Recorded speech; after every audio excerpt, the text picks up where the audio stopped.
Audio captured, not registered.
There's no point in you betraying your future self to gratify your present self.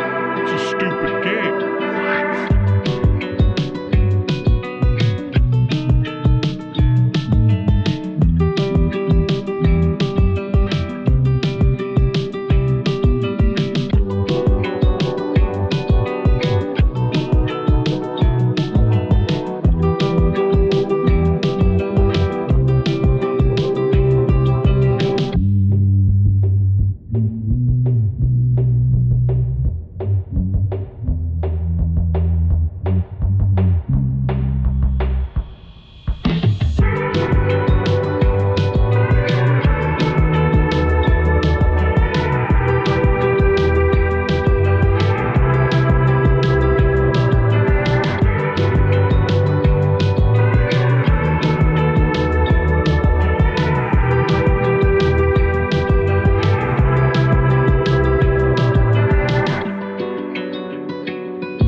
arguably the greatest work of nonfiction of the 20th century.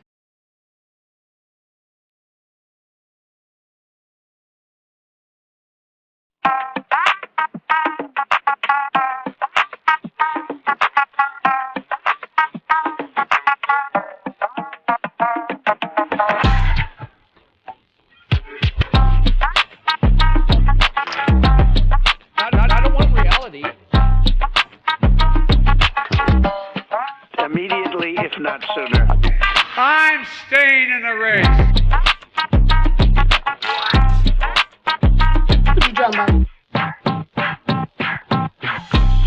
Climate and everything are the same word. You should be ashamed of yourself for having that thought.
This is from 12 Rules for Life.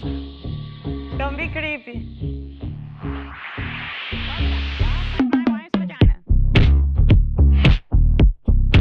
Oh, it never occurred to me. Interesting. It's just crazy enough to work. Yeah. I made a huge tiny mistake. What now? Oh, girl, baby girl. No hot right now.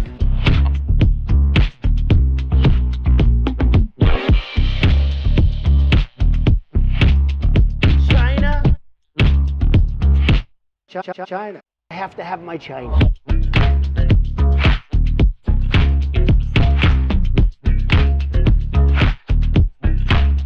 the Ice Age, how much taxes did people pay?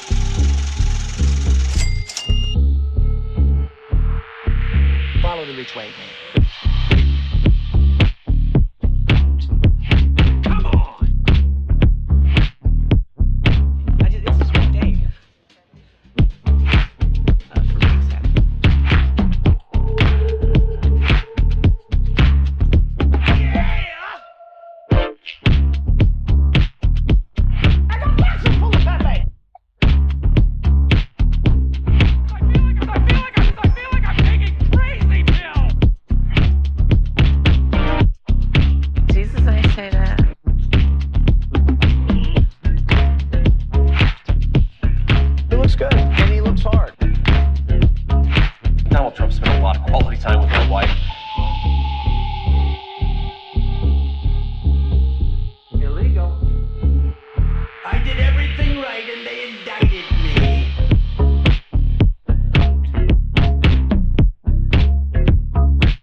Here we are again.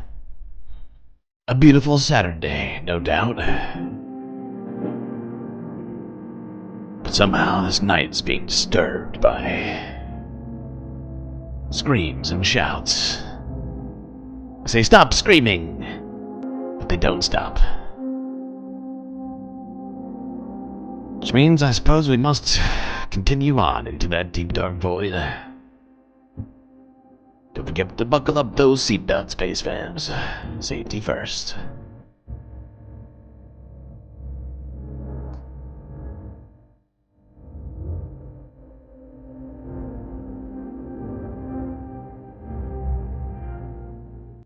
Well, good to see you all decipher. Donald Duck and Moa Noep 123 in the YouTube chat with Sarah Layla. And close forth.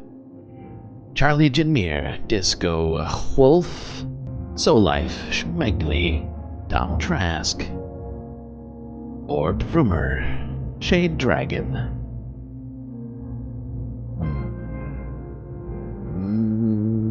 Bob Carmody, I see you, PB, and Mozzie. Alright, I think that's everybody. Did I do my job? I think I did it. I think I did it. Which means it's time to get in to all this up. Where am I? What's happening here? There I am. Hello. Ay, ay, ay.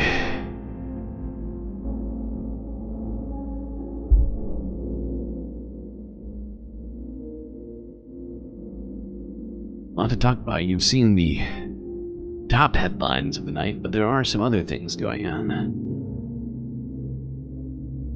Hey, Charlie Jinmir with the loving lemony super sticker. Much appreciated.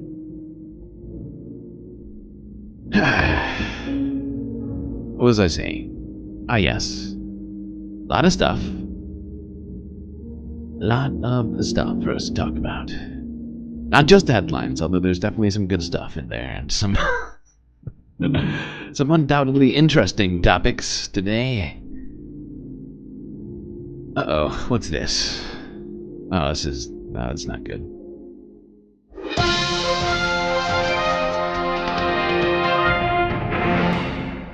Well, breaking news, everyone. YouTube is trying to steal Galactic Christmas. I'm afraid to tell you all right now. It makes me very sad to tell you. But I have just found out that I won't be getting paid by YouTube until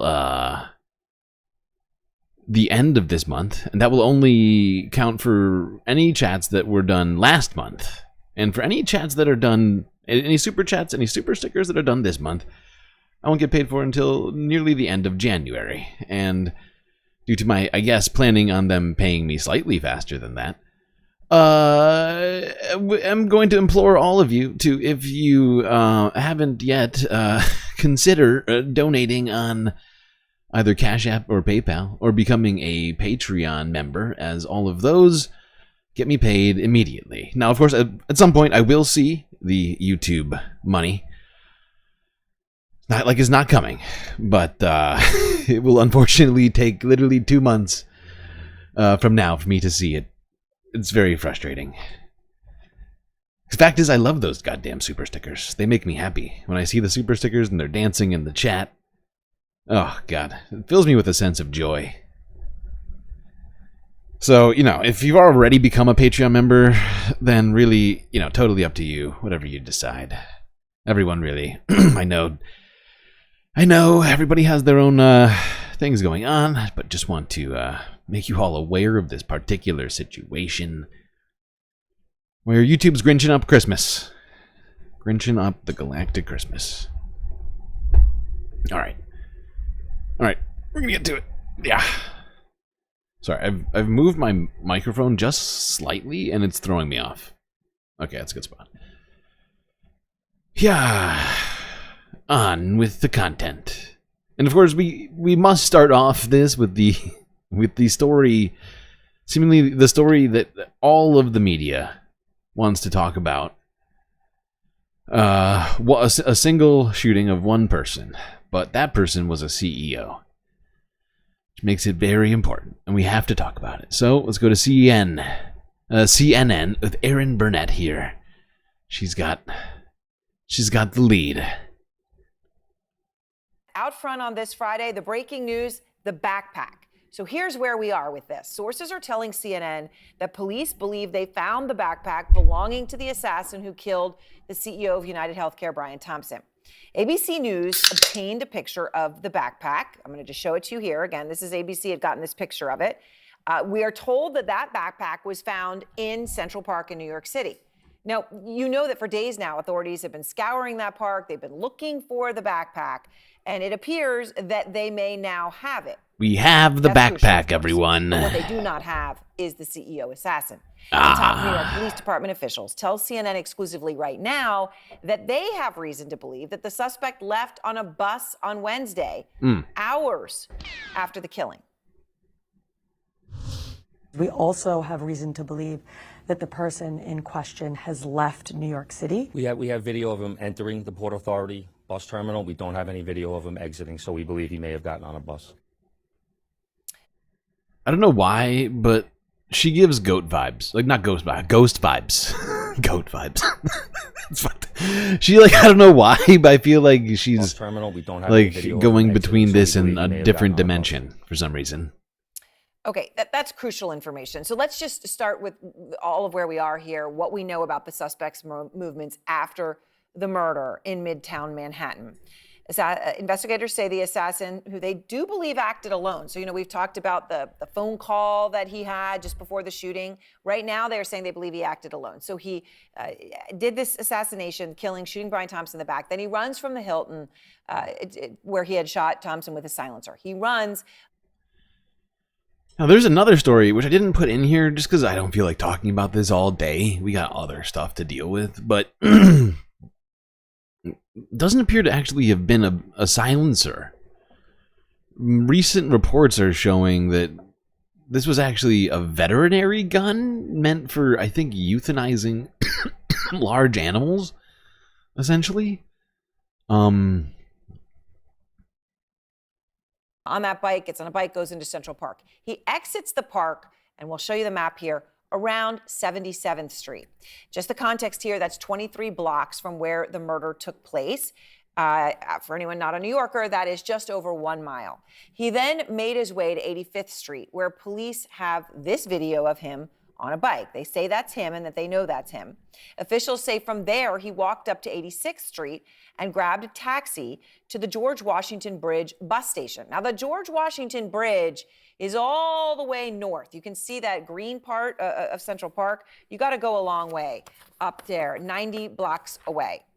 That's almost 5 miles. Okay, so he gets there in a taxi. Officials then have video, you heard them just say, entering that bus station. It is one of the busiest in the entire United States.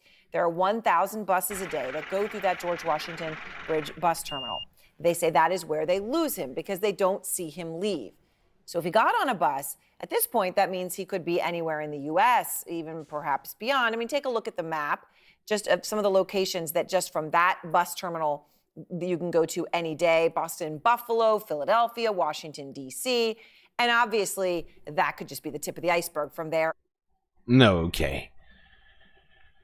Actually, wait, is this all I got on this? Oh, yeah, no. One last one. Associated Press. Search for gunman who killed United Healthcare CEO continues. And they're taking this one super seriously. The search for the gunman in the fatal shooting of United Healthcare CEO Brian Thompson stretched into a third day. New York City police. I want a hard target search of every hen house, outhouse, Waffle House, House MD. Have lots of video of the suspected shooter, but they don't have his name, and they have not been able to really trace much of his transactions. They say he used cash when he booked a room at a hostel. They say he used cash in his taxi cab rides. They have, as of Friday evening, recovered the backpack that he had with him at the time of the shooting, they say, but they have not recovered the bicycle, and they are not saying what other evidence they may have recovered. Most of the time while he was in New York City, the suspected shooter had a face mask on. The one image that we've seen of this person, he lowers the face mask, but otherwise, even when he was having meals, he would keep the face mask on except to lower it to take a bite. And now police suspect that he has left New York City on a bus sometime in the hour. The amount of resources going into finding this guy in comparison to some of the other shootings we've seen in the last year is just fascinating to me. And the amount of time it's getting in comparison to all other shootings we've seen. It's interesting to see what the powers that be truly care about. Okay. Let's move along. Let's move along, please. That's enough. We've got other things. Let's go on to this, because some family members of Jan 6ers who happen to be in jail right now are very concerned about Donald Trump's espoused plans to pardon all of those people, freeing them on their loved ones, if you will. After President Biden pardoned his son Hunter, it didn't take long for Donald Trump to renew his promise to do the same for the people convicted in the assault on the Capitol on January 6th. That vow has some families of the January 6 attackers worried about their own safety. Trump has repeatedly expressed sympathy for the people he calls the J6 hostages, which they're not, all part of a promise he made out on the campaign trail. Will you pardon the January 6 rioters who were convicted of federal offenses? I am inclined to pardon many of them. I can't say for every single one, because a couple of them probably they got out of control. They should immediately be released. Immediately, the J6 hostages. They ought to release the J6 hostages. They've suffered enough. They ought to release them. I call them hostages. Some people call them prisoners. I call them hostages. It's a fun thought experiment. I do the same thing. People call, Israelis call Palestinians in jails on no charges prisoners. I call them hostages. It's the same. It's like the same thing. See, me and Trump, we're like the same guy. Trump transition spokeswoman Caroline Levitt told CNN he will make pardon decisions on a case-by-case basis. Joining us now to talk about this is Tasha Adams. She's the ex-wife of Stuart Rhodes. He's the founder of the Oath Keepers, a far-right militia. And Tasha, thank you so much for being with us. Prosecutors have said it was one of the main groups in the January 6th attack. We all remember what took place on that day. And your husband, your ex-husband, I should say, was convicted of seditious conspiracy and sentenced to 18 years in prison. So it's not just rioters who are involved in this, just to remind people. What's your reaction to Trump once again floating this idea of pardoning these January 6 rioters and insurrectionists? I mean, I really dislike the term roller coaster, but there's nothing else that describes it as clearly. It was waiting. Will this person who, abused his family, who kept us living in fear for, year upon year, is he going to be held without bail? And he was. And is he going to be convicted? And he was. And is he going to be sentenced to a decent amount of time? Well, I'd like to know, I don't know if anybody knows the chronology on this guy's eye patch, but I feel like it precedes some of his insanity. Like, he got the eye patch, and then he's like, I gotta lean into the eye patch. I gotta be as much of like a real life pirate as possible in all the worst ways. 15 years. And I put a lot of faith into the system for that process. I testified at his bail hearing against him. I gave hours of testimony to the FBI, which was quoted by the judge at his sentencing. I threw my hat over the fence, so to speak, and felt very happy and safe and started living a normal life with my kids. Yeah. And now could all come down again. Yeah, Tasha, I mean, what is your concern if Donald Trump gives a pardon to Stuart Rhodes and some of the other Oath Keepers? Could your family be in jeopardy? I think very much so. And we're, hurrying up to try to make plans. Maybe we'll stay put. Maybe we'll move somewhere. Maybe we'll try to move somewhere and sort of disappear. I mean, I just don't really know what to do. I probably should have been more prepared for this, but it's just so unbelievable that this could happen. Yeah, her and her son both testified, I think, against him. And I'm sure maybe he doesn't hold a grudge. Maybe he's a really, even-keeled kind of guy. I'm sure he won't take out any of that on them. It's not like he has any history of doing things like that.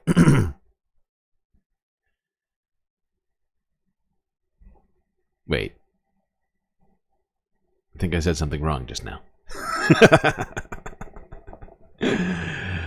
Yeah, because of course he would probably take some things out on them, because it seems like he likes doing that. There's like literal video evidence of this man taking out his frustrations on, I don't know, the cops and the building and all of that. Not to mention all of his sort of extracurricular activities with having founded the Oath Keepers and all these other sorts of things. But of course, Kash Patel is going to be in the FBI next year. Almost definitely. And he doesn't think that groups like the Proud Boys, the Oath Keepers, any of these people are problematic. He actually thinks that they are unfairly maligned somehow. I don't understand how. It's very confusing.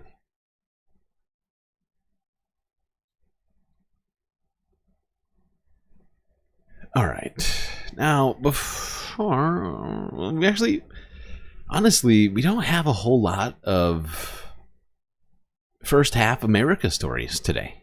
It's really sad. It's really, really sad. Very few America-based stories. But the fact is America went abroad today, so we got to talk about America stuff, but out there in the world. So we will get to that at some point. But really, I mean, it's just a few things we're going to be going through here. Let's go to this. Caller called into the Majority Report. I think this was earlier this week. Talking about right-wing nonsense on college campuses. Hello, is this me? Yes, it is you. Howdy, I am a student at Texas A&M University, and I know talking points for the Republican Party kind of come and go, but I was in class, and I was kind of in the middle of a DEI talking point conversation. Okay. And sounds riveting. I would like to know. Sorry, I'm a little nervous right now. No, you're doing fine. But it seemed like the conversation in my class was going toward, like, you either have fairness in the workplace or you have DEI, and it's one or the other, and there's no in between. So I raised my hand, and I talked do you about start there? how... sorry. You have fairness or you have DEI. The framing of that question is hilarious, right? Because in the word, in the anagram DEI, I think that's what it's called, right? The diversity, equity, right? Equality is in the anagram, right? Like it's part of this phrase.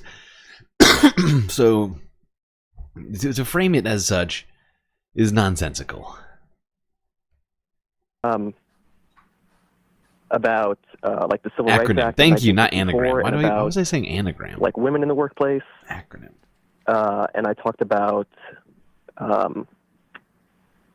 how managers cannot ask a woman if she wants to get pregnant during her time while working there.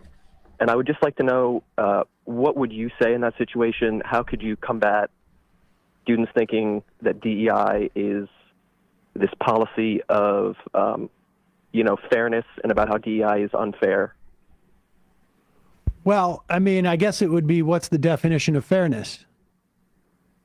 Like, we know, systemically speaking, that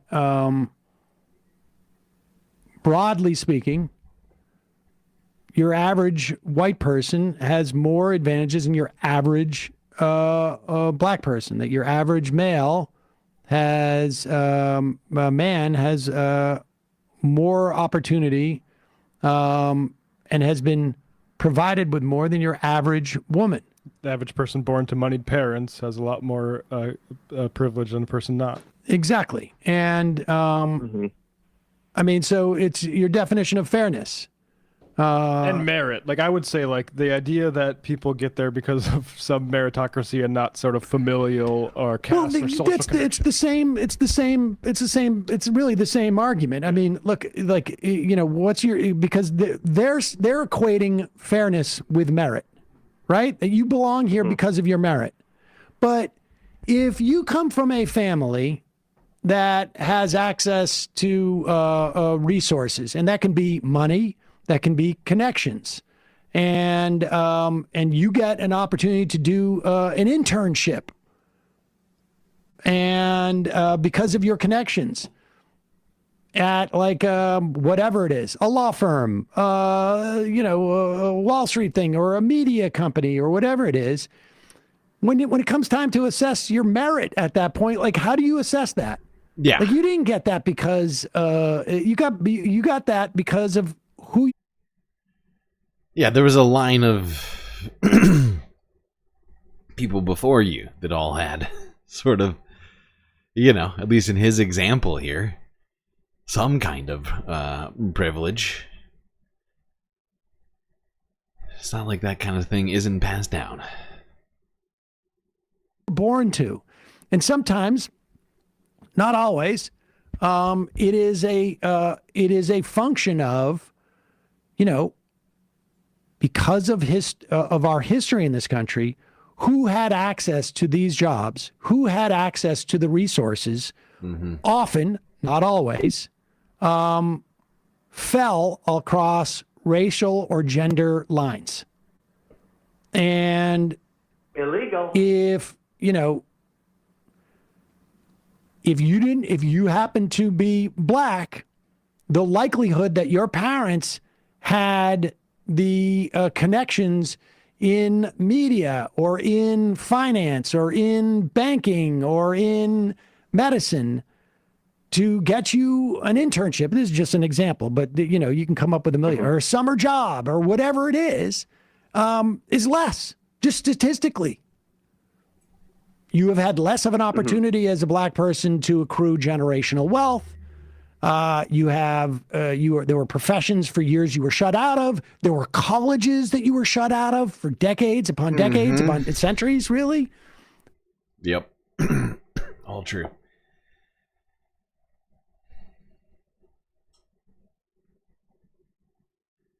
Okay.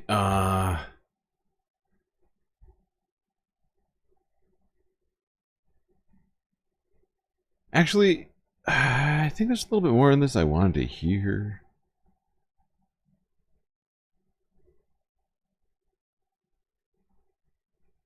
I feel like we should just keep moving.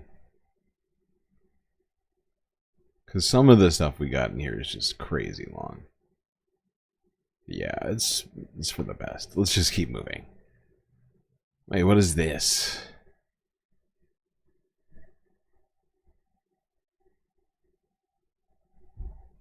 Oh, okay. Yeah. No, let's go with this one. I don't know if you know, but Florida is attempting to redraw and alter its political maps. And Maxwell Frost, I think he's Congress, right? Pretty sure.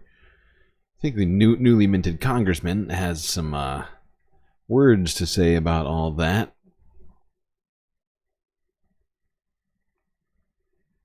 You had brought up that states like Florida and Texas did not gain seats. When they did gain seats, my state gained a congressional seat.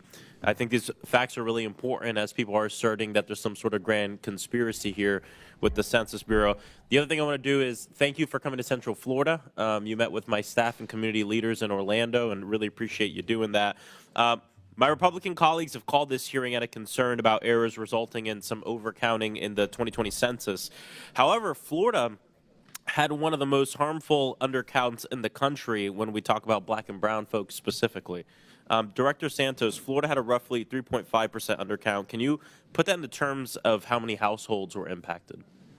One more time? We had a 3.5% undercount. Can you put that in terms of how many households were undercounted? I actually can't without some mechanical help. Sorry. There is something that was going on in 2020 that might have made the counting uniquely challenging. What was that? There were actually some, I believe, natural disasters. Yes, natural disasters, and there was another big thing going on. A The global pandemic. Yeah. COVID-19. I know, I want to forget about it. COVID-19 was going on. But not just that, but Florida, and in part because of the climate crisis, has had increasing extreme weather events across the entire state, hurricanes included. So we have hurricanes, wildfires, a public health crisis, and political interference in what was going on as well. And by political interference, I'm talking about situations where special interest groups are pressuring officials to change questions on the census or end outreach prematurely. For black and brown communities being underrepresented in the census, especially in Florida, it's nothing new. It's been going on for a long time. In fact, the House version of the budget for the census blocks the Census Bureau from reaching out to anyone more than twice, which is funny because some of my colleagues on the other side of the aisle who would agree with blocking you all from reaching out to people more than twice, I bet some of their constituents would like that limit when they're campaigning as well. Director Santos, if black and brown communities are regularly undercounted, this means that resources are directed away from these communities. Illegal. We know this worsens the problems of affordable housing, transportation. What other problems does an expander create? What other problems? Yeah. Does what? Undercounting. Is he paying attention? Yes. Come on. Not only are there impacts with regard to federal funds allocations, but we don't get as accurate a picture of the communities as we should, and that can impact everything from economic development, a manufacturer coming in to see if they have a sufficient labor base. Well, if there's undercounts, there may not be sufficient adults or whatever, to community needs assessments, to infrastructure assessments, whether to put in new roads, new bridges, things of that sort. All of these things. So there are just a multitude of things that don't get accurately or adequately funded because of these undercounts. It's almost like Florida's government is doing it on purpose. Illegal. No, I'm sure. No, Ron DeSantis would never do such a thing. Ah, boy. All right. Gonna keep this moving. We're probably gonna combine the environmental half with the first half, just because of how much stuff we have to do in the second half. The world, really, is the focus today. What is this? We're going back to the majority report. Let the Rumble invasion begin. Uh-oh. Looks like Sam Seder's looking to be the left's Joe Rogan? What's happening? Calling from a 206 area code. This is pandemic anxiety from Lowell, Mass. Pandemic anxiety. Pandemic anxiety from Lowell, Mass. What's on your mind, man? The reaction from the back from Bradley when he hears the name, because I think he must be one of the only people looking at all the chats at all the times, and he's like, "Oh my God, it's the one Rumble viewer." This is pandemic anxiety from Lowell, Mass. Pandemic anxiety. Pandemic anxiety from Lowell, Mass. What's on your mind, Pandemic? And Rumble. Well, I wanted to say what we can do for the after this election. And wait a second, are you on Rumble? Are you our Rumble viewer? I am on. I am on Rumble. Yes. Whoa! All right, love it. When Jon Stewart did the Daily Show on the Mall, that really I was so excited. He's being suppressed by the deep state. Oh no, pandemic anxiety. You there? He's being shadow banned Still see you on the line. by social media. Oh crap! I'm sorry. Are we? Okay. Yeah. Oh, thank God. Okay. When Jon Stewart had that rally on the Mall, it just sucked the energy out of the party and the resistance, and it just felt terrible. Demonstrations, the Women's March as well. There was so much energy and excitement, and it just was gone. It was wasted. That being said, I did attend your Wilbur live show. Okay. It was great. I would recommend next time. You had a wonderful guest who was a union member who organized, singing. I think, group singing is, and learning a union song would have been so fun. So next time you hold a live show, try and get us all to sing. Okay. That's it. A nice little sing-along. That'd be good. Rumble That'd be good. I report. could see that. We have had one peak of 98 simultaneous viewers on Rumble. Whoa. I would love to get us up into triple digits. So to all the listeners, get your conservative family members over Thanksgiving and your conservative coworkers to watch, especially on Fridays, call-in Fridays, and maybe we can get some people to call in. Great suggestion. Actually, that's a great way to do it, is say like, hey, I like a Rumble show. Have you heard of the Majority Report? And I would also say, like, the way to do this, I think, is to say to your family members, I watch a show on Rumble. I got to say, I watch it on Fridays because I love to drink liberal tears. And these guys are so upset about the election. You should watch it. It's hilarious. And you can call in and mock them, and it's very fun. Well, there you go, people. You've been called to arms. Tell your craziest family members to call in to the Majority Report. Watch it on Rumble. I'm not on Rumble, but you could say, hey, watch the Galactic News Network on Twitch or whatever. Self-plug. Self-plug. All right. Now this is unprecedented. It's never been done before in the history of Galactic News. But we are going to be going straight to another Majority Report video. I know this is insane. But the fact is, when I saw this drop, I didn't even see it drop. I watched this happen live on the show. And I was so thankful to have seen this because, as you may know, we recently tried to read Kash Patel's book, the future FBI director, who wrote a story about Donald Trump as a king and all this other stuff, but we couldn't get access to it. It cost like $20 on Amazon. There's no way I was spending $20 on this man's book. But guess who did spend the $20? I've also been doing some reading. Tim's not the only one who can do some reading. I've been doing some reading myself. Reading is good for your brain, okay? I can't believe yes. Yeah, he actually bought the whole book. The plot. He bought the hard copy of the book. It's amazing. Oh my God. Look at the cover. Look at the cover. And you got Vedant Patel, of course, as the powerful wizard, and Donald Trump as king, and then evil Queen Hillary, of course. Against the king. Now, let me just say this.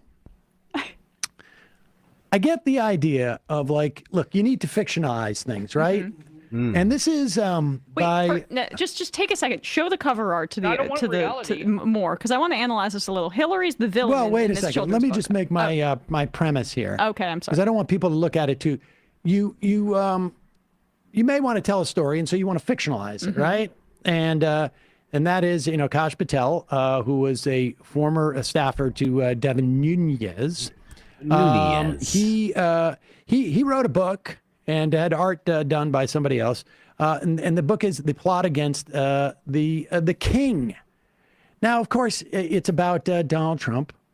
And you see Hillary looking over there. It's about Donald Trump. And now you could have done like the plot against the president, but no, it has to be fanciful. A king Instead of, right? Instead of imaginative. No, because it's all make believe, except for the fact that it's exactly the Donald Trump.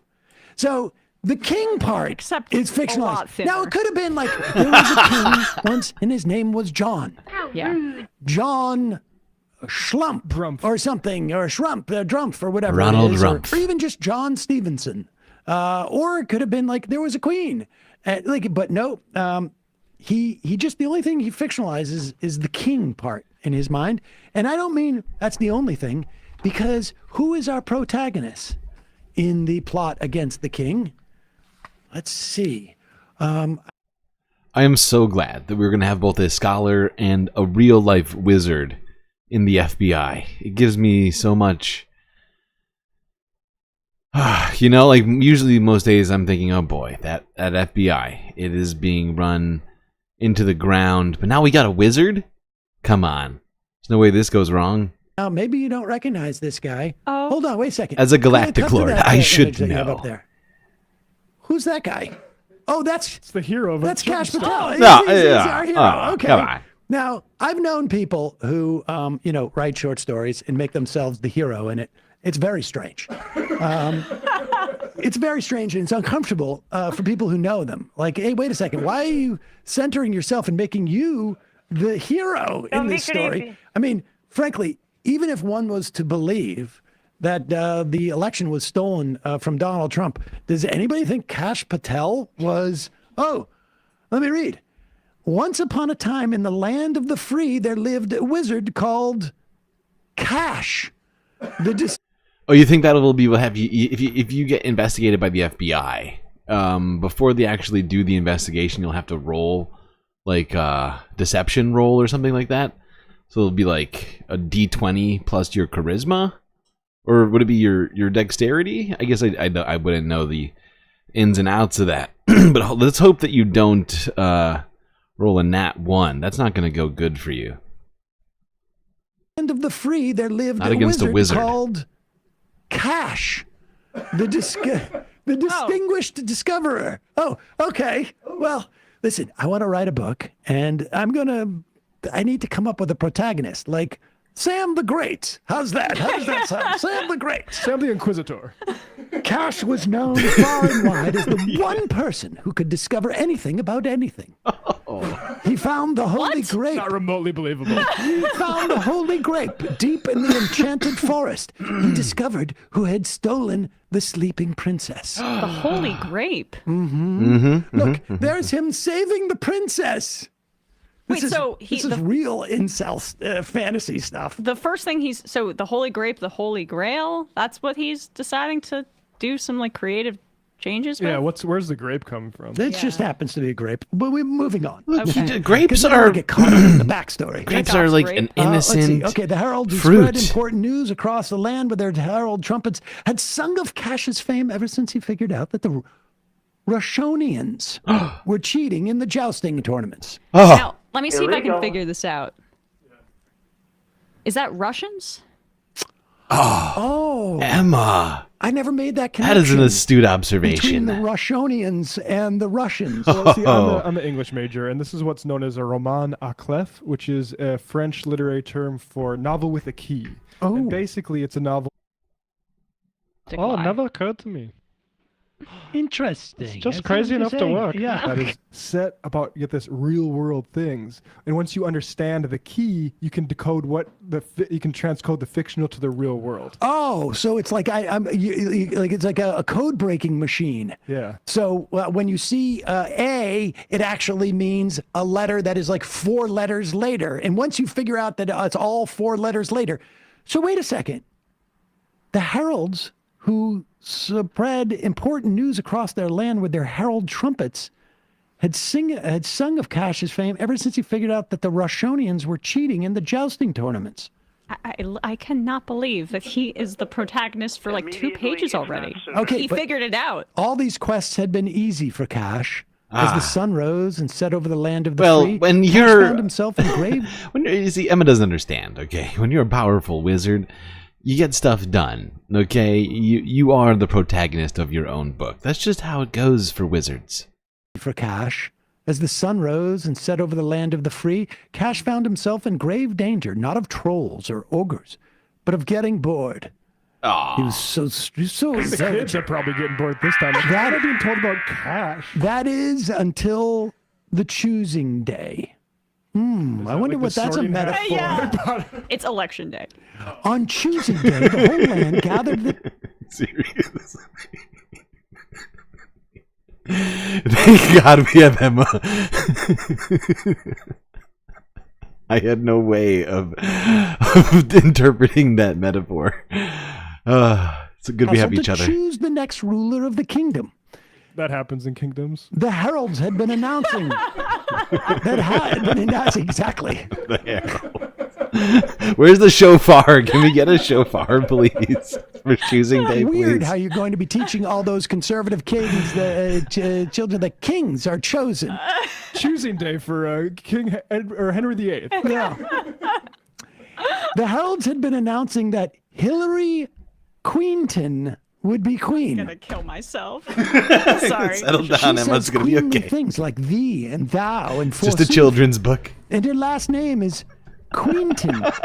She's really losing it. I don't blame her for it. I can't believe this is being marketed to children. And that the next FBI director wrote this. It's all just it's all crazy making. I feel like I'm taking crazy pills. The heralds had been announcing that Hillary Queenton would be queen. I'm gonna kill myself. The writing, says the writing is things so like- good. The writing is, I mean, this guy doesn't get a goddamn Pulitzer. I'm going to boycott. Thee and thou and forsooth. And her last name is Queenton, after all. Oh my God. Great writing. It's just so good, fascinating. though. It's like, wait, what? Like, but when the royal counter-uppers counted up the final votes, they realized that the people had dared to choose the merchant Donald. Oh. Illegal. The heralds and Hillary were horrified. Donald didn't care what the heralds said about him, and he was determined to make the kingdom great again. Who could he be referring to? I think I'm following. Yes. Well, you're... You're to an be English fair, guy, your master's in News English. professional, Yeah. Matt has his master's in literature, so he understands what the secret code Arguably is. the greatest work of nonfiction of the 20th Thus, King century. Donald moved into the castle, and everyone turned to head home. Okay, well, whatever, we'll all go home. But before the people could leave, a herald jumped to his stand to make a proclamation. Wait! Oh. He proclaimed through his herald trumpet. What ever could it be? What? I don't think that's the way trumpets work, but Yeah. whatever. Oh, come on. Let's. That's not. He thinks it's a mega. That's not fair. That's not fair to Cash. Okay, how is he supposed to know how trumpets work? Okay, come on. I don't think that's the way trumpets work, but Yeah. whatever. Okay. He thinks it's a megaphone. Listen to what this noble knight has to say. Then a shifty-looking knight jumped onto the stand. Jewish knight. Jesus Christ. Donald isn't the rightful king. Inside the steel box, I have found a paper that says Donald cheated his way to the throne. All the people gasped. We're shocked. How could he do such a thing? Apparently, said the shifty knight. Oh, I know who this is. Yes, there we yes, go. Got The it. shifty knight. Donald made friends with the Russians Paulius while Schiffmanus. drinking cherry ginger ale in the Swirly Tower Tavern in Rushonia, and they helped him cheat. Wait. King Donald doesn't like that cherry drink. Are you joking? Because that is literally like that is Emma's reading along. that is honestly like 12 pages after this. That's how they resolved the whole thing. Oh, okay. Because he's a teetotaler, so he couldn't have been cheating in the election because he wouldn't have. Yeah. Oh. I'm sorry. Somebody, you should say spoiler alert. Yeah, I'm sorry. Wait, no, it's actually. I didn't mean- Well, I really all right, was let me guessing. just finish off this page and then we'll read the next one. Okay, sorry. All the people nodded. The heralds must be right. After all, they have loud trumpets and important makes pieces of sense. paper. King that checks Donald out. must be a cheater. And so, even though they hadn't looked at all the facts, everyone agreed that King Donald was a cheater. Everyone except for... Hillary? No. Well, our Kash Patel. Oh, sorry. The super... No. Anybody? Bueller? Is it the wizard? Everyone except for Duke Devon. Oh. Oh, yeah. Oh, of course. The kid's going crazy. Like, they're not going to get to sleep for 45 minutes now that Duke Devon's entered the city. Duke Devon of the King's Court. Sir Nunes. Oh, he gets to be a duke. I'm not sorry. Isn't he the guy that screwed over that cow thing? Yes. Yep. Yeah, speaking of cows, I said something about raw milk being child abuse. I think reading this to your kid before bedtime is basically on the same level. Honestly. This is child abuse. Notice it's a steel box.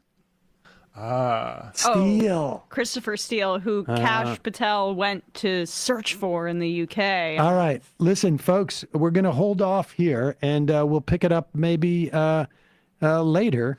But I just realized there's no page numbers in this book. What is Hillary's There's role no in this? page numbers in this book. For when you want to cite it, No, come on. The citing. the scholarly article. This is meant for fun. This is a fanciful, and by the way, that's Devin Nunes. fantastical who ride runs through Truth history. Social. It's not, David Duke. Why would you want to Duke cite it? Devon, sorry. Yes. And Kash Patel worked for him, and I guess they're still very close. And in everyone's mind, too, apparently. Everyone's, everyone in the kingdom. Everyone can't keeps talking about Devin Nunes and his continued relevance. This is so bizarre. It also ends with, like all kids' books does, a picture of the author with the president and his handle on Truth Social, so that presumably Nice. the child 3-year-olds who watch this can, Yeah, no, you gotta get that in there. Come on. Your kids are obviously on Truth Social, and they're gonna want to be able to follow Kash Patel after hearing you read this book to them. Sometime, at some point, to ask perhaps why you,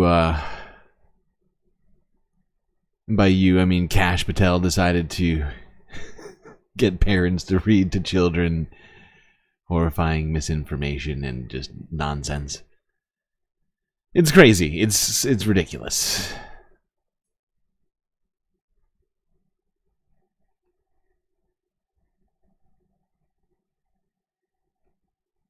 Wait, do they? I can't remember if you finished. We're just gonna keep watching this for a little bit.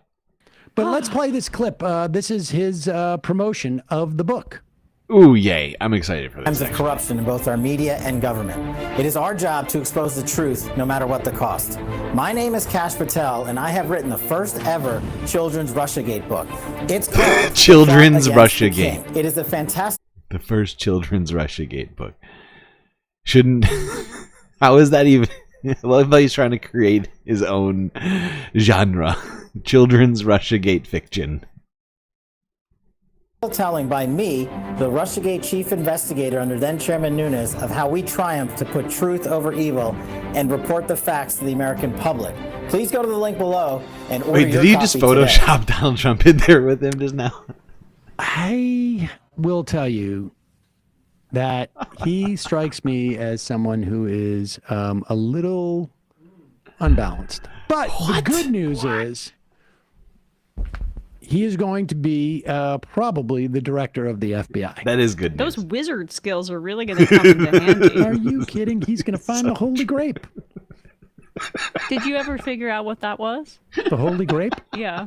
I don't know what that is. Yeah, if anyone could give us that one. Yeah, that's I would the love one, to know what the Holy I Grape think, is. sort of element of this Roman Clef. I've looked through his Wikipedia. I can find no reference to any grapes. Yes, all the new FBI agents must read that book first. Or otherwise. I think they did another one, The Plot Against the King 2000 Mules edition. Are you serious? Yeah, I'll forward this to you. Congressional baseball fan. Kash Patel is the answer to the question of what happens if a total dumbass watches one video about Joseph Campbell. The bestest leftist. You think that's the sequel, Kash Patel and the Holy Grape? The wizard in the search for the Holy Grape? Who has been a paid sub for this show and TYT for more than 5 years and watching both almost daily for more than 10 years. I implore you to stop commenting on the selectively clipped videos that circle leftist Twitter. TYT has some bad takes, but they and the show are ideologically aligned on 98% of the issues. They are not doing a rightward shift. They are solidly progressive and on the left. TYT does a ton of shit to get people involved. Are you actually like IMing to get us started talking about this? It's also just not true. I'm sorry. Like, you know, I Oh my god. It is wild. What an accusation. Why doesn't Majority Report just leave them alone?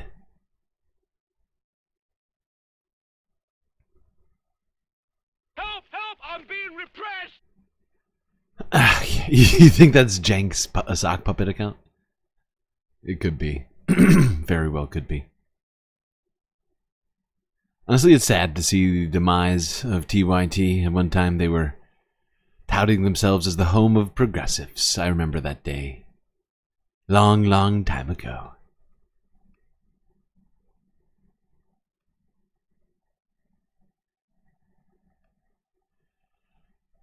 Okay, now we're going to go straight into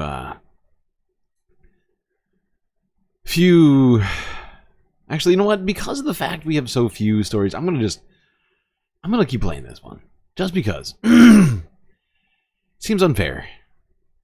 You're not getting enough first half content. And that's not fair to you. I don't really watch their show anymore. I find a lot of the yelling all the time a little bit difficult. But like, I mean, the idea that they're not doing a rightward shift is just not true. I believe one of them explicitly said that they were to the right of Democrats on the border, and in addition to all the crime stuff. So yeah, there's a disagreement. There are disagreements here, and we have to address them, and we try to do so as adults. And one thing that I don't think can be ignored is the fact that the three I left the left, the biggest like I left the left people came from TYT. And we're not, you know... That's not even counting I don't think, certainly, we have not spent time just simply, like, sort of like generally attacking TYT.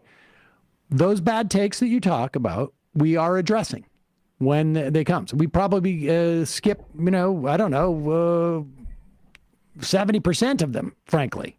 I don't like talking about it, but I also feel like at the same time, just because it's uncomfortable given like my past personal relationships, but we need to combat. I think some of this is dangerous. I really do think that normalizing Trump and MAGA and perpetuating right-wing narratives such as that Colorado story about Venezuelan migrants, which ended up being, what do you know, as we indicated when we covered it, a slumlord basically who had previously had a bunch of complaints from the city of Aurora, who was trying to get out of doing repairs on those buildings that were going into disrepair. And so, of course, he found a scapegoat, as did a lot of groups, you know, corporations like Target or you know, Walgreens and things like that said it was shoplifting based on like their poor business decisions to put a store in a certain place. If you're having a left-wing perspective on any of those things with corporate power, you would basically be a lot more skeptical of claims made by Seriously, yeah, maybe don't take like press briefings from Walgreens and CVS as just like at face value and be like, oh yeah, that's gospel right there. No reason to question any of this or any of the motives behind this. Hey, what's this? What is this? Seder from the Majority Report. That's correct. Thank you for coming on the show. Thank you for having me. I've heard wonderful things about you. I've heard wonderful things I wanted to about start you. off playing you a video here. Pretty sure you could see this. Let me open. Okay, that's hilarious. Obviously, Sam Seder knows who R.M. Brown is. He's on his show. And hasn't just heard things about him. They've met before in the past, if I'm not... they were at the... They were literally at the election party live stream thing. But yeah, we are about to watch a little bit of this live stream from R.M. Brown from, I think it was like 2 days ago, where he had on Mr. Seder. Up here, hold on. Because I found you mentioned on a program that I watch. So I'm just going to play this. Can you see this? Yep. Okay, here we go. Escalate the war, you know, especially if there's Coming up more than here. one strike. Like this strike may be able to be looked It's a be Tim Pool overlooked, program. but not continued. You don't You think can tell by the Chinese involvement is substantially more decor. worrying? What a lovely toilet. Of course. It's great, right? You've got the most remarkable latrine. Sam Seder broke it. That doesn't, And I'm not trying to rag on the guy. doesn't surprise me. He said on the show, and I was surprised he brought it up. And I was like, Toilet. He said, sorry about your toilet. And I was like, okay. No, I've got to tell you, this is... Okay, there we go. That's the clip I wanted to play there. Right. I like that the guy says, that does not surprise me. Sam Seder broke the toilet, and the other guy goes, that does not surprise me. Why do you think he's so unsurprised by that? Well, Milo's an expert of bowel movements. I've got a reputation.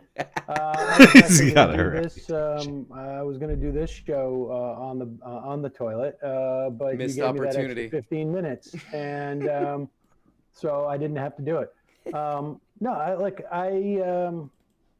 I am known for going into places and causing some damage, and I look for the most pristine target, and I saw a brand new Japanese style toilet. I appreciate Target acquired. as much as the next person, but I also said I took it as a challenge, and I walked out of there and I won.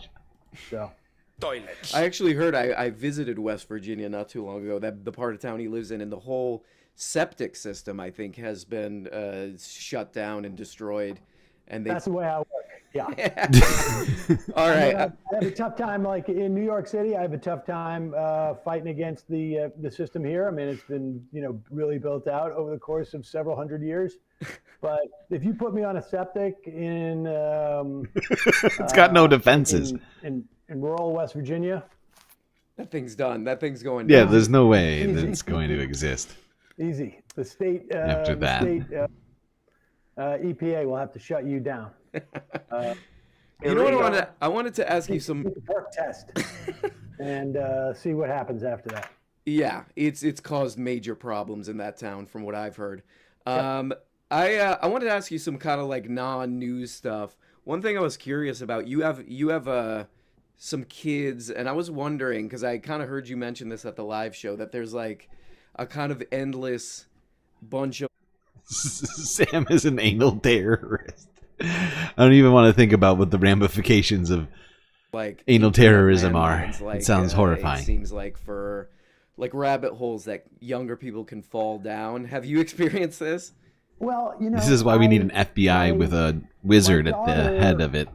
She's now 19, and she is just so woke. She comes home from college, and it's really just ridiculous. And I get in huge fights about how woke I'm joking. So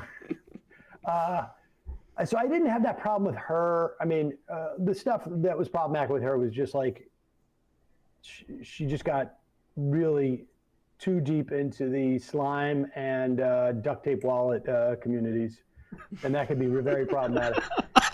With my son, it's a different. He's 11, and he's sort of traversing everywhere. He likes to watch like prank shows and like extreme like stunt shows and Okay, that seems like pretty standard young boy standard stuff. People People getting hurt. Very standard. Yeah, I've told this story that like I guess it was about a year ago, and I'm walking him to school, and he goes, "What musician would you say is overrated?" And I'm like, I don't know, Phil Collins, and of course my son has no idea who Phil Collins is. That's like, that would be like, you know, I don't know, if my father had said to me like Benny Goodman, which nobody may even know also who I'm talking about. Jesus Christ, Sam. And he goes, I think it's Taylor Swift. And I'm like, okay, why is that? And he goes, because all her songs sound the same. And I'm like, okay. And I should say, I am, I think, notoriously and not proudly, I would say, I don't know exactly how this happens. If you were Taylor Swift, I would have no idea who she was. Unless it's true. I mean, Sam has, I mean, in my estimation, one of the most limited current pop culture knowledges, at least recorded it, right? Like recorded and like, you know, in terms of people that are well known, where we can establish how much he knows about pop culture currently. It's almost none. It's almost nothing. He does know some stuff from about, I don't know, 30 years ago and before, right? Like, I think he remembers some pop culture references from the 90s, but once the 2000s hit, like, Sam just kind of turned it off for whatever reason and just stopped paying attention to anything new, I feel like. Oh, God. I assume I've heard her music, but I certainly wouldn't know it I just don't think so. And but I know, you know, I know the name, and certainly a year ago she was in the news, and I said to him, I was like, oh, you should talk to Emma, because she really doesn't like Taylor Swift either, and because my co-host Emma Vigeland on the Majority Report, she, you know, and he goes, yeah, and she's ruining the NFL. And I'm she's like, ruining the NFL? He's like, yeah, every time the NFL, they keep cutting away to her, you know, on the football game. I know exactly how many football games you've seen in your entire life. And one of them was in person. You and I went. It's hilarious when a kid tries to launder an obvious lie to their parent when their parent clearly knows like their entire life. Sam just shuts it down. He's like, dude, what the fuck are you talking about? You've seen one football game. Didn't even pay attention during that. A Patriots game at Giant Stadium. And then the other one was one half of the Giants, one half of a Patriots game, because you don't like football. Like you came out of the football stadium, and he goes like, I think I like basketball better. And I was like, all right, but I'm like, you've never seen a football game. What are you talking about? They're cutting away. How do you know this? And he goes, well, what do you mean? And I'm like, where did you hear this? And he knows, like, I don't like him spending too much time on screens, and he's like, YouTube. And I was like, oh, Jesus Christ, my son is like already getting thrown down some right-wing you know. And I mean, it's scary to think that, you know. I'm sure for Sam, he's more, you know, he's sort of like ultra aware of these things more so than probably a lot of other parents in the sort of right-wing tangent YouTube and social media rabbit holes that exist. And I was like, oh shit, I gotta, how do I? Yeah, that's the question. Like, what exactly, you know, my friends with kids are constantly trying to, like, you know, manage that stuff, but is it just impossible? Do you just have to like wait till they ask you, like, what is? Well, no, I mean, I don't wait. Like, Yeah. Look, I don't have the time. I'm a single parent. His mom's a single parent. You know, when we were parenting, and I really don't have the ability to, you know, monitor what he's watching on any given time. And so, you know, I'll ask him. But I don't think if I had said, like, hey, have you been exposed to any right-wing memes lately? He would have gone like, actually, this Taylor Swift thing, you know, like, and because that's the whole point is, you don't realize. Yeah, it's intended to be insidious. It's intended to not really come off as anything and sort of just be like, oh, we're just trying to enjoy sports, and they're ruining it with, they're just turning the camera away to somebody else who's not related to sports and has nothing to do with an outrage over something completely sort of buried. If you're not, an adult, if you're a child looking at this kind of stuff, you don't have the wherewithal to sort of gauge what they might be trying to sell you in this moment. Some type of right-wing propaganda, you just assume it's reality. Yeah. And so, I'll talk to him about that stuff, but more often than not, it's really just like I will engage him in other questions, and I will just provide contrary propaganda. Is basically what it comes down to. Like I'll say stuff like, "Hey, who was my favorite president?" And he knows now to say Roosevelt, and I'm like, "That's right." And why? Oh, you've been watching propaganda? How about you watch this? This will be a little ironic. Enjoy some manufacturing consent, Saul. And, I think that's basically as good as you can do. You don't want, and part of it is also like, what's your relationship with your kid? What's your kid's relationship with you? Like, if you realize your kid is rebelling against you, then you lay low. You talk about how great Reagan was and how he should be on Mount Rushmore, and hope that he rebels against that. You can't be a cool kid if you got a cool parent a lot of the times. It's a challenge. It's a real challenge. I mean, and I don't know. I mean, part of the majority report is sort of given over on some level to like, I want to get into their algorithms and. Yeah.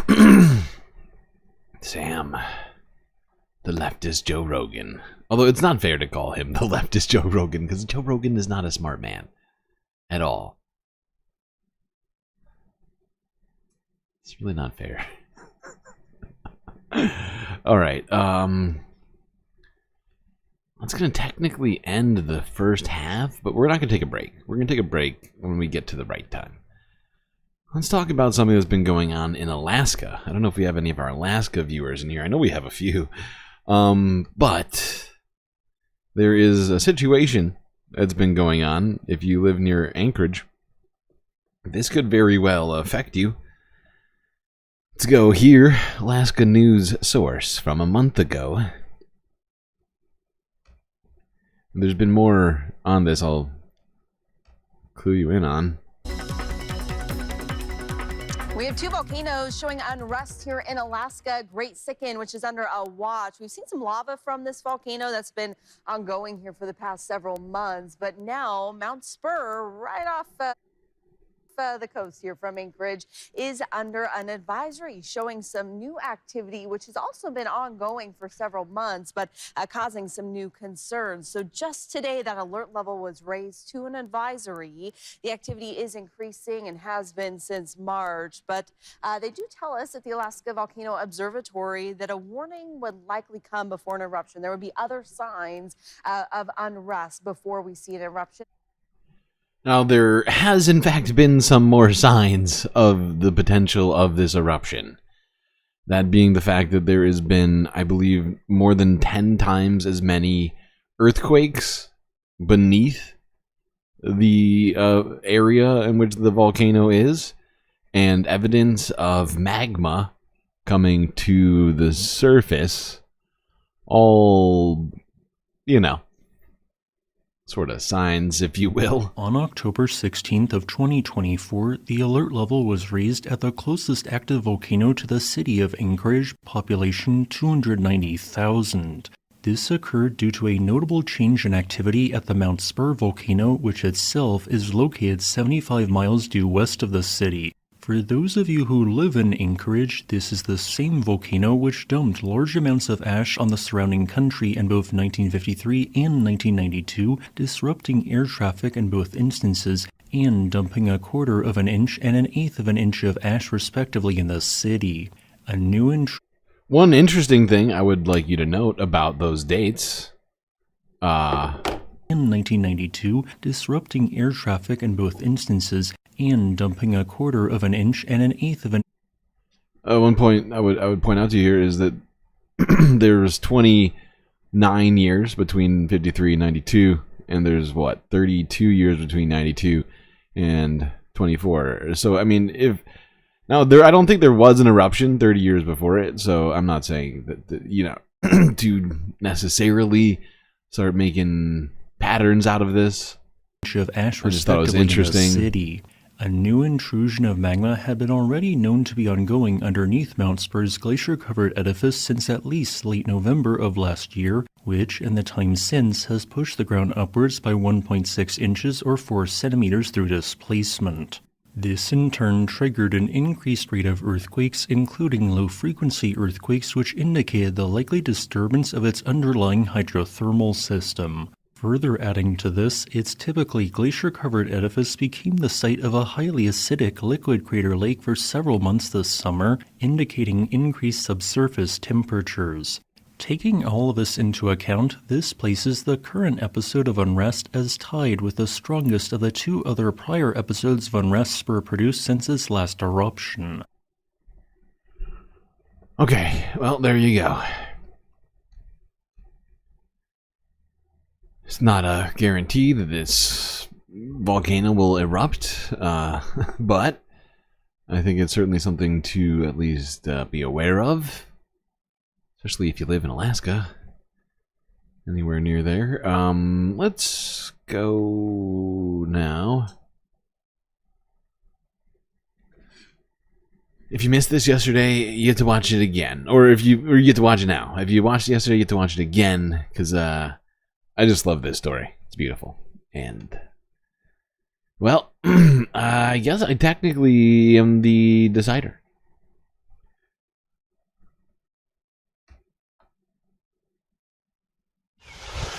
Just meters from shore, sea lions swarm a bait ball. When out of nowhere, a humpback joins in. It's a rare thing to see play out above the ocean's surface.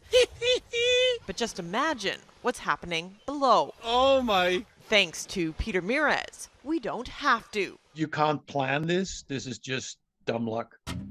The Vancouver Island underwater cinematographer that has filmed around the world captured what may be his best work just off his dock in Barkley Sound.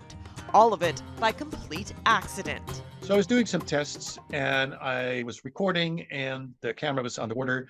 So I was reeling the camera up to the surface, and as it reached the surface, the full weight of the setup broke the line of the fishing rod. So down my camera went. Mirez was ready to gear up for a dive to retrieve it when the action started. And it was at that point that I started to think, oh, if my camera is still running, that would be amazing. The next day, with the gear back on dry land, he was finally able to check the footage. I noticed, oh, well, the water is nice and clear. It's bright. That's good. And then I saw a couple of seals and the occasional sea lion flying by. And then there was this moment of eureka when I saw the humpback whale come through the footage and feeding on the actual bait ball. That was... Yeah, pretty incredible. This guy traveled the entire world trying to photograph whales, and got his very best footage while sitting on his dock with his dog barking at the whale. Oh boy. Pretty cool. And it seems like a fun, good story for the weekend with how difficult things have been lately.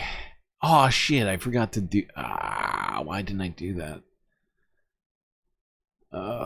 So many things, always. Alright, let's go to the UK.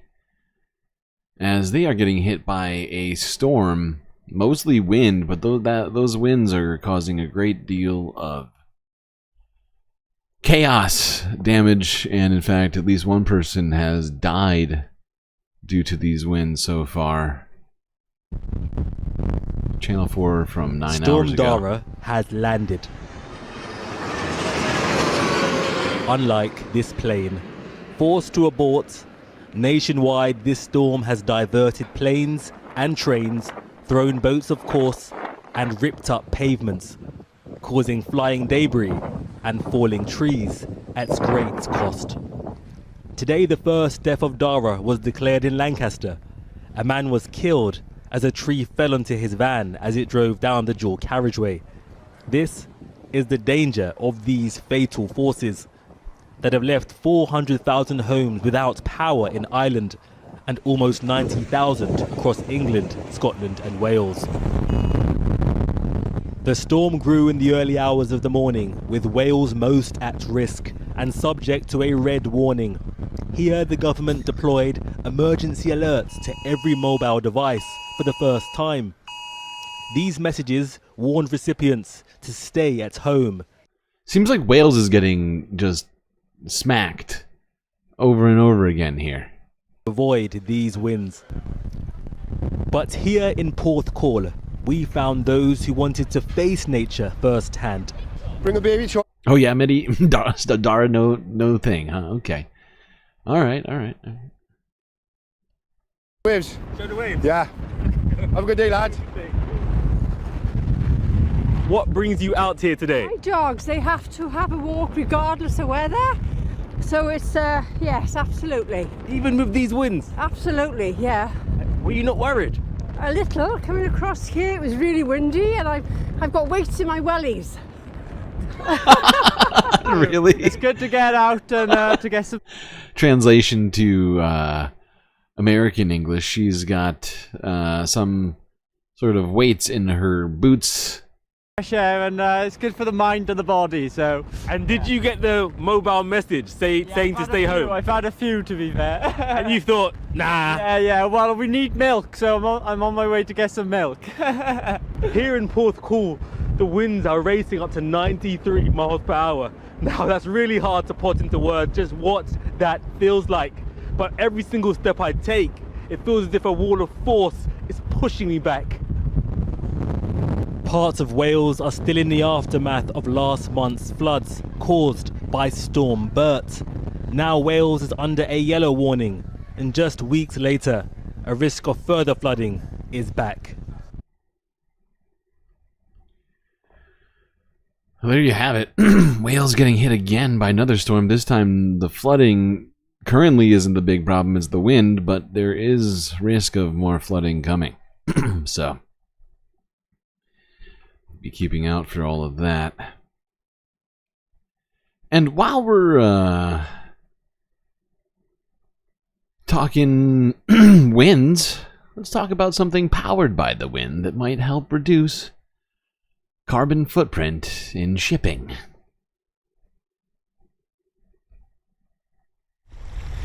So we don't use the engine. Even in really bad weather, we use the engine only for harbor maneuvering. And as soon as we drop the pilot, the harbor pilot, we set the sails and we stop the engine. And then we cross the Atlantic without any engine. Our vessel is done to transport goods from France, even from Europe to the US, starting here from Saint-Malo. So the line is Saint-Malo, New York, where we export some excellent French products. Then we unload in New York and we go down to the Caribbean Sea in order to load the raw products such as green coffee beans, cocoa mass and so on. Probably that we will have something like several thousand of wind-powered container ship across the world. But we will need in 20 years to reduce the quantity of goods transported across. So now, one unfortunate thing about this is that you can't load on top of the boats because of the sails, all the rigging.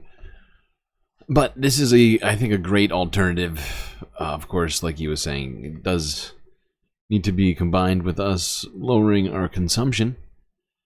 But, you know, I think it's good to remember that we can, in fact, get stuff across the oceans without oil, technically.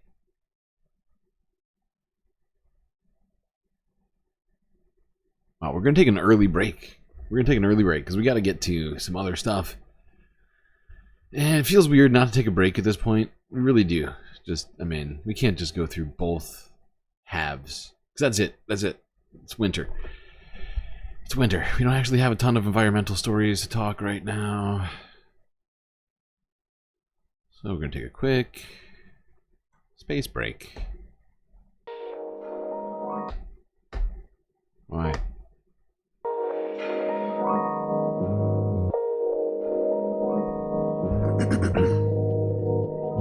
Alright. Well, I hope everybody has liked and subscribed already. If you haven't, do that now while you're considering this message from me. Guess what? Galactic News Network needs your help. We are funded entirely by viewers like you. So please consider contributing in one of the many ways we have available to you right now. I will plug this message again, like I said earlier at the beginning of the stream. Unfortunately, due to, you know, I guess my overestimating YouTube's desire to pay creators, that I would be getting paid by now, since it's been over a month since I got monetized. But it looks like I'm not going to be getting paid until basically until there's about just 3 days left in December, maybe. I'm not even sure it's going to happen at this point. This is going to be forever now, but supposedly I'm going to get paid the 27th, perhaps, and that will only be including for November. And unfortunately, all YouTube donations for now are not going to be seen until the end of January. So, help save Galactic Christmas and donate perhaps one of the other ways. We've got Cash App, PayPal, and Patreon, of course, where you can get a whole bunch of super sweet space benefits. So, make your choice. All sorts of sweet ways to help keep us alive.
to the content.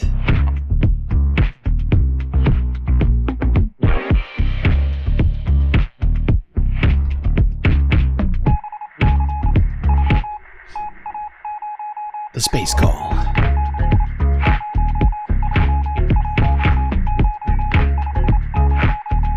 It's like the bat signal, but it's like for space fams. And instead of a visual, it's more of an audio signal. But I think it's effective, nonetheless. Alright, chat. We must start off the second half, strangely enough, with space news. What? That's right. Space news, still obligatory, even if it's in a weird spot.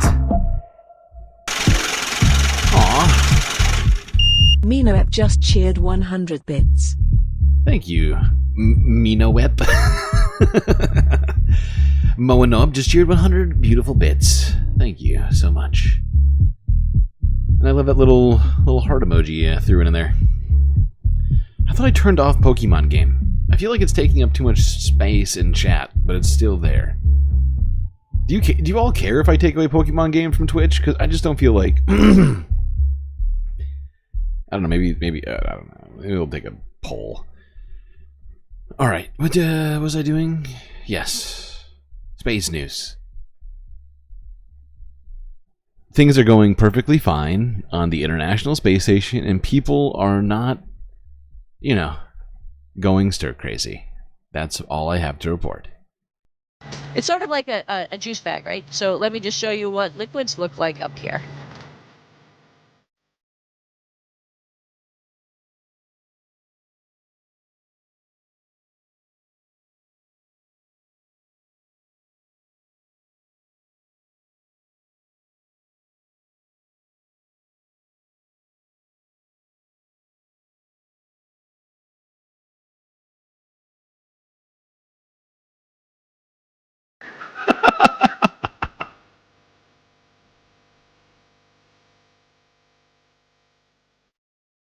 So like I said, as you can see, everything's perfectly fine on the ISS. She's still got plenty to do. Not bored at all. Not making TikToks about, about drinking water or sipping juice in space. It's fine. She'll be back anytime now.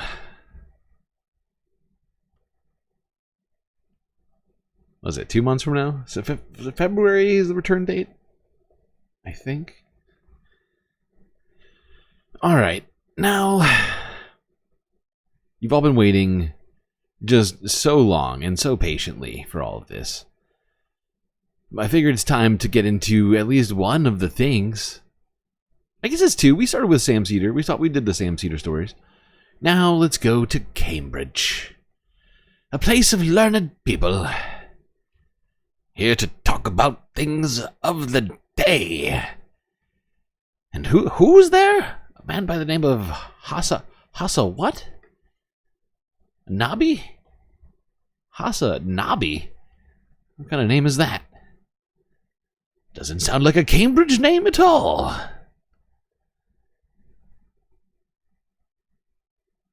Hi, chat. I'm a little nervous. A little excited. I think I rely a little bit too much on my yap ability. The gift of yap, the gift of gab. But I think it'll be alright, ultimately. I wrote the speech in the car over here. In the car ride. It was a long car ride, to be fair. I wrote the speech in the car. So nice. Hopefully I won't be embarrassing Twitch and my community in the heads. Good evening, everyone. Thank you so much for coming today. We have a very special guest today. He's a live streamer. He's a political commentator, and he's a powerful public figure. Please give a very warm welcome to Mr. Hasan Piker.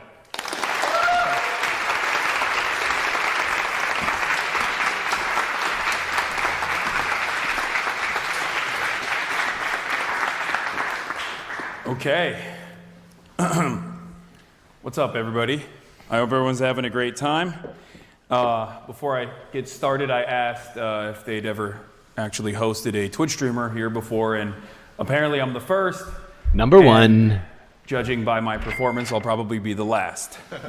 No, don't get ahead of yourself. I don't really know why I'm here, but or what can I, or what I can contribute to the conversation in terms of the ongoing genocide in Gaza that has unfolded over the past year and a half almost, that many other more credible speakers. Hasan's large frame makes this podium look like a podium for children. Could speak to convincingly from a point of personal involvement and a position of authority. Having said that, however, I'm going to try to do my best here. This august body has seen some of the best minds inside of its halls, and now it's hosting a Twitch streamer. It is a podium for Ladies children. and gentlemen, I stand before you following Come on, the if you're in footsteps college, of you're not a intellectual child giants anymore. as nothing but a simple man. A simple man who understands right from wrong. And sometimes that's all that matters.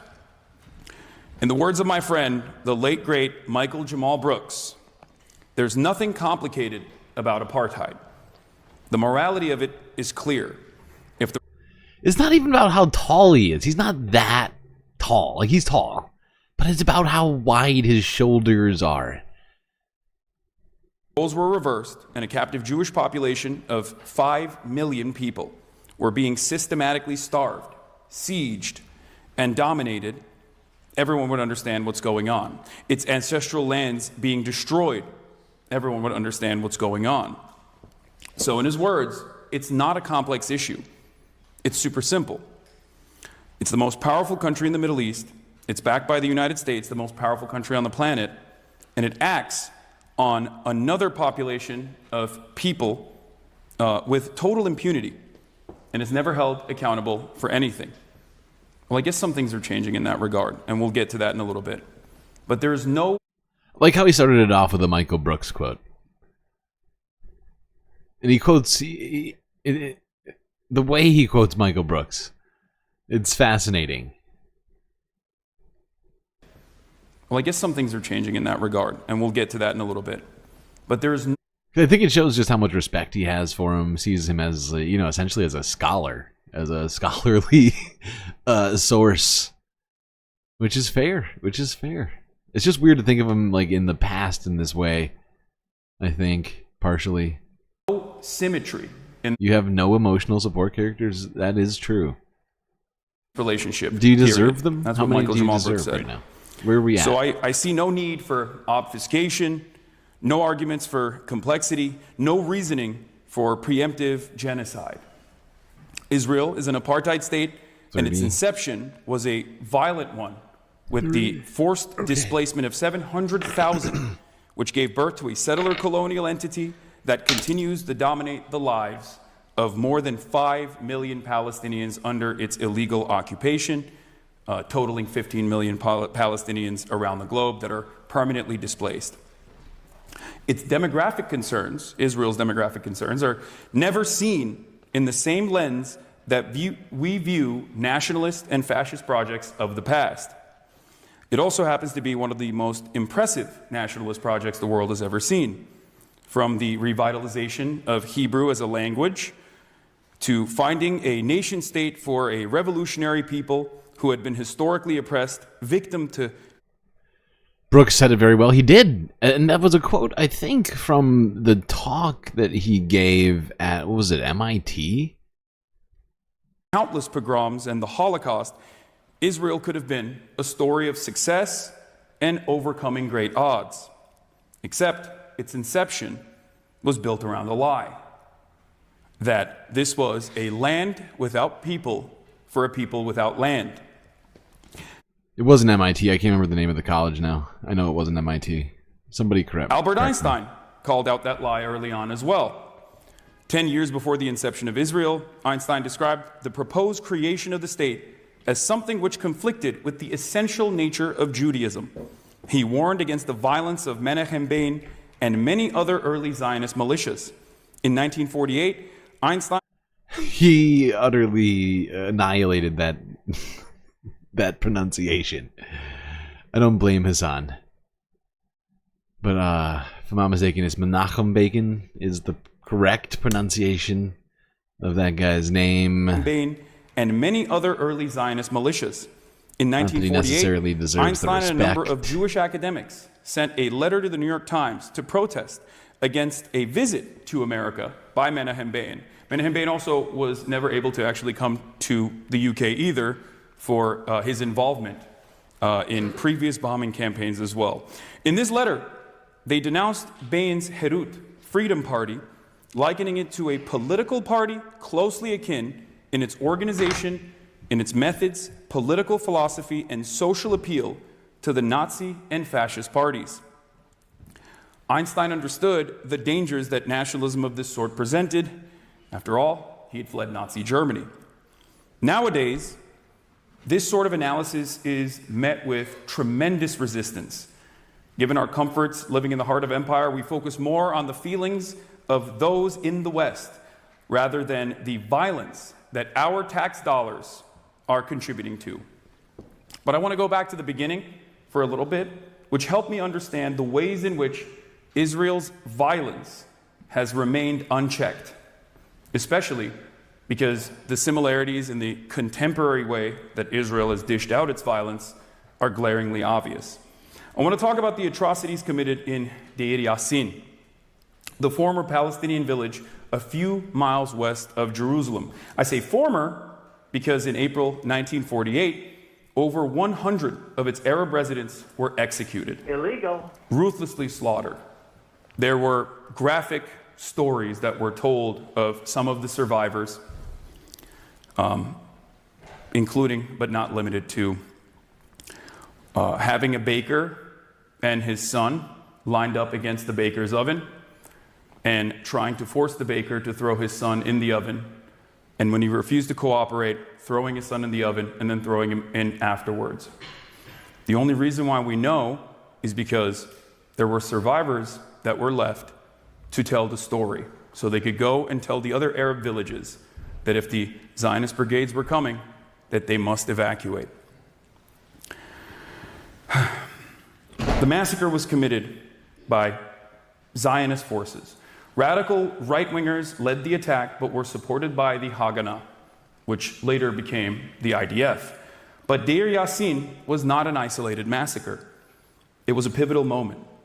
Deir Yassin helped convince the Arab governments to fight Israel.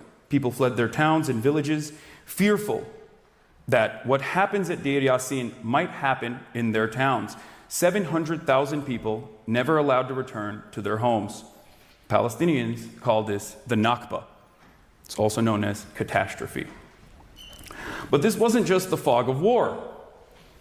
The Nakba was, in the words of historian Ilan Pape, a master plan for the massive expulsion of Palestinians, also called Plan D or Plan Dalet. Hundreds of thousands were expelled before Israel's so-called War of Independence had ever started.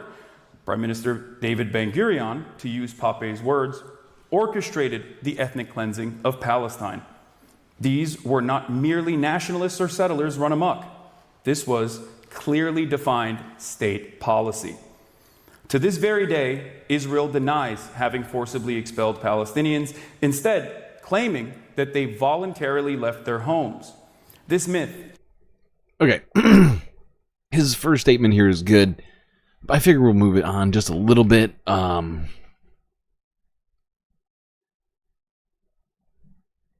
Listen to some of this discussion that they have. We'll listen to like his wrap up here a little bit. Political shield in Washington holds up as well as the Iron Dome. Now, there is a subtle but horribly corrosive effect that this has had on how people understand the world around them. At the very moment when fact-based reporting and serious journalism is most needed in this time, people are distrustful of the news. Platforms like Twitter routinely surface the worst of the worst kinds of content, but the most divisive, most hateful content. But Elon Musk is not the only person responsible for this. And I hate Elon Musk, okay? I hate Elon Musk as much as you guys hate Oxford College. I heard that if I say that, I'll get some applause breaks there. So that was my exit ramp. But it's not. What the heck are you people talking about in chat right now? Podo? Podos? What the fuck is a podo? Am I missing out on something? Just Elon Musk, it's not just Twitter. It's happening all around. Young people, men in particular, who don't have much education or literacy skills with no hopeful prospects of the future are being propagandized by waves of right-wing influencers who have never had megaphones this loud. Although this issue most often gets brought up in the Oh, it's Soul Life's fault. Oh, that makes sense. Okay. context of the 2024 election and Donald Trump, there's more to this. I think it's important to connect it to Palestine as well. These are forces who want to normalize the current levels of violence and to convince people that actually it's good to be this bloodthirsty. While it was Joe Biden who gave Israel the blank check with which to commit a genocide, that decision has created an entire galaxy of right-wingers who are actually in position to cash it. And cash it they are. Right. Okay, I get it. Honestly, it sounded more fun than what it actually is. I assumed podos were some sort of cute. I don't know. What are like Squishmallows? It sounded like the new Squishmallow or something. Ooh, what's up with the podos? What's going on with that? If you've seen the Donald Trump cabinet picks, you know exactly what I'm talking about. The traditional forces that could keep this kind of thing in check, particularly in politics and in media, are unfortunately weak. And they're getting weaker by the moment. They're out of power. They're broke. They're technologically weak. They don't understand the space. They don't understand the online content creation sphere. And I feel like they've, most importantly, with their coverage of Gaza, discredited themselves to an entire generation. It seems right now that those people who genuinely desire for a better future, who want an alternative to the genocide, will have to start looking amongst themselves, looking within themselves, their friends, and away from the mainstream if they want to help bring something like justice into the world. So I stand before you as a man who simply wants some semblance of justice for the Palestinians. I urge you not to lean into nihilism and succumb to helplessness, because you do not need the academic pedigree to know right from wrong. All you need is your moral compass. As someone who has seen the Palestine question evolve over my past 10 years of public advocacy, I never would have imagined international organs demand legal restitution from America's most valuable asset. After all, there are decades where nothing happens, and there are weeks where decades happen. Thank you.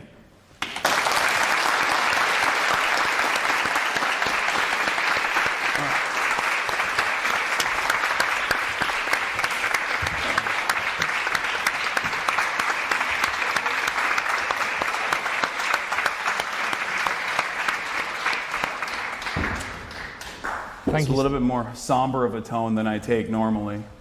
Yeah, well, thank you so much for that speech. Just to run through how the rest of the evening will work, I'm going to do a moderated interview Q&A, and then after a while we're going to throw it open to questions in the audience, or we'll bring you a mic. Just to reiterate, this event is being live streamed on Twitch. So Hasan's on his phone this whole time. Ask a question if that's something you... That's one thing I noticed throughout this entire thing. Hasan is constantly on his phone. Dude is just like throughout the speech, during the time this guy's talking, he's like, oh, this is a moment for me to check in my Insta. Q&A, and then after a while we're going to throw it open to questions in the audience, or we'll bring you a mic.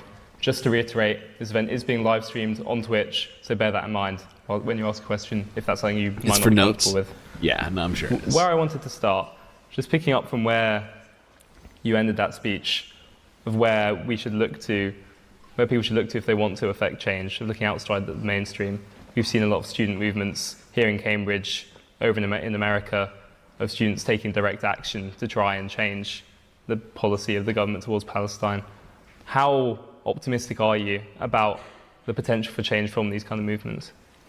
I'm more optimistic than I've ever been, because as I kind of alluded to in the end of that speech, anyone that has been aware of the situation in Palestine for longer than, 5 years will be the first to tell you that the attitude from the Western world is dramatically different. This doesn't mean that the governments have changed their attitude or shifted their policies, although some have, and it's unique, especially, and I stress the importance of the Western world specifically, because I think the Global South is known what a... Okay. I feel like I like making fun of Hasan because, you know, he's a figure that I feel like, you know, you can, and it's not like it's not even intended to be mean at all. But the way that Hasan dresses sometimes is fucking hilarious, and sometimes I got comments on his outfits, and this one in particular evokes like college professor who also is a gigolo on the side, especially because of the boots and the gold jewelry. Settler colonial apparatus looks like for with their own personal experience with such things.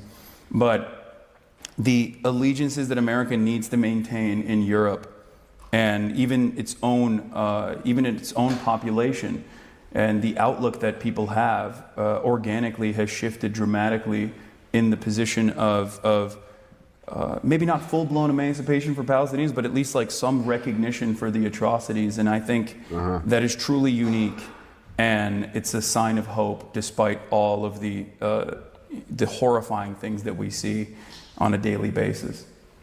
So what does a path look like for you towards genuine change in the Israel-Palestine situation? I think we have also completely nullified mechanisms of pressure. In the past, we at least had labor unions that even engaged in militancy at times, and we've completely neutered them in the Western world, especially in America. Our labor union participation rate is around 10%.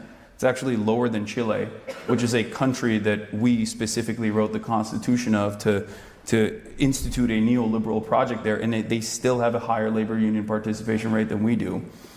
And I think that is one of the major issues. So I hope that people can focus on unionization and engaging in community activism a little bit more in this process. And I think that under the Trump administration, people will be forced to do that regardless. Participate more in politics by not directly participating in the democratic process, but organizations outside of just simply voting for the Democratic. For example, political actions like that are necessary. Yeah. And that's the only way that I think this pressure valve will release. Do you think that Western governments' reluctance to endorse rulings such as the ICC against Benjamin Netanyahu, do you see that as something fundamentally damaging, or are you already less optimistic about how much change those kinds of international institutions can have? I mean, I think it's unique when you see the very fact that the ICC prosecutions are even taking place. It's obvious that this is a new step. These organs of international justice, the Geneva Conventions, or I guess in American terms, the Geneva Suggestions, the United Nations, like all of these international organs that are supposed to uphold humanitarian laws and principles are historically only used against the enemies of the West. And some American politicians are very open about that. I believe it was Lindsey Graham that might have had a conversation with Karim Khan in private. Karim Khan is the current ICC prosecutor that actually facilitated the arrest warrants for Benjamin Netanyahu and Yoav Gallant. And in that private correspondence, I believe he told him that the ICC is not there for our allies. They're there for African warlords and thugs like Putin. And technically, throughout its inception, throughout the way that these international organs of justice have worked, that is true. That is what they've usually had in the crosshairs. So I think things are changing, and while this kind of broad sweeping change is not going to happen overnight, I do feel optimistic. And ultimately, there is, especially if there's continuous pressure from the public against the governments, that inevitably they are going to have to succumb to that pressure, or they're going to have to be. Yeah, I mean, he's making a very fair point here, and the fact is, you know, we need equity of international justice, right? We can't have this one-sided sort of system of international law that makes it very hard, I think, for most people to see it as being actual justice, right? Because especially with, like he pointed out, Gaza, it's so blatant, it's so in everyone's face, it's on all of the social media platforms, you can't not notice it. But, you know, you have people like the US just saying over and over again, nothing is bad happening here, and we gotta wait until Israel tells us how that's all going, as if they somehow incapable of opening up a YouTube app or something, you know. And I think that hypocrisy is, to some degree, just laid bare to people in this moment, and will hopefully, like he's saying, you know, I've been burned on being optimistic, but I'm mildly optimistic about some of the things we've seen with the ICC, ICJ. I'm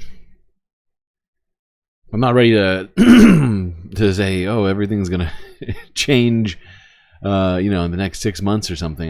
Not even close to that. More militant and maybe even more fascist in an effort to quell the naysayers, the people that are protesting against the government. We've seen a little bit of that in America in the way that our campus protests were packed up. There were prosecutions that took place, which is very unique in a country where we are supposed to be the bastion of free speech. But I think all of that resistance only causes people to grow more and more angry. And there's only so much a government can do when there's enough people that say this is inappropriate, it's done.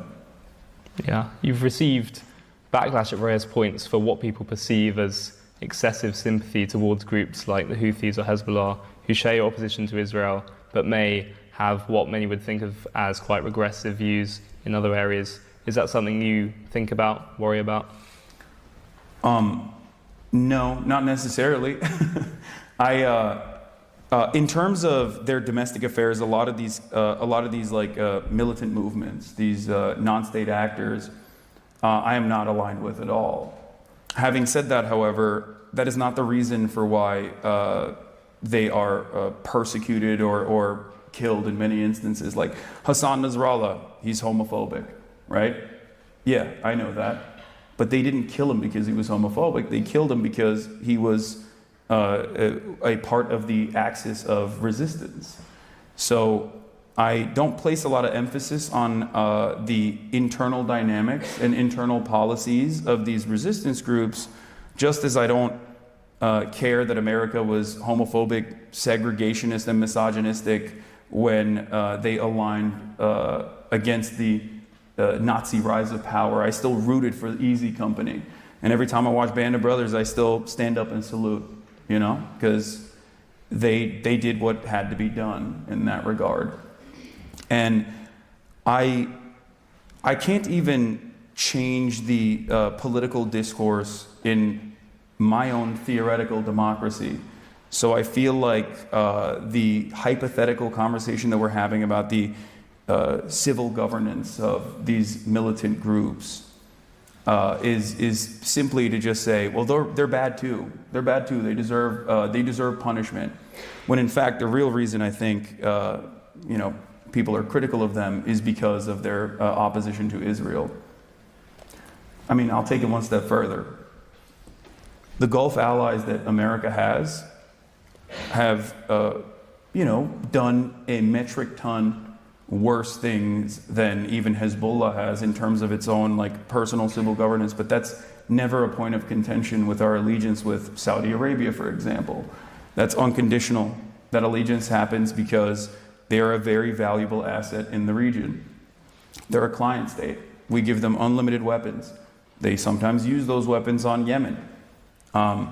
And that dynamic is never called into question, because I don't think that honest State Department employees care about that. They care about their goals in the region. Aside from domestic political change in the US and across the West, what do you think a permanent, stable solution looks like in the area that is currently now split between Israel and Palestine?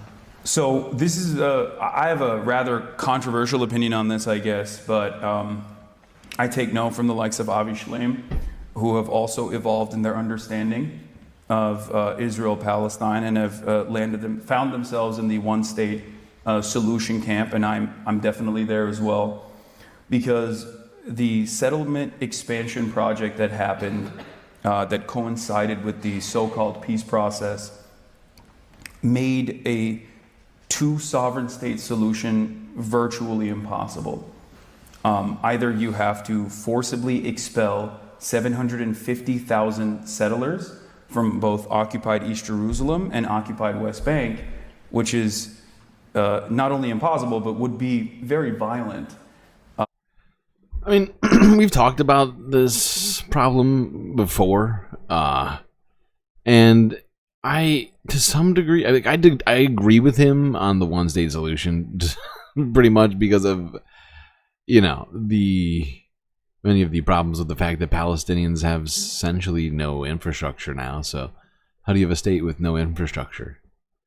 But in terms of the removal of settlers, I mean, it was done before in Gaza. What was it? Oh, was it the night? I can't remember. It was like 20 or 30 years ago, I think. And, there was some stuff that went down with that too. I'm just saying it's doable. It's been done in the past. Now, I mean, I think his assertion that violence would happen, I think is probably accurate. I think there was some amount of violence the settlers did when they were removed from Gaza. But yeah, no, he makes a fair point on the one-state solution, and he's about to get further into it. And the reasons he brings up are completely valid. Things like, like the Swiss cheese of settlements and Israeli, outposts and things, the apartheid. I don't even know if he talks about the lack of infrastructure in Gaza right now, but I just, governing a land with zero infrastructure is going to be immensely difficult. Or you recognize that the current order of business is that Israel is the singular sovereign state, but it's an apartheid state. And that's the way I approach it. I believe that Israel must dissolve its apartheid and offer citizenship to every single Palestinian, equal rights, equal representation, and become a secular democracy. Israel cannot maintain its demographic concerns. Because what are demographic concerns at the end of the day? I mean, we have demographic concerns in America. But we know exactly what that means when a white supremacist says we have demographic concerns in America. But that calculation is so different when it comes to Israel. Israel's demographic concerns are not seen in the same lens of ethnic and religious superiority implemented by one group and completely dominating and subjugating the outsiders in a similar vein as Nazi Germany or even apartheid South Africa did. It's seen as a mechanism of defense. We have security concerns. We have to have a demographic majority. I can't think of another state that is in the comfortable bosom of Western empire that openly states in its laws that they have to populate certain areas with a certain percentage of Jewish people, or any number of any kind of ethnic group. It doesn't have to just be Jewish people, but that is the reality for Israel. So one other thing that concerns me about a single state solution is even with the vote, there's still a power differential between Israelis and Palestinians, even if the whole land becomes one and a new state, right? In terms of in terms of like wealth, like in terms, you know, like most Palestinians now don't have homes. You know, many of their belongings and are just gone forever, including, of course, families. You know, and you know that sort of dichotomy there gives me a little bit of concern. I mean, there's been talks of giving aid to Palestinians, but we've seen how well that's gone up to this point. I mean, of course, in a one-state solution, that would probably go slightly differently, but you get my point, I think. Yeah, I prefer the idea that West Jerusalem has all Israelis removed from it. Same thing with the West Bank, but of course the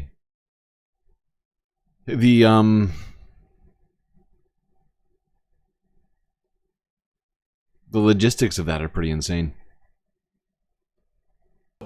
I think that is that's old school politics, and I think it has no place in the modern world. Just to touch on something else you brought up in your speech, social media. Do you think that is something that has fundamentally changed politics, sort of the democratization of information, or do you think that it's the same dynamics playing out over a new medium? I think it's fundamentally changed politics, sometimes for the good and oftentimes for really awful purposes. I obviously benefit greatly from it. Someone like myself would never be considered a media figure, especially with how... Like, and one thing that I feel like I keep coming back to is, like, I feel like in order to have a one-state solution, you also need to have another Nuremberg trials, essentially, right? You need to put like all of the people who have been actively involved in committing all of the different crimes, you know, against Palestinians to face justice, right? Because I feel like it's going to be hard to start a society where people are, you know, on equal footing and are able to intermingle and have, you know, good old democracy and all that kind of stuff, and, you know, social peace, things like that, if you have to look at the guy, you know, who had been, you know, oppressing you all of these years. Well, not just the guy, but you know what I mean, like all sorts of different people who you may have literally interacted with over the years. You know, people enforcing, you know, illegal checkpoints and things like that. And you know, where do you go down the line on that in terms of how would you, you know, how would you manage to have a society where that's the case? And you know, I mean, technically, I guess we could draw from Reconstruction, maybe, as well as, I don't know, whatever. Apartheid South Africa. Especially with how isolated mainstream publications are, I feel like I do not fit in the boundaries of permissible speech in mainstream politics and mainstream political discourse. There's a lot more space on the right for that sort of thing, but there's rarely ever any space for the left in this conversation. So yeah, I greatly benefit from the democratization of media. I also understand that for the first time ever, we get to see conflict in real life as it's happening, as it's unfolding. We get to automatically see the victims of American empire or the victims of Israeli actions as real human beings. In the past, I think, and in the early stages, in the immediate aftermath of October 7, CNN and numerous other publications basically kept running the same route. They immediately had a IDF officer that is tasked with basically propagandizing and contextualizing whichever new fresh hell Israel had unfolded. Yeah, I mean, Aaron Burnett had on, what's his name? The guy who got fired for saying genocidal things. He was an IDF. He was the IDF spokesperson for a long time. Oh my God! It was about the Iranian, the Israeli-Iranian stuff from a number of months ago. was insane. She was literally like, she was practically holding his hand. She was so close to him. This was one of the most, just gross interviews. Upon the Palestinian population, they would go on CNN and immediately talk about how these are terror babies. They had to be killed. This hospital is a terror headquarters. We had to bomb it. And because of TikTok and because of other various social media platforms, people were able to see that that was not the case. People were able to see that, no, you're killing, regular civilians. Like, I know because, I watch them on TikTok. And I think that has definitely played a role in people no longer being as confident in legacy publishers. But there's also the downsides of the democratization of media, whereas people with whichever mindset can go on and do something that we like to call grifting, where you saw a lot of this during COVID, where people were just straight up saying, mainstream narratives on COVID are all false, COVID is fake, it's not real, the vaccines make you gay and autistic, don't take the vaccine. And there was plenty of space for that. Like, some people were actually selling their own personal products and trying to monetize on this.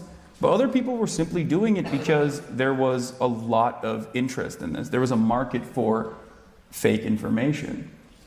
And I don't know how to deal with that. I guess spirited debate is... Yeah, I mean, I wish spirited debate was a solution to all of it. I mean, to some degree, it's helpful, but it's not a catch-all. It's not a solution for all of it, unfortunately. If it was, we'd probably have solved it already. Because there's a great deal of spirited debate out there to be found. But it's a great question. It's one that I ask myself all the time. How do we combat the misinformation out there? And I wish I knew. I wish I knew exactly. Aside from just putting out non-misinformation, just putting out the truth, putting out facts, putting out what what is in one's mind as being important. But yeah, the fact is, I mean, I see so much of it out there too, and it's like you like picking through. Like, what do you even go after? Method, but when the faucet is so when the faucet is open and it's uncontrollable, when there's so much disinformation, I truly don't know how you deal with that. How do you see your role within that new space? Is it more of an activist, more of a journalist, an entertainer, or some kind of mixture of the three? I would say a mix of the three. I don't call myself a journalist. I'm a political commentator. But first and foremost, my goal is to be educational, but also be approachable and appealing and entertaining. So I try to make things, I try to make certain subjects that are otherwise complex easier to understand and also entertaining. That's the value I think I provide and urge people to. The CEO shooter's backpack was filled with Monopoly money? Is that true? No, we haven't seen that yet. We've been paying pretty close attention to it. I'm shocked I missed it. Take action as well, whether it be going to a campus protest or whether it be unionizing their workplaces or whether it be joining a local organization. And many members of my community have gone out and done just that. Some have actually gone into local office as well. But outside of that, I also try to combat the misinformation as well, because there's a lot of that out there. I try to hold people's hands through the process of looking at the news.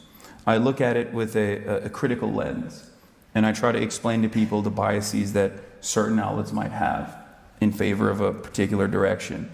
Omitting key details, burying the lead. Something that a lot of people, I think, are now familiar with is passive voice. This is something that Americans, at least, are very knowledgeable on. Whenever there's any instance of police brutality, the media always makes it seem as though this chaos unfolded on its own. I think mainstream presses utilize the passive voice for all actions that Israel is engaged in as well, quite a bit. Bullet. Yeah, and that's something we freaking talked about all year. All right, hold on. We can't watch this whole thing. It's like 3 hours long.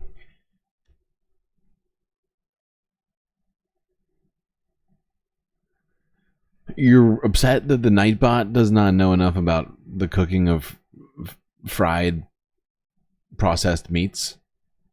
Is that really a thing that's happening right now?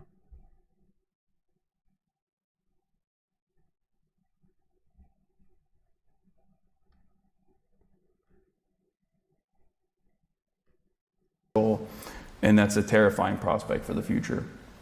Not to be too much of a downer, sorry. Thank you. Okay, so now it's time for some questions from the audience. If you just stick your hand up and then wait till we get a mic over to you, then you can ask your question. We'll go just here. You know what I help? You know, I think really helps make this a very serious discussion. It's all of the gifted subs and the chat box on the side. Yep, stand up. Hi, I'm Sadiq. I go to Down College. I've been a fan for a number of years. I just wanted to ask, what's your view on the global south's prospects going forwards? Because obviously we just hear news about their constant domination by the West.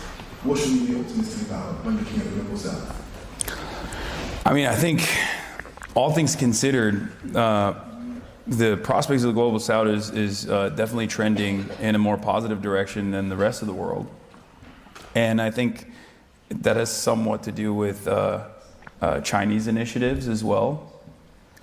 They're offering more favorable loans. They're engaging in development because they're interested in creating a secondary market, because everyone understands that like the next stage of the Cold War is most likely going to be the United States of America against China. And if the tariff faucet opens up, all of a sudden you need other developed markets to be able to sell products to. So in that process, I think a lot of people are, I guess, hedging their bets. They're leveraging against American dominance.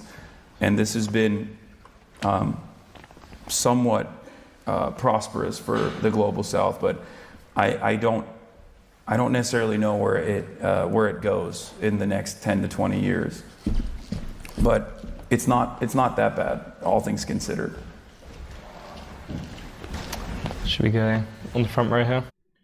I don't know why it bugs me, but that's just one thing about Twitch that's always frustrated me is the whatever need. I don't know where the need came from, even though the chat exists already. Is the replication of the chat on the screen, just in case you need to be able to read messages, the same two messages twice at this. I don't know. It's always confused me. It's never made sense.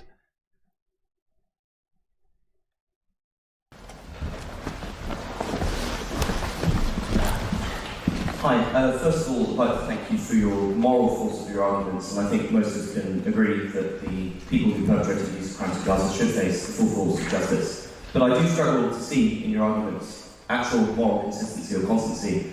How you just talked about the Houthis, for example, I'm sure was disturbing, not only for me as a gay man, but for other gay men, when you dismissed things like the murder of tens of people at the hands of the Houthis as a mere internal issue.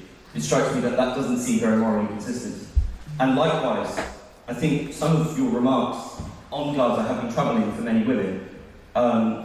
As you know, in the October 7th massacre, the Hamas forces who entered not only murdered hundreds of teenagers our age, but also, according to the United Nations, committed a pattern of sexual violence, targeting many of the most vulnerable people who were taken hostage. It strikes me to win this argument and to actually provide justice to the causes you seek about, you need to be morally consistent. And you need to understand that there's a universality in our values, where we must think about women and think about gay people, no matter where they are. And I'm wondering, have you always been the most helpful advocate for your causes? Great question. So in terms of the the sexual violence, I've never denied it, and that there are definitely people that have clipped things out of context to make it seem as though I have. But my approach on this has always been consistent. Whether it be the Ansar Allah administration and the violent actions that they take against the gay Yemeni population, or whether it be any sort of sexual violence that anyone has been victim to, I think that that is completely unacceptable. There is no world in which that I would say that the perpetrators of such crimes should not face any justice whatsoever.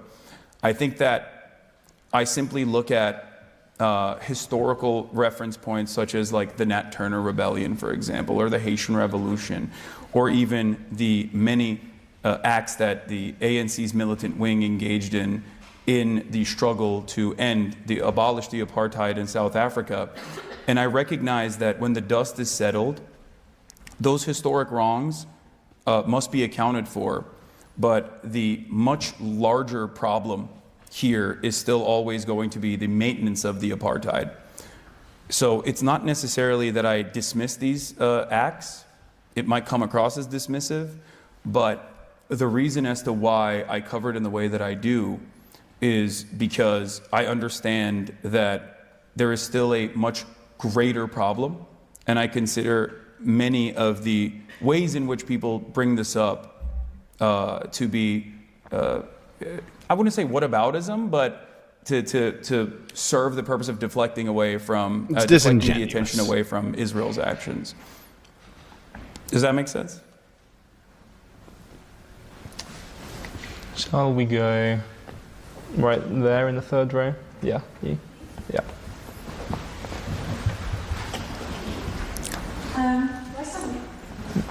It's up to you. Hi, I was struggling whether or not to ask this question, but potentially following on from what was just asked. I do appreciate the work that you do for the left. I don't want to diminish the extent to which you advocate for people's, general right to exist, especially women. However, I think maybe the person is political here. So you have been embroiled in controversy on account of your use of sex workers in your personal life, which you do openly speak on. Yeah. I support making the safety and autonomy of sex workers a priority. I don't oppose the criminalisation of women who take part in this kind of labour. But I equally think that if we are to accept the premises that all work is ultimately coercive and that sex work is work, which I think we both do agree on that, then what is the word that we use in society for coerced sex, right? Secondly, do you accept that, hedging your bets, that sex workers you see are wholly consenting is perhaps naive, especially insofar as like a plumber fixing your bathroom who's in a tricky situation is incomparable in terms of the degree of suffering undertaken, like in terms of a woman engaging in sex work, for example, due to her limited options. No, absolutely. You're absolutely correct in terms of the extra coercion that might take place, and in many instances, it is a very real problem. But I think that my approach to this has always been, first of all, I've dated sex workers as well. I'm very public and very open about my advocacy for sex work. In terms of the moral dynamic of it, yes, I understand that there is a difference there as long as people are voluntarily, as adults, consenting to the act. And the only way, I think, to ensure that that is the case is to not only destigmatize sex work in general, but also make sure that there are proper mechanisms in place to ensure that this is a safe process, that people are not engaging in this act involuntarily. So I understand your concerns. This is something that I mean, I'm not sure you quite hit on that entirely. I mean, I'm not here to criticize Hasan, but I mean, I think it's hard to remove capitalism from anything we do in society. So, I mean, but like, the fact is, like, yeah, sex workers have bills to pay just like anybody else, and so in a way they are in fact being coerced. You can make that line pretty easily.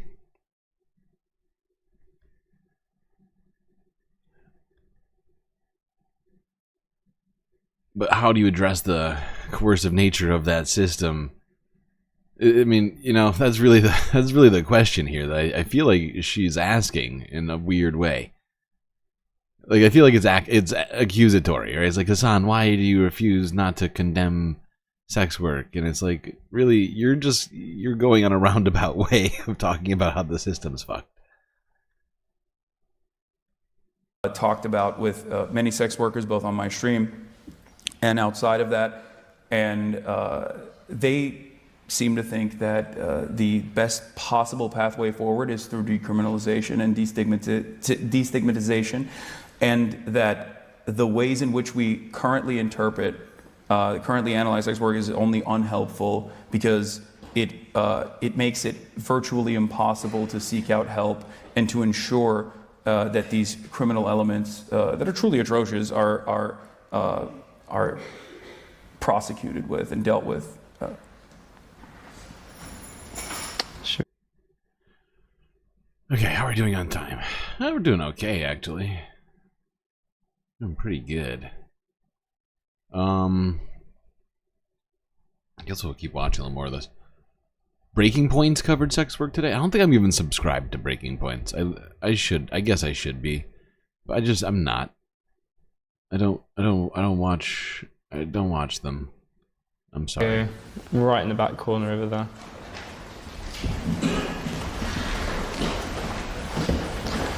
Great. Trinity College is the largest and by far the richest college at Cambridge. It built over £2 billion worth of wealth through all the nefarious means you'd probably expect, including continued investment in arms companies like Elbit Systems. After student pressure and protest last year, the college pledged to divest. In October, the college broke that promise, backtracking, with the master saying that they regretted creating hardship funds for students affected by conflict.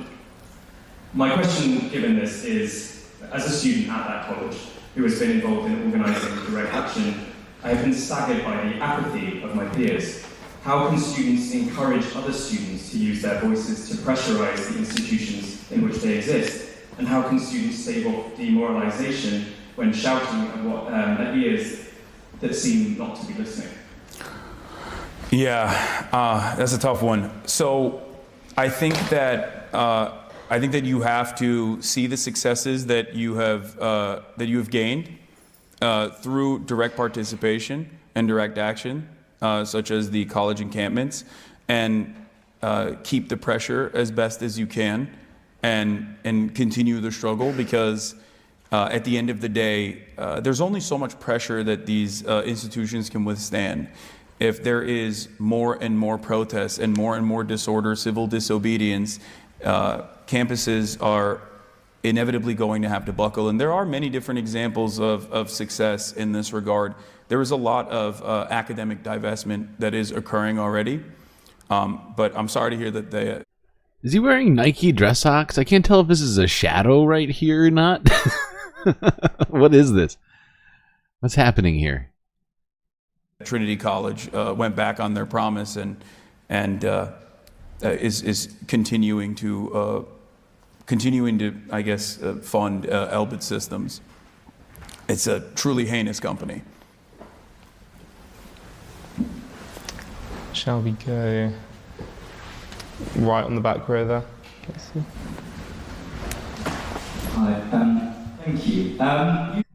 It's it's so weird, and the fact is, I couldn't even find.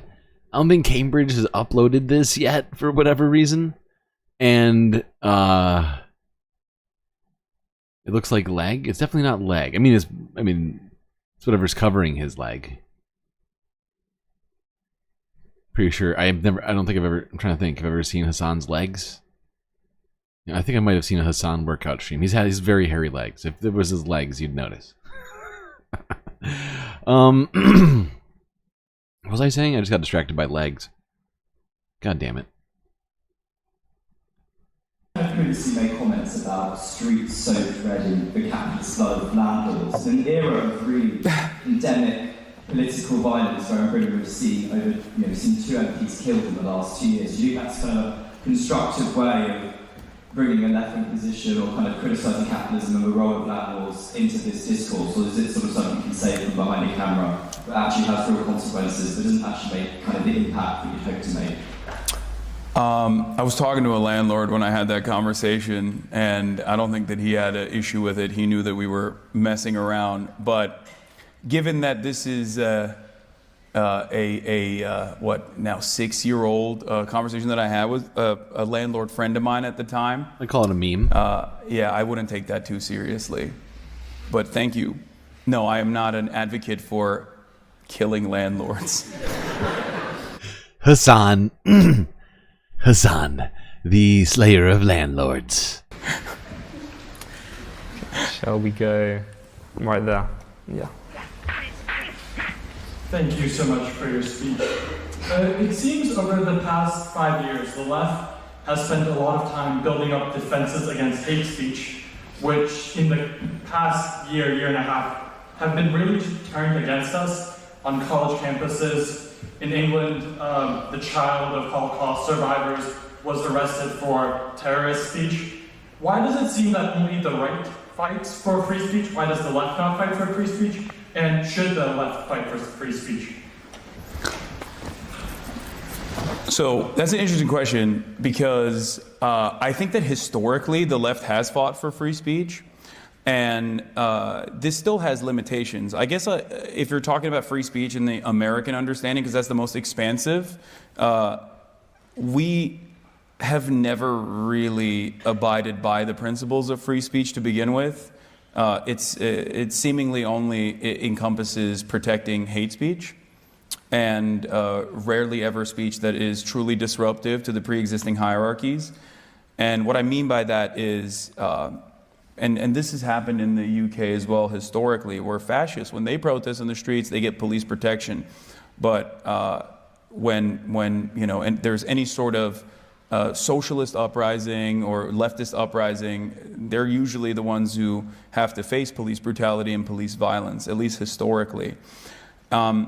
America, like I said, has the most expansive free speech protections, and yet in 32, if I'm not mistaken, it might be 36 now, states in the United States of America, you actually have to sign a pledge if you want to become a school teacher in the state of Texas, for example. You have to sign a pledge that says you will never engage in BDS, boycott, divestment, and sanctions on the state of Israel, which is, once again, a formerly successful initiative against apartheid South Africa. That's where BDS comes from originally. And yet we have these very obvious restrictions on free speech when it comes to Israel. I think that ultimately the notion that there is free speech absolutism is somewhat silly. It's never really existed. And I think that there are well-established boundaries that many people agree to across the board. Like, there are certain kinds of freedom of expression that obviously should be considered criminal. Child pornography, for example. Illegal. Like, that's not protected under free speech. And some places are more expansive, others are not. But ultimately, I think it doesn't really matter. There's no real champions of free speech absolutism. That doesn't exist. I guess maybe, like, with the exception of Noam Chomsky, I've rarely ever heard anyone make a convincing free speech absolutist. Yeah, it's a fair point. I think I've heard Kyle Kulinski try and quote Noam Chomsky on his own free speech absolutism arguments before. I always sort of fall short of absolutism. Argument that is genuine. It's just not something that the right believes in. That's why they have been able to portray themselves as champions of free speech in an effort to get away with hate speech without any consequence whatsoever. Because free speech doesn't mean that there should be any sort of freedom from consequences. And yet they have positioned themselves as champions of free speech while simultaneously, in the United States of America at least, right-wing groups are responsible for book bannings, books being pulled out of libraries all across the country.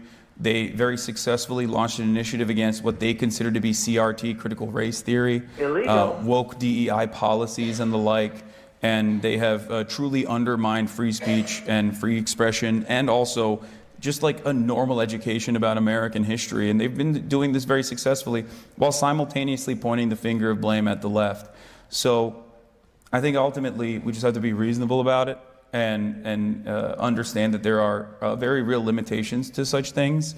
And when people cynically try to regulate free speech with honest parties that are involved in spirited debate, then you can shout them down a little bit. You can tell them, no, that's not the case. I think one very clear example of this is the conversation surrounding Israel-Palestine. In America, We censured Rashida Tlaib. She's a Palestinian congressperson. We censured her in our Congress because she said, "From the river to the sea, Palestine will be free." This is an emancipatory slogan that I think people cynically claimed was anti-Semitic and censured her. No such censures exists for the likes of Tom Cotton, who very famously wrote a New York Times article demanding that Black Lives Matter protesters be violently squashed by the military. Tom Cotton, who has demanded that pro-Palestinian protesters and environmental activists be killed for protesting and blocking roads. There is a Louisiana Senator Kennedy, who... Yeah. Oh boy, we know all too much what Cotton and Kennedy have been getting into. It's all been pretty bad. Can't watch this whole thing. I really can't. I wish we had time, people. We just don't have the time. Can't do it. That's too much, man!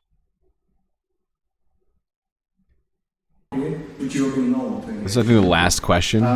Wait, hold on. I hope you had a comfortable travel. Hey? Yeah. I still think it's an issue worth pointing out, because when it comes to especially the consumption of luxury goods, sports cars, $1 million property, which you've been known to engage in, how can you justify yourself as a moral character on the left when you are benefiting more than many capitalists are from what you're doing as being a Twitch streamer, exploiting other streamers through your reaction content, which you are, which is a widely established fact. They're socially necessary every time, considering what you earn. You put in that much effort as the other streamers that you're engaged, reacting to. And furthermore, when it comes to... Can we keep it brief if we can? When it comes to the consumption of luxury goods, what do you think Marx, Lenin, Rosa Luxemburg, Liebknecht, what do you think they would say about this kind of new brand of socialism that you represent? Which is, by any measure of it... I think we're asking the same question here. I think that you are... We get it, pal. We get it. What would... Societal revolution change, because you are no more than a racketeer. Oh my god, this guy won't shut up. Okay. Thank you for the question. I don't know how familiar you are with Karl Marx, but his bestie literally had a factory, so I don't think that he had that much issue with people that came from means. But having said that, however, I do think that it's a good point. What you rise is the point that you brought up, that socialism is about being in a poverty cult or living an ascetic lifestyle, is, I think, pure reactionary garbage. The entire purpose of socialist movements is to allow people to have their own individual freedoms, to have autonomy in their lives, to be able to have some semblance of workplace democracy so they can experience these freedoms and feel like a fucking human being. And that is what I practice, and that is what I preach as well. I have a cooperative in the way that I have my own podcast is Equal Say, Equal Pay. My producer, Marge, is sitting right there. Makes a lot more money than the average Twitch streamer does, as a matter of fact, for that reason. And I'm a truly fortunate person. I'm truly fortunate for being able to find such success in this field. As far as the accusations of exploitation outside of participating in capitalism, which is impossible to avoid unless you go and, I guess, live in the woods and make your own axe and cut the trees down and build a home for yourself that way. It's impossible to avoid capitalism. That's why most socialists will say that there's no ethical consumption. As far as like my glamorous lifestyle goes, these are voluntary subscriptions that people choose to sign on for. I've told people time and time again that they do not have to subscribe to me, but if they want to, they can. Back in the day, it was to avoid the top of the hour ad break. I don't even serve ads anymore. I do a decent amount of fundraising on top of that. Hasan makes too much money for ads. I don't think that philanthropy is socialism. And somebody gives 5 subs. And I work with labor movements in general. I'd say that someone of my level of wealth or my level of means is perfectly valid and perfectly appropriate. You might consider that to be self-serving, but I don't. And it's never been something that is inconsistent. When I was broke, I advocated for the same exact things that I advocate for now, and people would say, you're just jealous of the wealthy. Now that I do have money, people say you're a hypocrite. And I don't know what the expectation is from for someone like myself to just like cast aside. Once I got a little bit of money, this socialism shit is over. You want me to become like a right-wing Ben Shapiro type of person? Why aren't you grind setting harder? Like, you want me to cast aside my values and my principles? No, I'm not going to do that. So those boots look like they have some mighty nice straps, buddy. Use all of that fortune for good and to continue uplifting voices that are unheard and to continue to advocate for people to get that same level of emancipation and autonomy in their workplaces and across the board.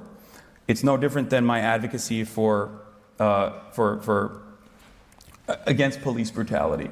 I'm not black, but I speak on black issues. I'm not trans, but I speak against transphobia.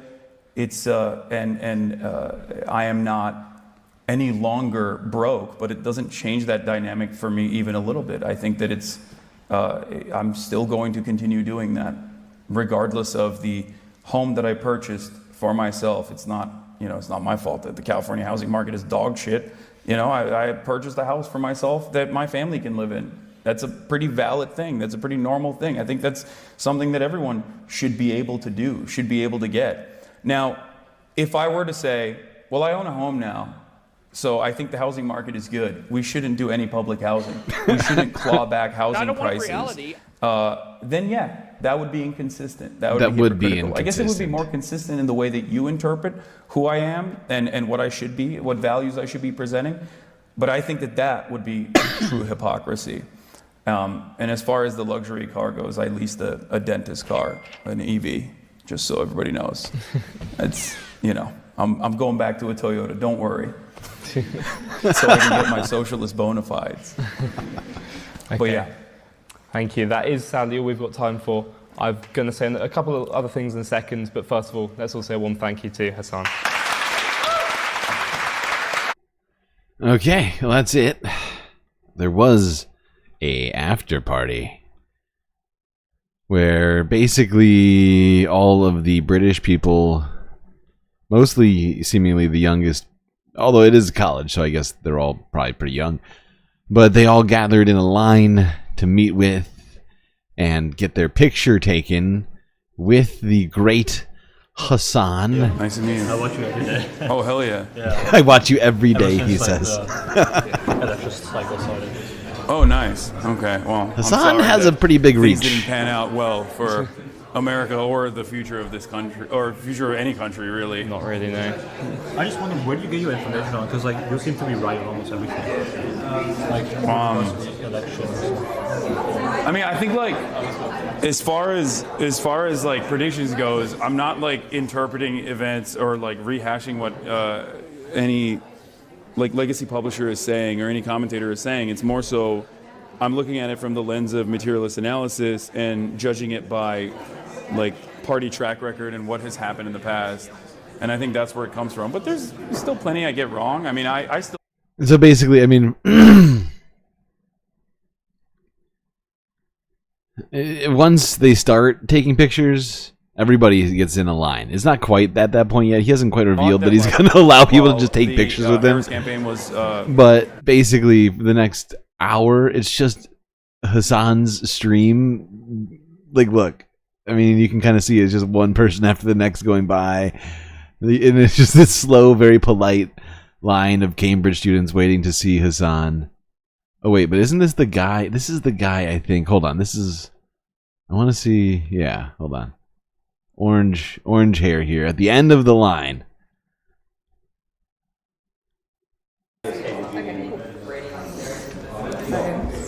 Hi, nice to meet you. weird that you're a real person? I am a real person. Do you find it weird, like, meeting people in real life as well, or most of it's kind of... No. I'm used I to feel it. you've just always been kind of, like, confident. He's like a Disney employee. He's like, yeah, I he's think like at this Mickey point in my Mouse career, it's just, I'm at used the to it. That's what it breakfast. is. And at first it at was the like really character exciting 'cause I breakfast. was like, oh my god, someone knows who I am. Like, that's sick. And then it just became like a normal thing, you know. But yeah, The I've been a leftist character sociable person breakfast. my whole life, I would say. It rhymes, so you know it's good. Twitch has ruined that a little bit.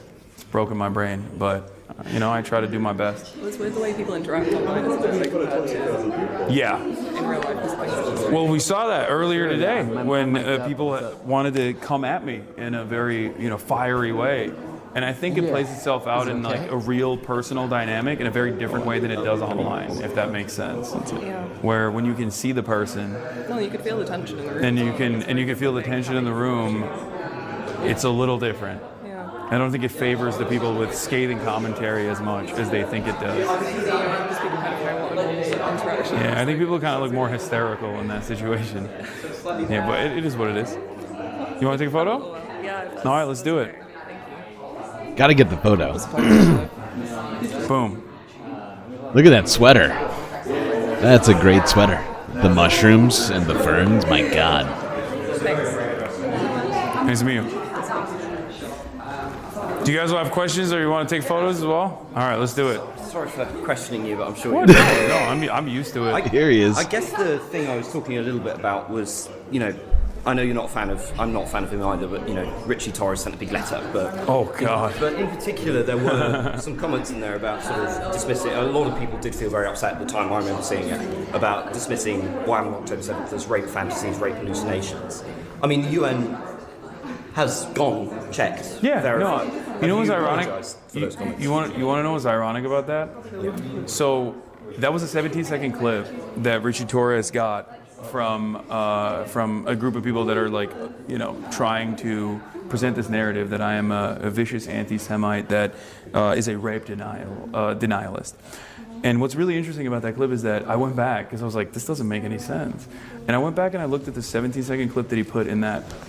And it was actually from a broader conversation where I was arguing against someone who was denying rapes. And I was like, no, I think that there is a very high likelihood that sexual assaults occurred.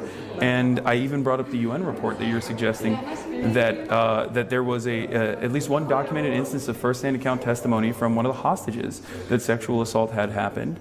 And that there is no reason to disparage or to claim that it did not happen when there is at least evidence that it did. And that it had not changed the dynamic of genocide for me even a little bit.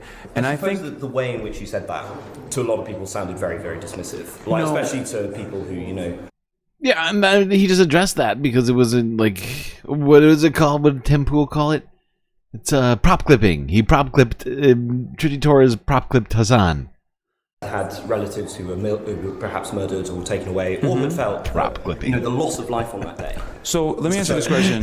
He totally made that up. No one's ever said that before. Now that you know the broader context, do you feel as though, like, do you feel like you were maybe duped? I don't want to say duped, but like that you saw this that was like very clearly out of context. Does that change your opinion a little bit, or do you feel like I'm running defense? I'm very much on the sort of. I've always been on the pro-Palestine side of this. I'm a left-leaning person, so I never looked at what I saw and said, "This is justification." Very, very pro-Palestine, as you can tell by my comments, which are all incredibly pro-Israel and questioning Palestine's right to do anything.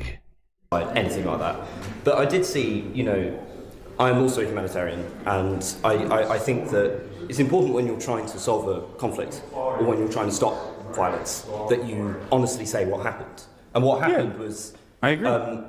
Murderous militants went in to a music festival and murdered hundreds of teenagers in cold blood. And I love this guy. He seems to think that he's stumbled upon something huge, as if we all didn't spend... I mean, how many months exactly did we spend just talking about October 7th itself? Right? As if we don't know what October 7th is. This kid thinks he's got to rehash the whole thing for us? As if we haven't spent not just that time, but then the preceding year after those first 2 months of people referring back to October 7th. And he's like, oh, well, Hasan, have you heard of October 7th before? Often massacred and mutilated them in ways that we have on camera. And that is deeply traumatic to me. And I guess this was linking to a broader point that, yes, I understand this whole thing about there is context to this, and you can't just sort of suggest any violent action is justifiable against someone if they don't hold views you like. But this is endemic to the ideology. Do you think I maintain that position? Side, it doesn't. No. But do you think I maintain that position? Do you think that I think that it was wholeheartedly justifiable? I think certainly you haven't been very clear in your condemnations at times, and I've watched what you've said. Do you condemn it Hamas? Doesn't seem, for example, in the course of your talk, you didn't mention what happened on October 7th. I'm taking bets right now on whether or not this guy is Pierre Morgan's nephew.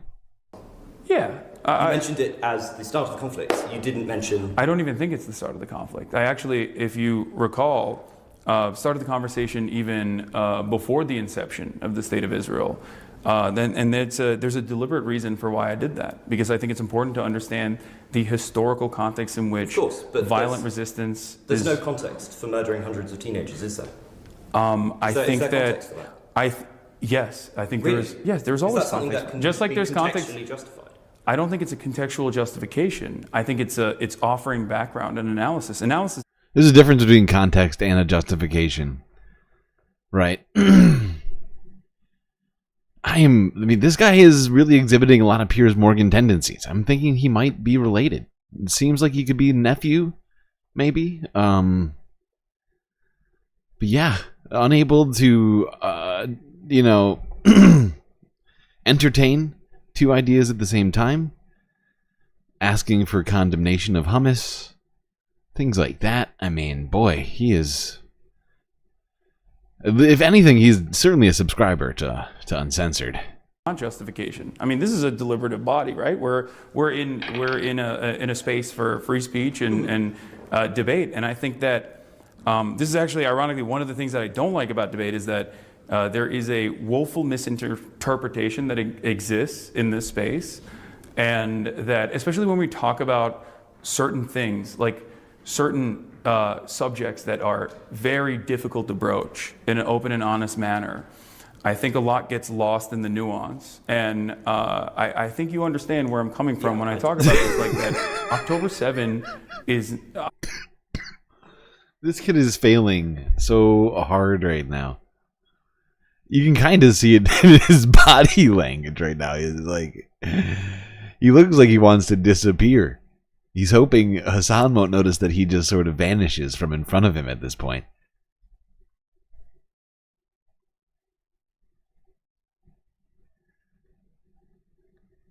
I've never said that October 7 is like the inception or the first stage in what has unfolded. I think that it's important to understand the context in which violent resistance has evolved, whether it be Hamas or whether it be any militancy against like overarching oppressive colonial actions. But I suppose what I'm saying to you is there's time for nuance, and there's also time to say something is unequivocally evil. And something is unequivocally unjustified. And when do you decide? When do you make that decision? I'm wondering why you can't. Hasan's I know he's not. I feel like Hasan's looking for a bottle to just like smack this kid with it. No, that one doesn't quite have the right sort of weight to it. About the wealth of Israeli atrocities. That to actually fix this conflict and gain trust with people, you need to say that unequivocally about the murder of hundreds of teenagers at the Supernova Music Festival, their mutilation and often their rape. And I don't know why you can't say that. I don't. First of all, in terms of using the language of mutilation and rape, and also consistently saying that there is a contextual justification for it, I think the violence that states engage in, specifically an apartheid state, which you agree is Israel's an apartheid state. Okay, so the violence that an apartheid state engages in is oftentimes considered to be invisible. There is a tremendous number of documented, there's a tremendous number of speakers and media representatives that have actively communicated all of the violence that has unfolded on October 7. I myself have also maintained the position that any kind of violence against civilians is completely unjustifiable. But I think it's more productive to at least be a resilient voice that, especially in the West, that tries to explain that these aren't barbaric monsters, that these are horrifying atrocities that they did, right? But that it is not coming out of a place of this antiquated anti-Semitic tendencies, or that they wanted to go out and like do mass rapes, or any number of different ways in which people have. I think what he's describing is otherization, dehumanization. That is what has been going on in this. What just happened to my mouse? Please hold. Something weird. Okay, there we go. I think, in a very unhelpful way, tried to claim that there is no emancipatory ambition here, and that there is no valid interest in wanting to be rid of Israeli sovereignty. Do you think? I think this kid's going to regret later his decision to have debated Hasan and then decided to double down and find him after. Because he already got one chance to ask Hasan this very loaded question. And he's like, you know what? Can we clear this all up? Alright, that's good enough, I think. On the Hasan at Cambridge, we're going to go straight into another big story. What story is that, you ask? Well, of course, the unveiling of Notre Dame. And before we actually see the unveiling, let's go here. This was yesterday, showing just the exterior of the building, where they've got, as you can see, they got this little built out sort of what do you call it? Oh, I want to call it a podium. That's totally not what it is. Gazebo. Yeah, there we are. Gazebo over here, as well as some other tents and stuff. They're all ready. You can see there's still a little bit of scaffolding on the cathedral itself, which I feel like at an unveiling is weird. Like, you'd think it'd be gone. That's just my sense of things. This is like a 10-hour video, so let's see what it looked like at night. Ooh, sacre bleu. Incredible.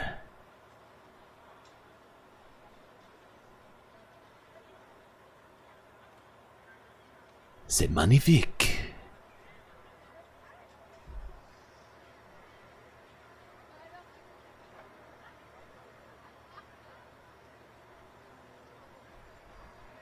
Now, of course, it did cost €1 billion to be this magnifique. So, don't forget that. Totally worth it, I'm sure. I mean, this light show? Come on, look at that. Look at the way it pops. Just popping.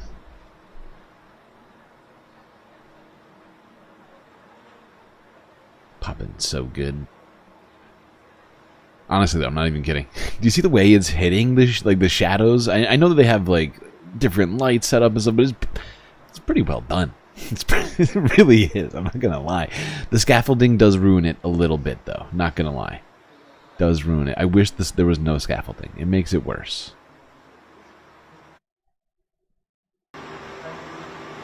Ooh, look at that. These even move. So fancy.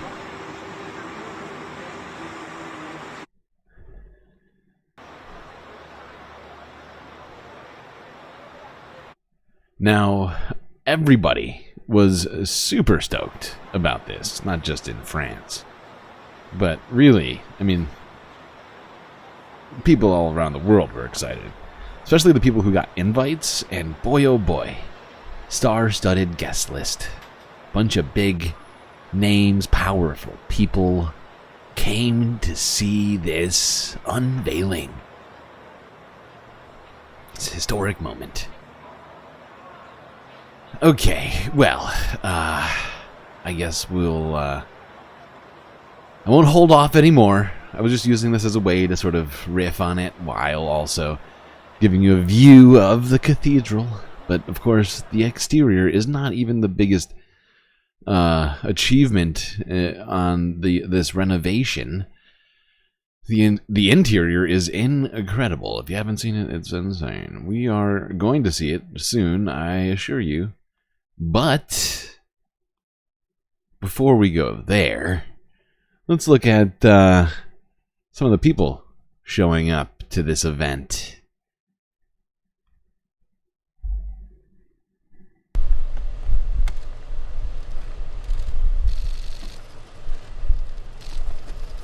Oh God. Immediately, if not sooner. Oh, it looked like they were going to kiss. They both seem really excited to see each other. President, I just, it's a great honor for French people Honestly, to welcome you. I think they were like squeezing each other's hands super hard. Like, I know they were putting on smiles, but I mean, how many times has Donald Trump like pulled different sort of handshake things with Emmanuel Macron? I feel like he forced that hug, that bro hug, because he didn't want to get he didn't want to get the old Donald Trump pull away handshake. President, I just You saw, if you saw, I don't know if you saw it, but Donald Trump winces for a second there. You can kind of see it. It's hard to see on his face, right? It's like, it's actually like right there where he's kind of wincing from how hard they're shaking. President, I just Power move. For French people. Power move. You gotta grab a hand. 5 years later. Like a dead fish. And you were at that time president for the first time.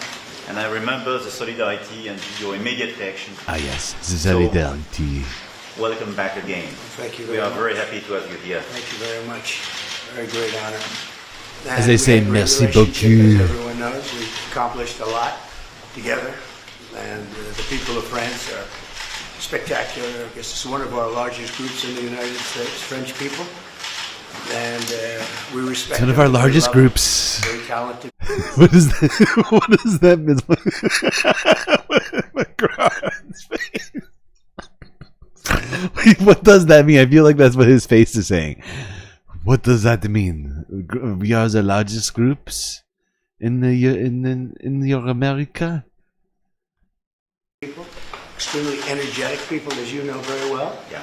And it's an honor to be here. We had a good time together, and we had a lot of success, really great success working together on defense and offense too. And it certainly seems like the world is going a little crazy right now. Oh, it's a little We'll be crazy. talking about that. Okay. Thank you very much for being here. Merci. There you go. Donald Trump. Crazy world out there. Look at these two. I swear to God, they're doing it this whole time. They are just having a goddamn handshake battle. I'm pretty sure Macron was doing like exercises before this, just because he.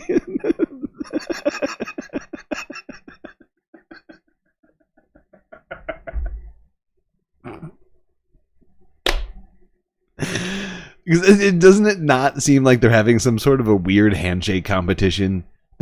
Come on, look at this photo. This is not. These two men aren't actually enjoying each other. Did you see? Did you see?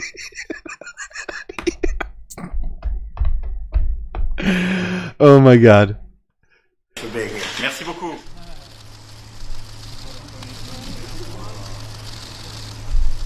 Thank you, thank you. So great. You're all so good. Having a great time. Guess what? There was somebody else there for this photo op.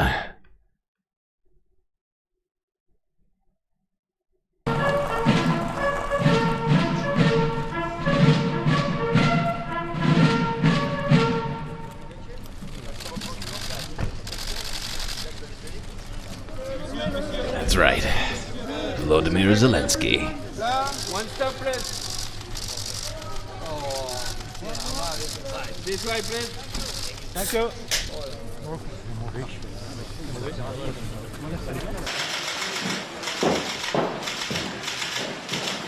Merci beaucoup. Merci beaucoup. Très bien. Thank you. Really good job, everyone.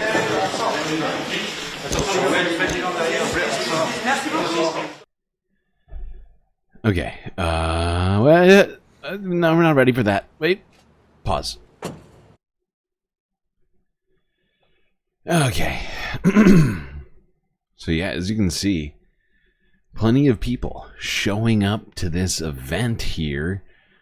Actually, there's a couple more I wanted us to see before we get too far along. Where is it? Ah, yeah, there it is. All right. Well, it wasn't just the men. Ladies were also here to see the church opening.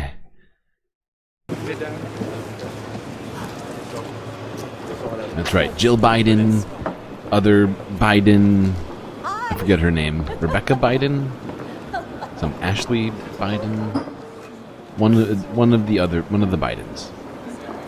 Both Biden ladies here. Everybody looking very fancy. Their best outfits. They are in Paris, after all. At a very fashionable event. Look at that. I'm loving that sort of the gold fleur-de-lis. It's almost Indian in its construction. That overcoat. Loving it. Loving it.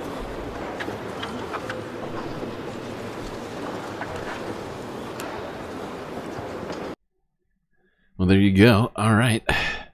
That's at least a small look at the guest list for this very prestigious event. Historical billion-dollar event. I mean, my God.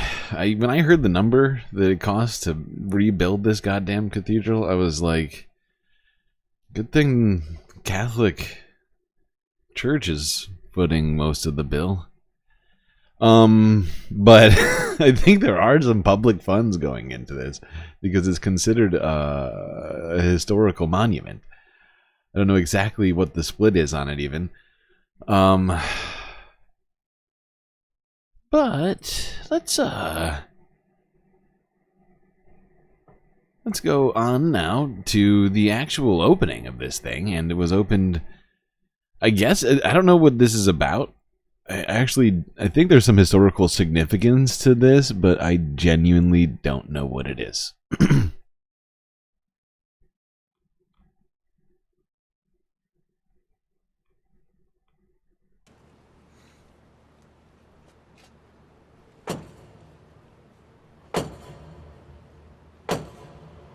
Like, I don't know why priests would be banging on doors. I've never heard of this. Is this something... Is anybody familiar with this tradition is about? I just don't get it. To scare the devil out?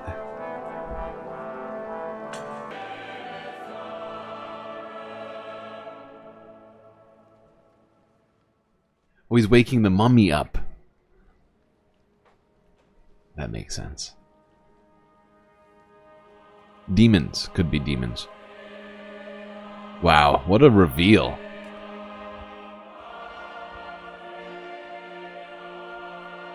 They have a drone in here?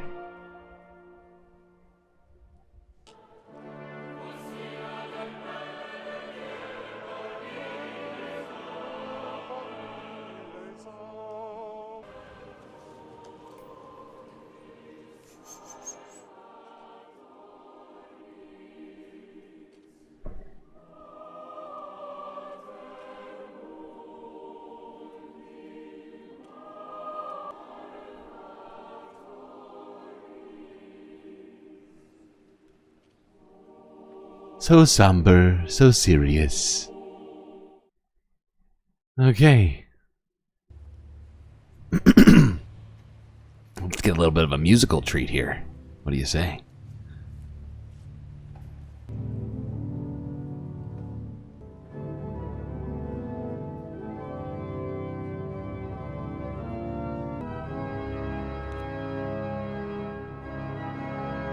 What is that? The Phantom of the Opera?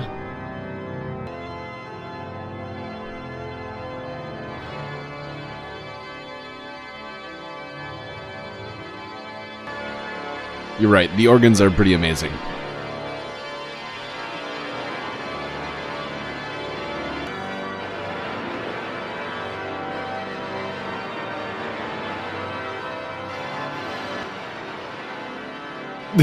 This guy's going ham right now.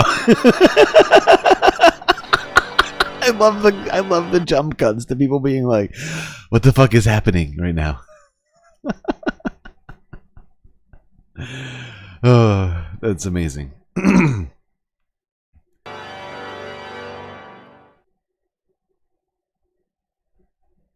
I'm glad the organist took a solo.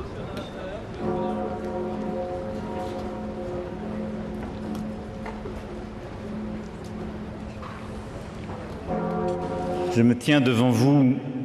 I stand before you before we begin with the ceremony to express the gratitude of the French nation.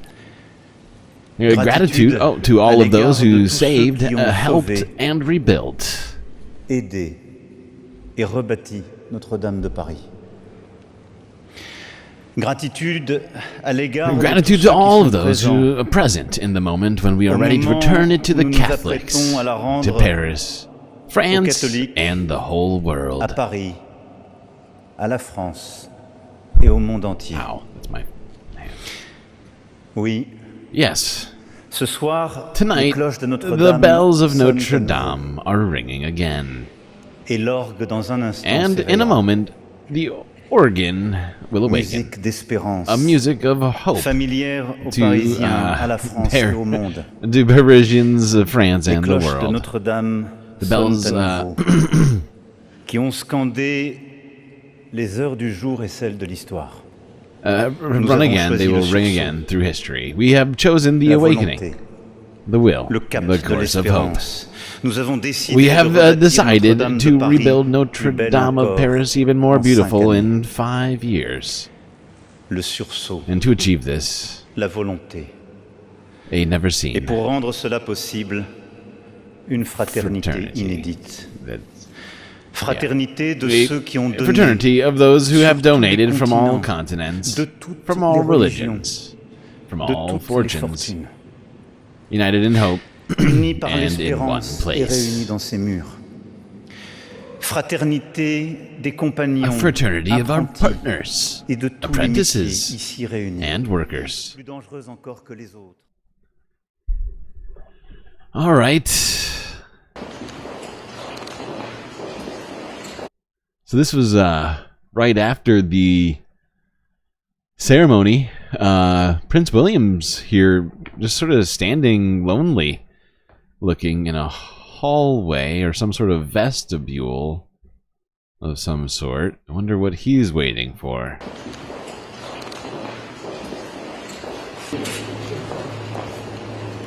Oh, it's me, baby. I'm here. Good man, this one. So, he's great.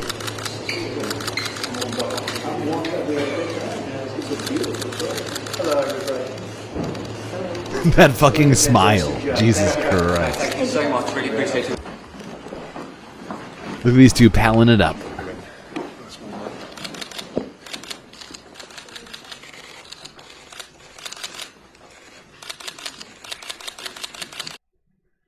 I think this might be at the embassy, like the British embassy in France. I'm assuming partially by the decor.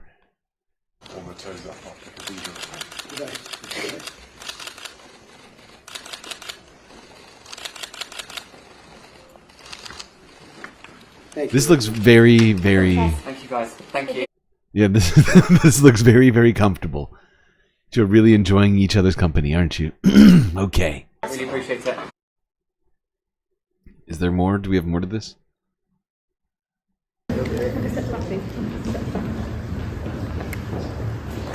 Well, this is just the This is Forbes footage of the exact same thing. Okay, right. Okay, and it's even worse. Cool. Well, Prince William, Donald Trump, palling it up at what we're just assuming to be the British embassy, especially because if you go back here, as you can see behind Prince William, you can see the French and British flag right here. It's all, you know, it just kind of makes sense. I mean, look at how big the doorways are. I mean, come on. I'm just putting 2 and 2 together here, people.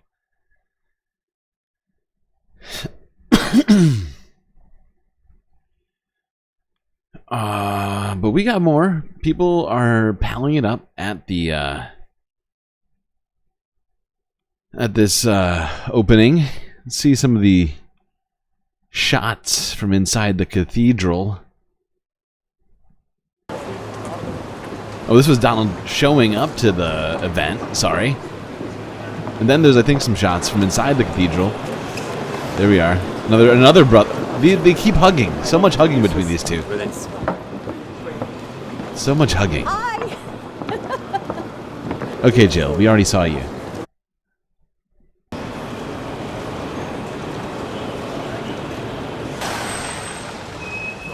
William barely made it through the doorway. Dude is tall.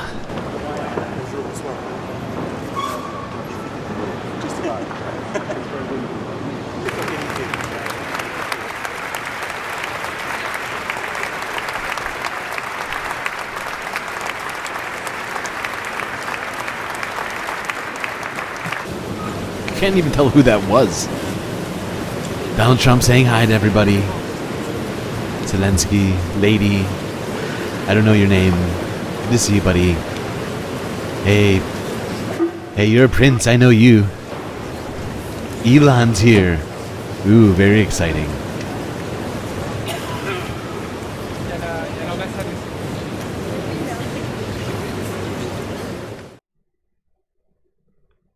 All right. Well, that's it, I'm afraid. On the Notre Dame. I know everybody was enjoying it so much, but that's it. That's it. That's all I've got on this damn thing. But it was a big moment. Everybody was there. It felt important to see whose elbows were rubbing whose. Things like that. Where is Joe?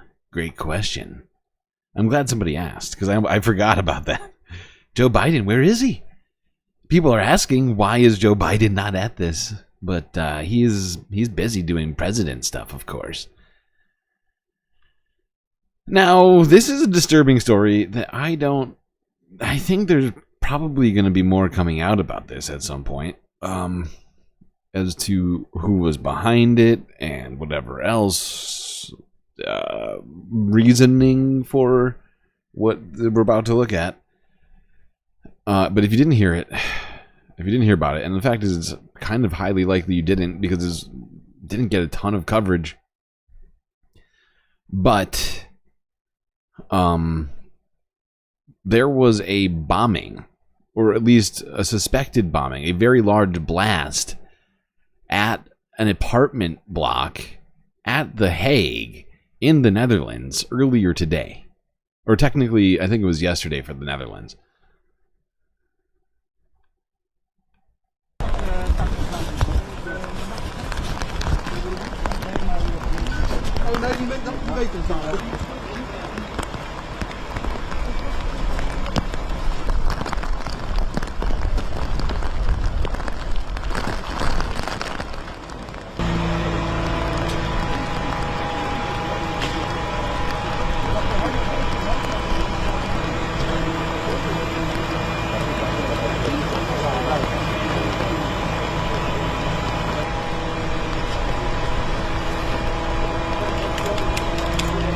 I mean, you can see the damage from this bomb is insane.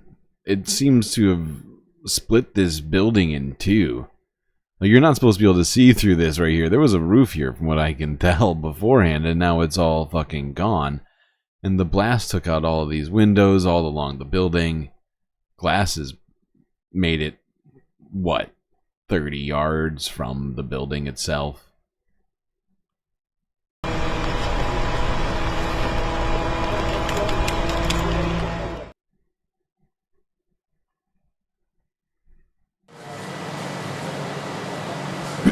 Part of a Dutch apartment building collapsed after an explosion.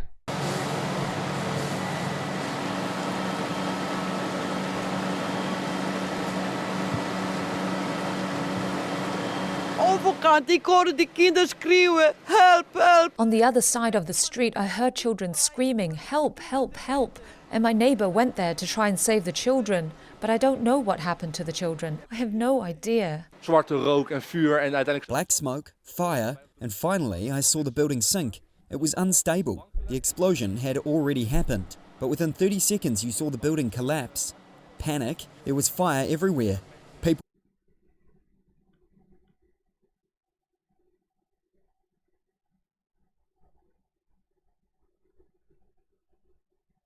Alright, So yeah, they've been searching for survivors from this blast, but it has not been super good so far. I'll try and keep you updated on that one when the news comes.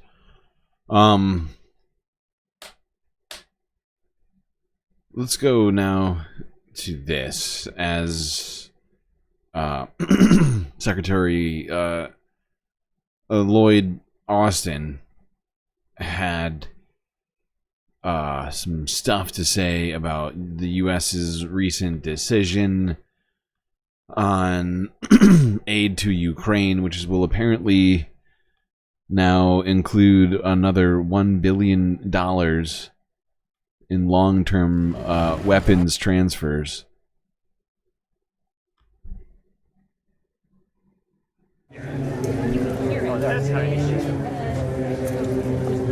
In February 2022, the world was jolted by Putin's all-out invasion of Ukraine. But we understood the danger to American security and global order. And so we rallied some 50 countries to help Ukraine defend itself. We've seen strong bipartisan support for Ukraine from Leader McConnell and other leaders in both parties. And I'm proud to announce today the commitment of a new Ukraine Security Assistance Initiative package worth nearly $1 billion. This administration has made its choice, and so has a bipartisan coalition in Congress. The next administration must make its own choice. But from this library, from this podium, I am confident that President Reagan would have stood on the side of Ukraine, American security, and human freedom.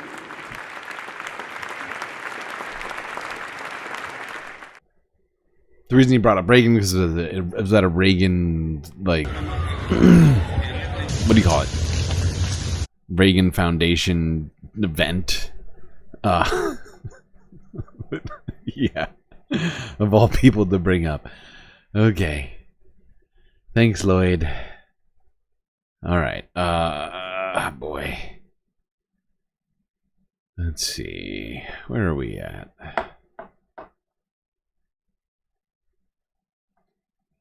You know, I think at this point, I'm gonna take a quick break here. I know things are a little weird today, but it's because we got some, like, more longer form content than usual, so I'm trying to accommodate for that somehow. So far, it's not going. I don't know if it's going as well as I think it is. But I'm gonna try to keep it going here. All right.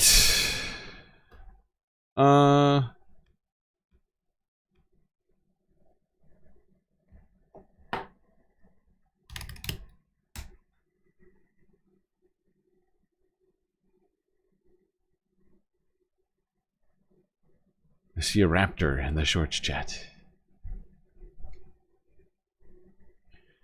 It's really quiet in the shorts lately. I don't know why. It's weird. There was a time where the shorts would get crazy. That's where I was getting a lot of views at one point. It seems to be... I should look into which of the videos have done the best of shorts. I honestly have no idea what it is.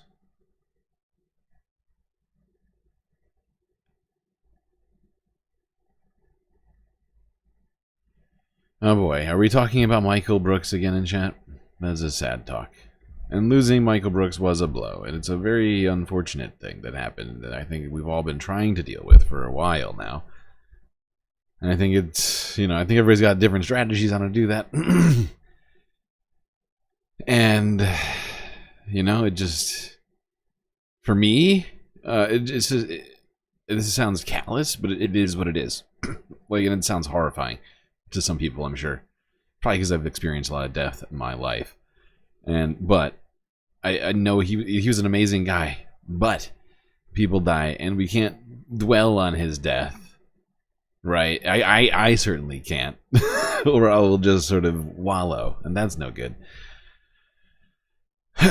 And we just gotta somehow try and live in a way, if we do care about Michael and his memory, in a way that somehow serves that, right? That's all I got. I don't know, it sounds stupid. It's all I got, though. I'm sorry, people.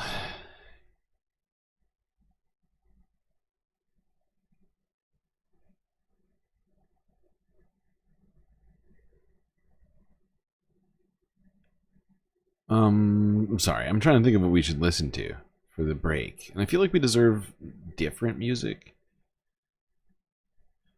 I don't know why. It's the weekend.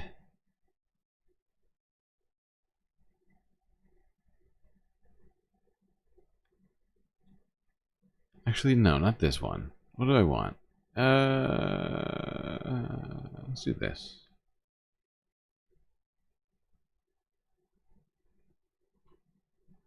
Forget he ever existed. I never said that. I never said that. That is a lie.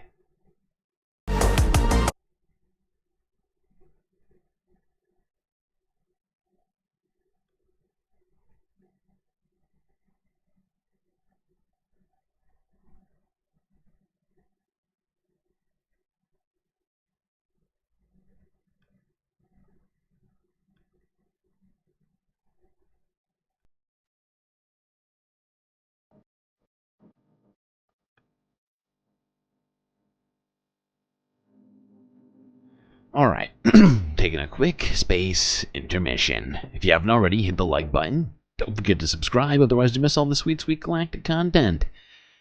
Once you get done doing those two things, I must implore you're considering the potential of maybe contributing to the Galactic News Network.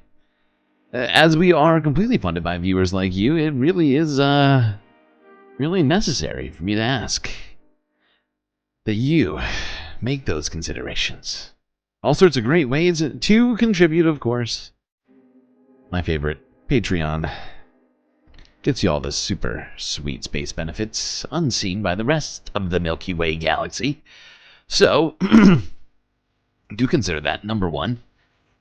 And currently, due to unforeseen circumstances, I am imploring people to consider using PayPal or Cash App before YouTube or Twitch. Not that you can't, I'll eventually get that money, but due to galactic circumstances, PayPal and Cash App would get me the money faster. Just saying. I am imploring, I will implore. I continue to implore. Thank you, Moa Noab. Alright, now, what else did I have to say here? I was saying things. Nah, whatever. Space break. Space break, you people. Snack.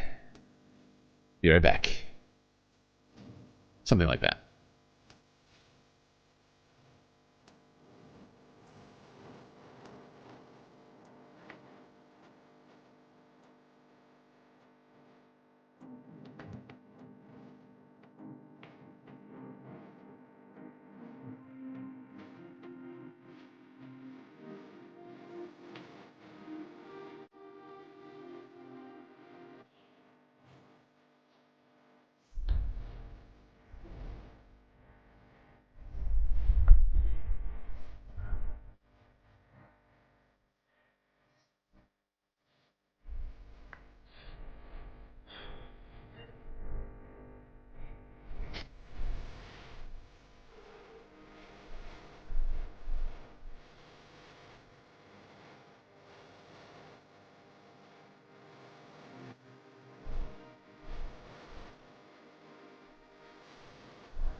Hey, thanks for the super sticker, Monop. It's a lovely dancing lemon. Alright. You know what time it is, chat. Time for the third half of the show. I don't know if it's going to be the final half, honestly, because of how I've set this up. But, yeah. Better get into it.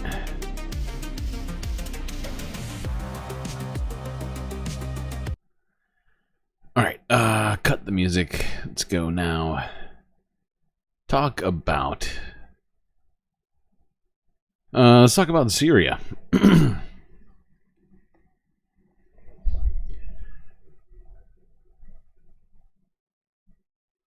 Things have been getting pretty crazy here. Start off here from Reuters. This is from yesterday. This video is said to show a Russian strike on a bridge that Syrian rebels would use to get to Homs. A Syrian army officer told Reuters it was bombed to prevent the rebels using it. While various social media videos, verified by Reuters, showed the rebels taking over a string of towns en route to the city. Homs is a crossroads on a key road between the capital Damascus and the coastal heartland of President Bashar al-Assad. The rebels' approach is part of a lightning advance since they burst out of their northwestern Idlib bastion. The territorial gains of the past week are the fastest since the civil war erupted 13 years ago, following street protests against Assad. The rebels captured the key city of Hama on Thursday, following their seizure of Syria's second city, Aleppo. Other footage purported to show them in Rastan, also in Homs province. Thousands of people fled Homs overnight, a war monitoring group and residents said on Friday. The advance, led by a former al-Qaeda affiliate known as Hayat Tahrir al-Sham, is the biggest challenge for years to Assad's rule. In Hama, crowds toppled this statue of Assad's father. Assad regained control of most of Syria in 2016, after his key allies, Russia, Iran and Lebanon's Hezbollah group, came to his aid. Okay. So, some people may have seen that yesterday, because I think we looked at that one. But now I think we're almost at the point where we are up to kind of the current, if you will. We saw this one yesterday. Let's go to this. Tabii Idlib. Now, tens of thousands of people are fleeing the Syrian city of Homs as rebel Islamist fighters close in. And the speed at which the armed opposition is advancing across the country has astonished everyone, with the Syrian army loyal to President Assad simply falling away. The civil war began in 2011, but the rebels with links to Al-Qaeda were forced into retreat 5 years later. Now they're back, and in just 10 days have taken the whole of Syria's second largest city of Aleppo. Another major city, Hama, fell yesterday. And now in their sights is Homs. Success there could see the main road from the capital Damascus to the Syrian coast cut, dividing the stronghold of President Assad. His lightning loss of territory due to his backers, including Russia, Iran and Hezbollah, currently fighting in other conflicts. Well, with all the latest from the Turkey-Syria border, here's Hugo Bachega. Syrian rebels on their way to Homs. Okay, let's get past this one. Let's go here. This is from 15 hours ago. BPC News. Reports suggest anti-Assad rebels have captured... To Syria now, where advances by rebel groups on government forces appear to be gathering momentum from both the north and the south. The news agency AFP quotes a war monitor and rebels as saying Druze militias are just 10 kilometers from the southern gates of the capital Damascus after snatching the southern province of Daraa from government control. The speed at which the armed opposition is advancing across the country has astonished everyone, with the Syrian army loyal to President Assad simply falling away. The civil war began in 2011, but the rebels outside Homs, now known as HTS with links to Al-Qaeda, were forced into retreat 5 years later. Now they're back and in just 10 days have taken the whole of Syria's second largest city of Aleppo. Another major city, Hama, also fell to them, and now their sights are on Homs, Syria's third biggest city. But fighting there is intense. Syria's military says it's carrying out airstrikes in an effort to push the rebels back. A UK-based war monitor says those regime airstrikes near Homs have killed 21 civilians. Yeah, of course. Civilians are going to bear the brunt of a lot of what's happening right now.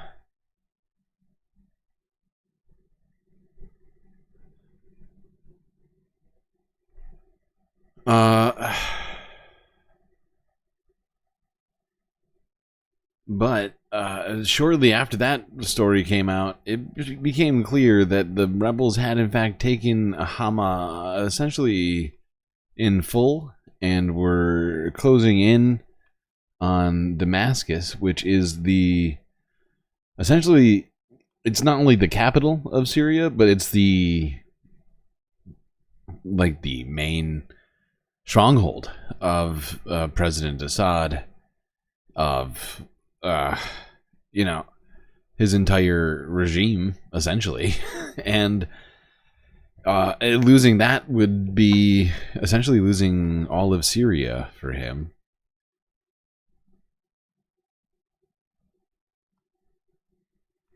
Let's get the very latest now from Seder, who's in Kilis at the Turkish border with Syria. What are you hearing of these reports close that the opposition fighters are close to Damascus?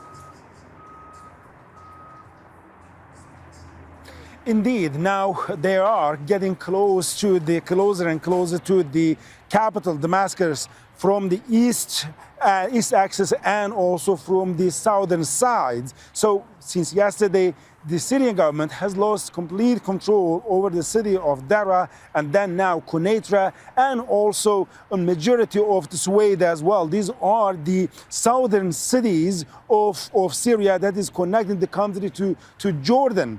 And now the opposition forces are heading toward the north and almost seizing and encircling the capital, Damascus, from the south and heading toward the north. Now they have taken over the town of Daraya, they have taken over the town of Samanin, and now we are seeing roughly in many places there are fights that are taking place around 30 kilometers, 40 kilometers away, and in some places even. So this is a statue of Bashar al-Assad's father. This is in Damascus, or outside of it, Jarmana. Oh, Daredevil, thank you for the super sticker. What is it? Just a very happy looking emoji. Thank you. Talking about less proximity of 20, 25 kilometers, 15 kilometers. So, and that is not only from the south, from the east also. The opposition forces today has taken the control of the town of Palmyra. You remember in 2014, ISIS has taken the control of that city. It's a historic site and they have destroyed that historical monuments. Now that is under the control of the opposition. But taking over Palmyra simply by the opposition, simply for the Syrian government, means that they have lost their connection from the entire eastern areas of the country. So When we go to the further east, the Syrian government forces that were left there are now surrendering themselves to the Iraqi security forces at the border. Then when you go to the city of Homs, which is another strategic place, a major city of Syria, the third largest one, the opposition fighters are saying that they are engaging in a fight with the Syrian government forces. And now in several of the neighborhoods of the city of Homs, now the fighting is still continuing. And so when you look at this map now, it's just surrealistic that within 10 days, the government has been losing its control over the majority of the country, nearly 6. Yeah, because of course the Syrian government, even though it's a big picture, right? Were we looking at it back here? Where was it? Oh, actually it was in a different video. But when we were looking at, I mean, Syria's a big country, but, you know, and it only controls a certain part of the country, and only a certain part of the country is habitated and, you know, significant governmentally, militarily, and, you know, the three main cities that were controlled by Bashar al-Assad are now falling, one after the other.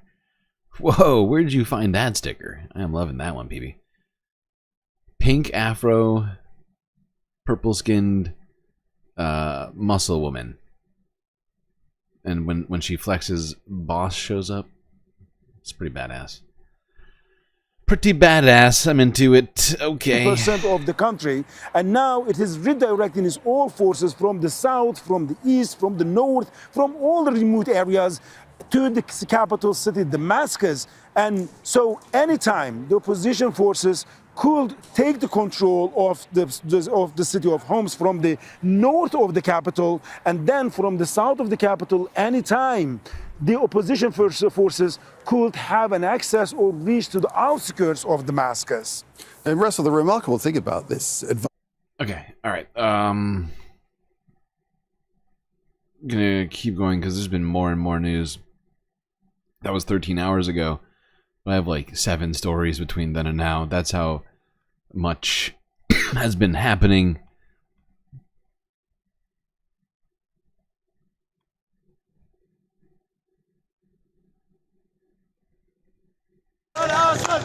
Just 12 miles from the presidential palace in Damascus, crowds chant for Bashar al-Assad's regime to fall, a statue of his father becoming the latest to topple. You can't decide who to root for? Well, that is what is so difficult about this particular situation. It's... I mean... The fact is I think in this particular situation, you don't even have to root for just one group. Because it means just how many there are in the region. But it's also very complicated. The ones who are making the most ground right now are, as we've mentioned multiple times, linked to Al-Qaeda formerly, and are now claiming they have changed their outlook on things. They want to do a chill theocracy.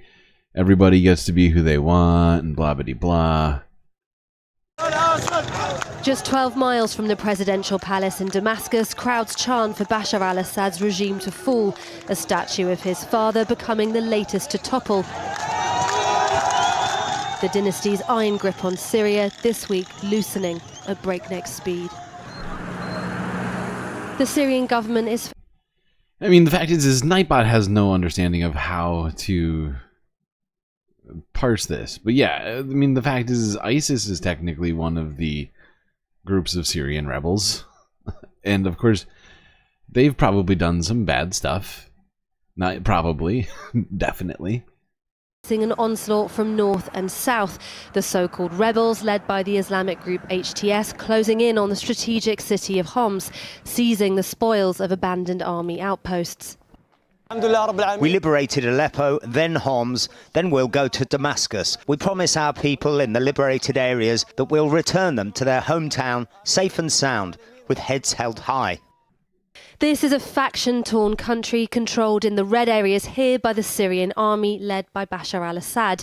But it's the lightning advance of the rebel army led by HTS Tahrir al-Sham which made the first move last week in a fresh attempt to topple the Assad regime. From the north, they took the economic capital Aleppo, then the city of Hama and reaching the city of Homs. In the south, local groups gained control of Daraa, while HTS rebels claimed to have reached As-Sanamain, just 20 kilometers south of the capital Damascus, where Assad remains for now. HTS has built a broad alliance of rebel groups, each seizing their moment to apply maximum pressure on Assad's ailing army. The group and its leader, Abu Muhammad al-Jalani, once an al-Qaeda fighter, are on the US, UN and Turkish terror lists, but have attempted to rebrand, Jalani saying he wants to transition into a state of governance and of institutions where religious and ethnic minorities can live safely. Analysts say, but Turkey denies, that the advance couldn't have happened so swiftly without the tacit support of Turkish President Erdogan. His foreign minister was in Doha today in talks about the Syrian conflict with his Iranian and Russian. Yeah, I mean, I think that's technically to some degree true. The support of Erdogan has been strategically important. He's been striking. He's been doing strikes within Syria in the last month. And it does line up. Some of these attacks now, they make a little bit more sense. They're making slightly more sense, at least from coming from Turkey. Because it was honestly, when I heard about the Turkey strikes, whatever, 2 months ago, or a month and a half ago, it just didn't make any sense to me.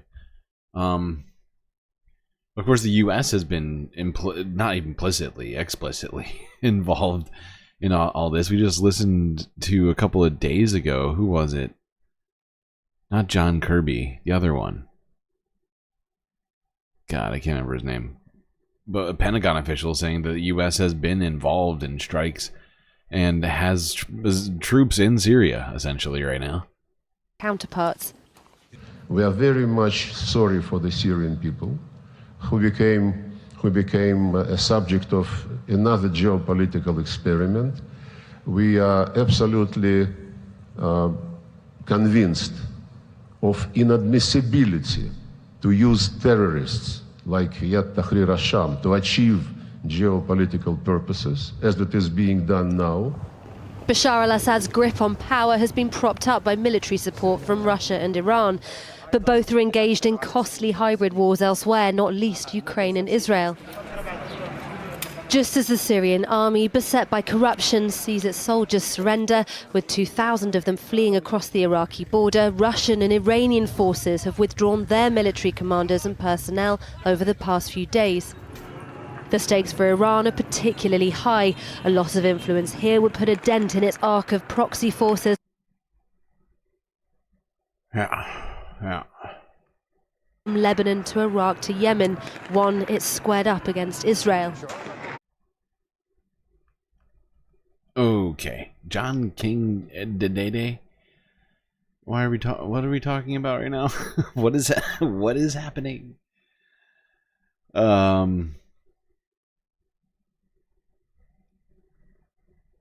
Let's go to this now.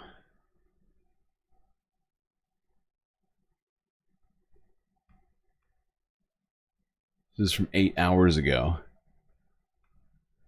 Rebels reportedly moving closer to Damascus.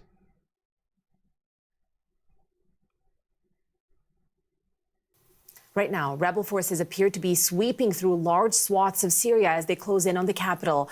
The leader of one of the main armed groups declaring, quote, the fall of the regime. The opposite of John... I wasn't asking for the opposite of John Kirby. I was just saying the other one. The other Pentagon ghoul. What's his name? I can't think of it. That's the problem. It's killing me. Within sight. This was the scene in the northeastern outskirts of the capital. Celebrations in response to the rebels' claim they are at the, quote, gates of Damascus. Regime officials deny reports that Assad has fled, claiming instead government troops have established a strong cordon around the capital.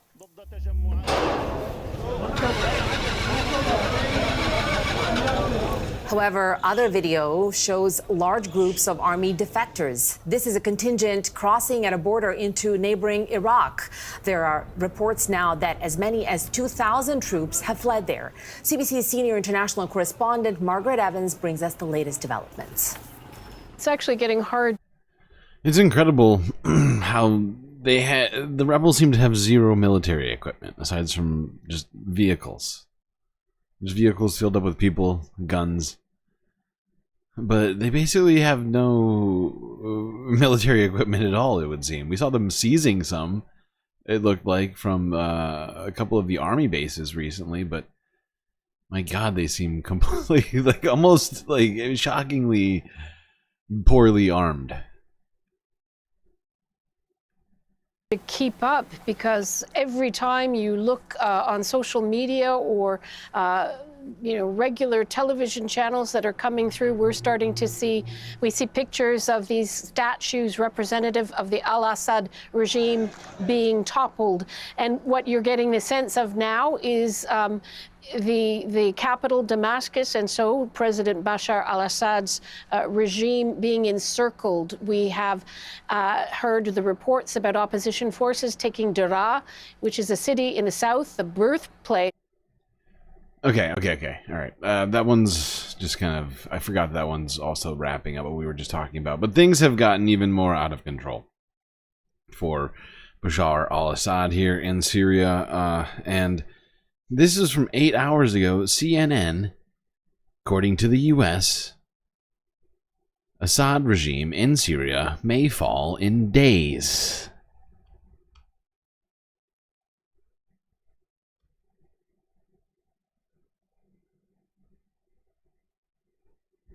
We begin with breaking news tonight out of Syria, where rebels may be on the verge of toppling President Bashar al-Assad's regime. The rebels keep pushing deeper south. They say they're now at the gates of Damascus. Of course, that's Syria's capital. And at this moment, conflicting reports about where President Assad actually is. For more on all of this, CNN's Nick Robertson is joining us now live from London. Nick, what is the latest? Yeah, Jessica, sources I'm talking to are saying that rebels have essentially been looking for Assad in the capital, and he is not in the places that they would have expected him to be. This was not the sort of main bulk of their forces that we now see poised at the northern outskirts of Damascus, and we see rebel forces who've come from the south as well in some of the sort of southern suburbs. Damascus is a really, really large city. You know, you can travel an hour to get to the far outside of it if the traffic is heavy. What we are seeing right now is the army deserting their posts, the police deserting their posts right around the capital, and the rebels converging on it. And these rebel elements that have already been inside, essentially on reconnaissance efforts inside the capital, are not seeing Assad where they would expect him to see him, or not seeing indications of him. They don't know where he is. They say that they're searching for him. They don't know if he's in.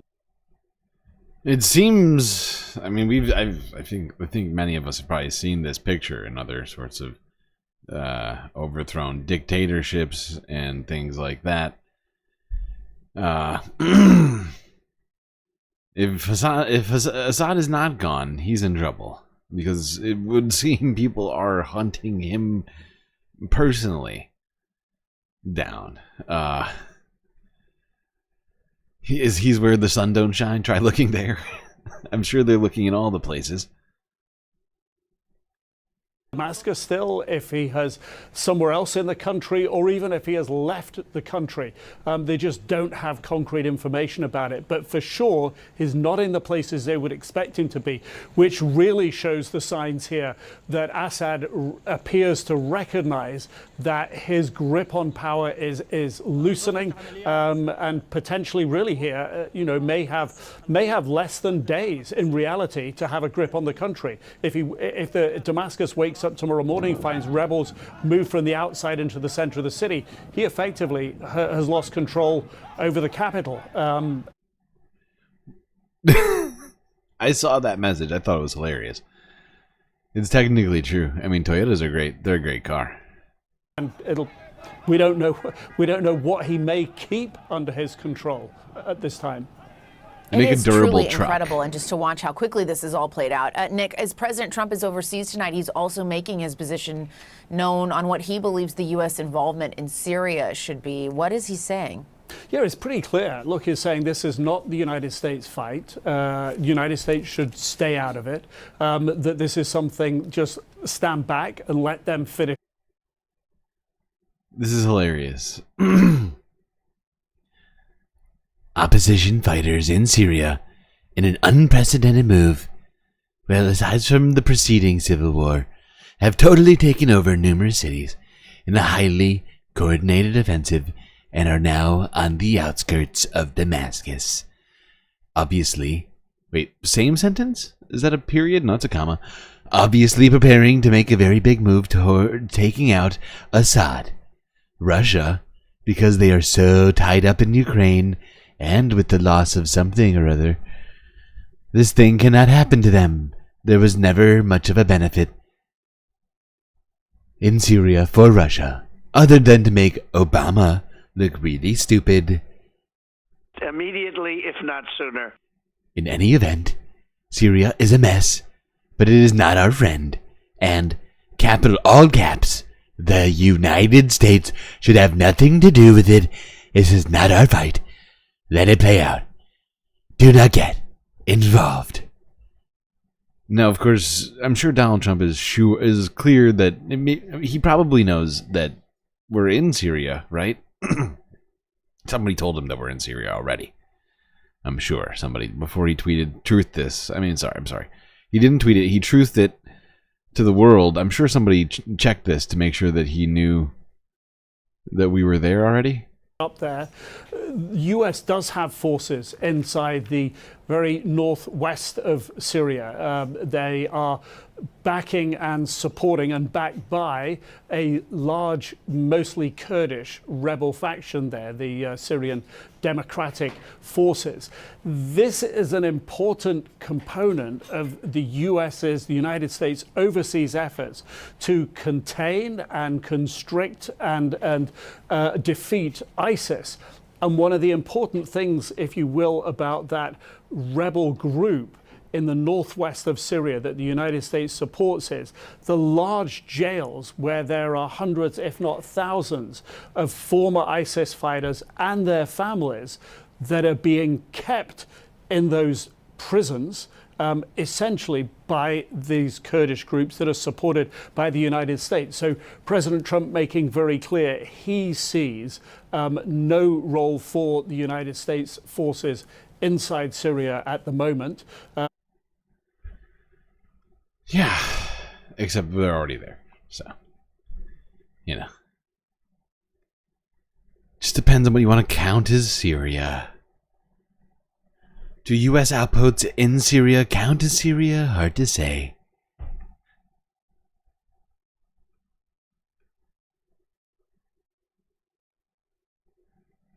Alright, let's go here to Reuters. 6 hours ago. Syrian rebels advancing on Damascus. Oh, why are you... Oh, God. Excuse me.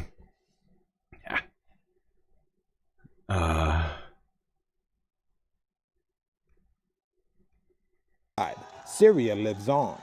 Meanwhile, Syrian rebels battled government forces for control of the key city of Homs. Since the rebels' sweep into Aleppo a week ago, government defenses have crumbled at a dizzying speed, putting the Assad dynasty's 5-decade reign over Syria in danger, and the continued influence there of its main regional backer, Iran. So certainly there is an existential threat against the regime.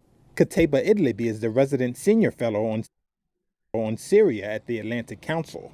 The regime finds itself isolated, especially because on one hand, Russia is bogged down in Ukraine. But I think also more importantly, on the other hand, Iran is incapable of really responding effectively to protect and defend the regime. The U.S. and other Western officials said the lightning rebel advance suggests Assad's government could fall within the week.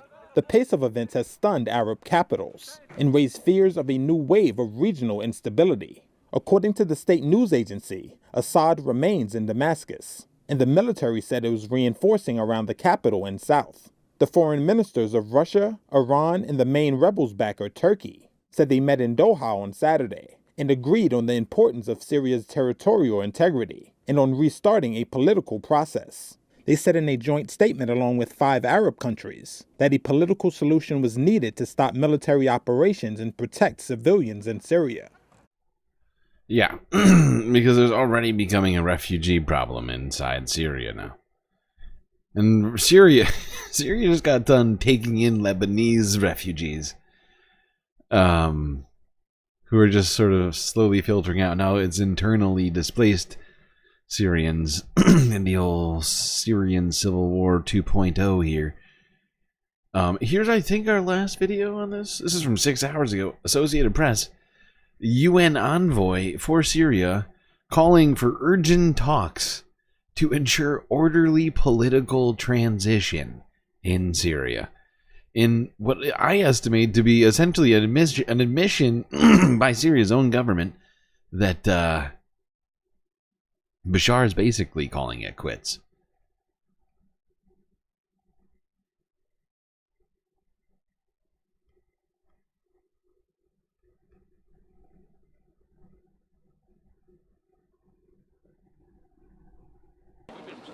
Rapid advance of Syrian rebels is creating shockwaves across the region.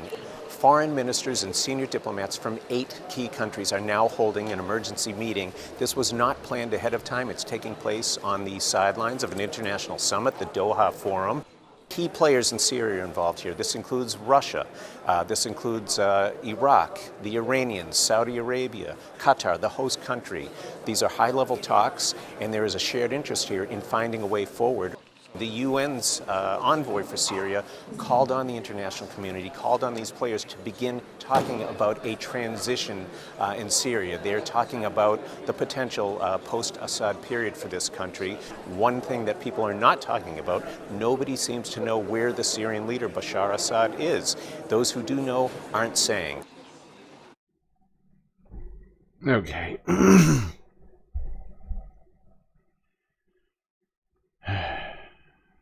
All right. Well, that's gonna do it on Syria for today. With the Syrian rebels marching on the capital, and with the Syria's UN envoy calling for a brokered sort of multilateral political transition. You know, it's fascinating. I cannot believe how fast this has all happened. We've only been talking about this for like a week. Less than that. How long have we been talking about? When did this even start? When did we start talking about this? The whole country has been taken over by people in 90s Toyotas.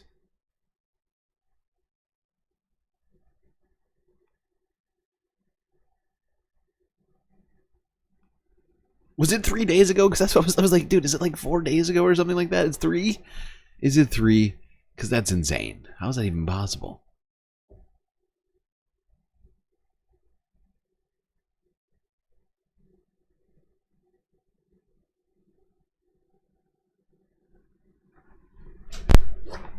I think it's going to take a while for us to unpack how this went down. God, but with Syria's envoy saying that, it's like, it almost feels like it's a done deal. We're talking about transition of power now. And what that's going to look like. Will there be a Kurdish state?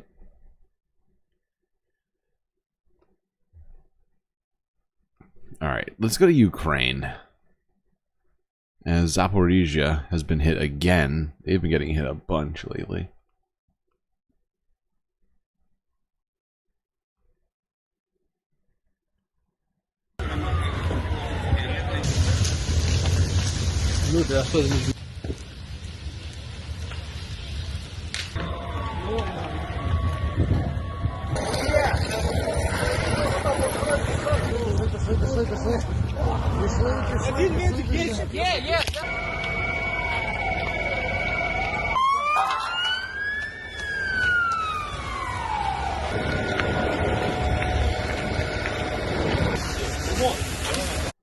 Isn't one of the groups U.S. friendly? Technically, I mean, the U.S. has tried to maintain some kind of relationship with multiple groups in Syria to fight ISIS, supposedly. But there's always been the underlying potential of overthrowing Bashar al-Assad on the table. But yeah, the current rebel group that's making all the progress is working directly with the United States, essentially. Has been. They're also formerly,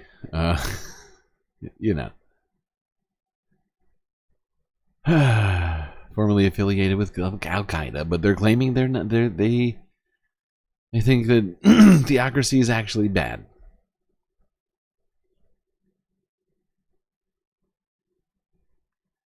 All right, let's go to Georgia now. Before we go to the sort of big discussion, one of the bigger topics we have of discussion here tonight. Pretty sure most people know what that is. But let's go to Georgia, see what's been going on with these protests. Because they have not relented. Like I said a couple days ago, protesters said they were not going to end these protests anytime soon until they got what they wanted. They seem to be sticking to that.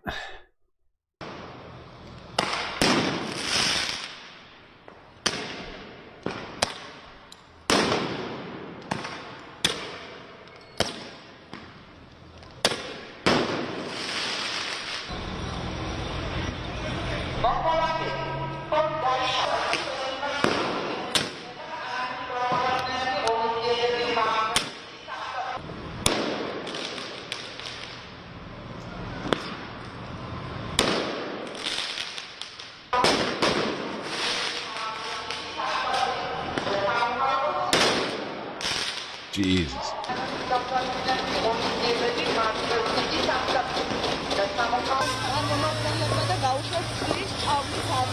Strobes and water cannons at the same time. Interesting. It's a bold strategy, Cotton. Let's see if it pays off for us.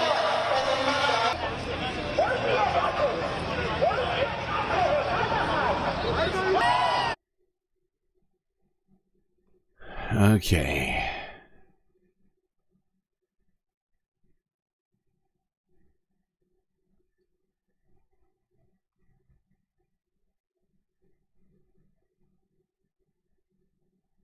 My name is Luca, I'm 26 years old, and I'm here because I cannot stay home and watch how they are destroying my country, how they are taking away our freedom and our fundamental rights, how they are arresting people my age and younger, how they beat them up and give them ridiculous punishments. I am Salome Bakhtaze.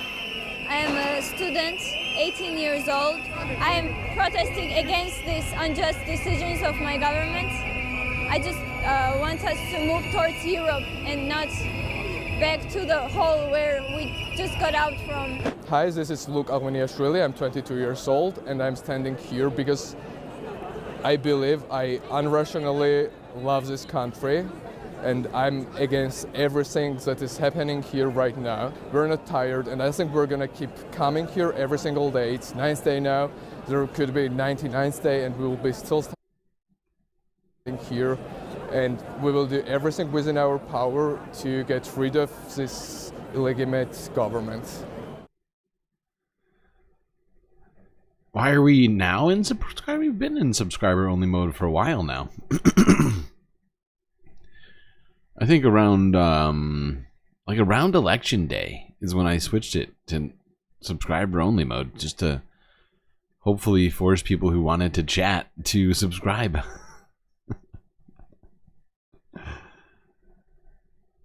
All right, now.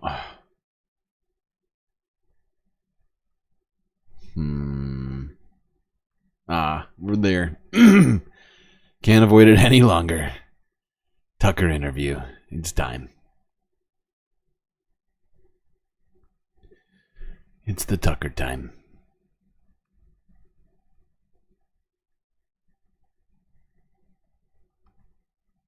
Tucker Carlson, as we talked about yesterday, very briefly, went on a little vacation to Russia.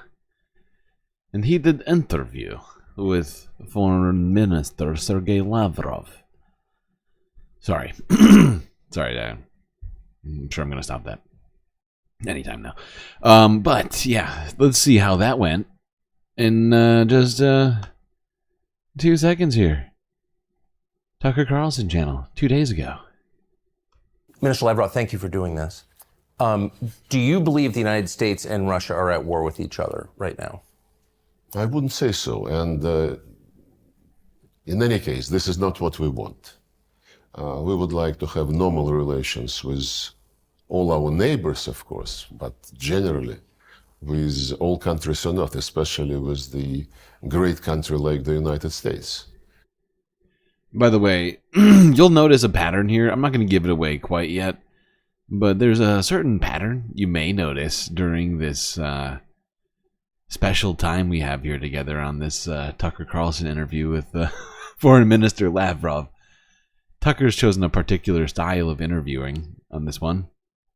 President Putin repeatedly expressed his respect for the American people, for the American history, for the American achievements in the world. And we don't see any reason why Russia and the United States cannot cooperate for the sake of Why can we not be friends? But the United States is funding a conflict that you're involved in, of course, and now is allowing attacks on Russia itself. So that doesn't constitute war? We officially are not at war. Now, of course, the framing of that question is idiotic. It would also mean that North Korea is technically, with troops supposedly on the front line, actually at like literal war with troops on the ground fighting in Ukraine. There's been some evidence to this. But beyond that, they've been supplying weapons to Russia, which have been given the green light to be used wherever the fuck Russia wants since the beginning of all of this. So that would also implicate them. It would implicate, I think, also China and India, who've supplied weapons, parts, things like that. It's awkward. It's an awkward framing for sure. It would basically mean that all those countries are all at war with one another, is what he's saying. But what is going on in Ukraine is some people call it hybrid war.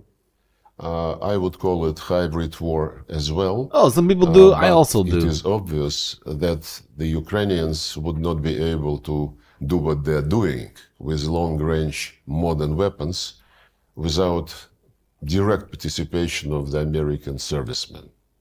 And this is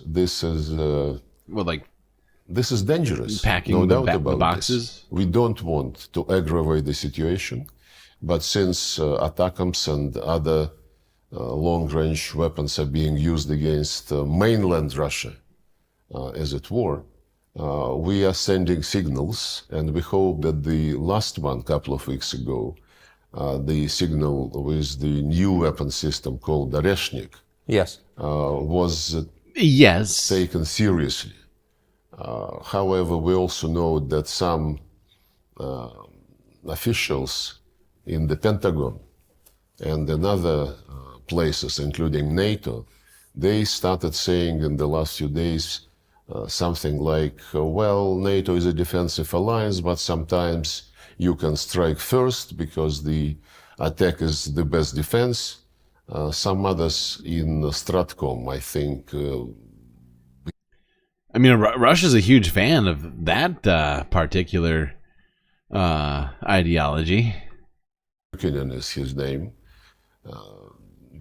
Representative of Stratcom, he said something which allows for an eventuality of exchange of limited nuclear strikes. And this kind of threats are really worrying, because if they are following the logic. So he's worried by some people who've been concerned about future nuclear war, even though Vladimir Putin has been spelling out the use of nuclear weapons. Okay. Yeah, that is truly troubling when people are concerned about things that are concerning. Which some Westerners have been pronouncing lately, that, well, don't believe that Russia has red lines. They announce their red lines. These red lines are being moved again and again and again. This is a very serious mistake. That's what I would like to say in response to this question. It is not us who started the war. Putin repeatedly said that we started the operation in order to end the war, which Kyiv regime. We started war to end war. That's how work. You don't understand, perhaps, how military work, but sometimes you have to start war to end war, even if war does not exist. It's insane. It's an insane theory and suggestion. Of course, Tucker Carlson's not here to push back on any of this. If you haven't figured it out yet in the first 3.5 minutes, Tucker is not really here to interview so much as to be a vessel here for Russian propaganda. Right? Like, that's what he's here to do. Russia is here to say yes and prompt Sergei Lavrov to go on long tirades about nonsensical ideas about how Russia started a war in Ukraine to end a war that didn't exist until Russia invaded the first time in 2014. Was conducting against its own people in the parts of. But look at Tucker's face. Look at him. He's dead. He's dead set on. He's, oh my god. He's soaking it all in. Oh, this is all gold. This is all gold to Tucker. He's in the presence of a wise and learned man. He can in fact learn from. Just in his latest statement, the president clearly indicated that we are ready for any eventuality, but we strongly prefer peaceful solution through negotiations on the basis of respecting legitimate security interests. Wait, what? What? How? And also what? If you're such a fan of diplomatic solutions, why'd you invade a different country? Of Russia, and on the basis of respecting the people who live in Ukraine, who still live in Ukraine, being Russians, and their basic human rights, language rights, religion. Oh, don't you understand? They are liberating Russians living under Ukrainian law. It's not fair. They couldn't just leave. We must liberate with missiles and bombs. Rights have been exterminated by series of legislation passed by the Ukrainian parliament, and they started long before the special military operation. Since 2017, legislation was passed prohibiting Russian education in Russian, prohibiting after the first Russian invasion. media operating in Ukraine, then prohibiting Ukrainian media working in Russian language. I love how he's like playing innocent through this discussion of this, like, I cannot understand why would Ukraine not want the Russia thing after we come and take part of the country. It's very weird. It's like they don't like us. It's very racist against Russia. And the latest, of course, there were also steps to cancel any cultural events in Russian. Russian books were thrown out of libraries and illegal. Exterminated. And the latest was the law prohibiting canonic Orthodox Church, Ukrainian Orthodox Church. And you know, it's very interesting when I'm sorry, what? People. Wait, what is he talking about? Does he think that sometimes it's hard to understand what he's saying, but is he saying that the Ukrainian Orthodox Church doesn't exist anymore? So he speaks in vagaries so much, it's hard to sometimes get what the fuck this guy is getting at. He does it on purpose, of course. But I'm pretty sure the Ukrainian Orthodox Church still exists, still doing its thing. 100%. I mean, aside from the ones that have been, you know, put out of commission by Russian bombing in their areas, you know, hard to run a church without any people. Say we want this conflict to be resolved on the basis of the UN Charter and respect for territorial integrity of Ukraine. Russia must withdraw. What? The Secretary General of the United Nations says similar things. Recently, his representative repeated that the conflict must be resolved on the basis of international law, UN Charter, General Assembly resolutions. While it all sounds pretty reasonable, actually. Yeah, I would say that all makes sense. Respecting territorial integrity of Ukraine. It's a misnomer, because if you want to respect the United Nations Charter, you have to respect it in its entirety. And the United Nations Charter, among other things, says that all countries must respect equality of states and the right of people for self-determination. And this is such a weird vibe. It says must allow for people to be good.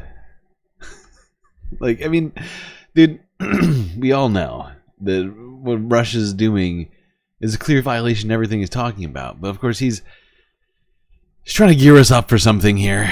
Also mentioned the United Nations General Assembly resolutions, and this is clear that what they mean is the series of resolutions which they passed after the beginning of the special military operation, and which demand condemnation of Russia.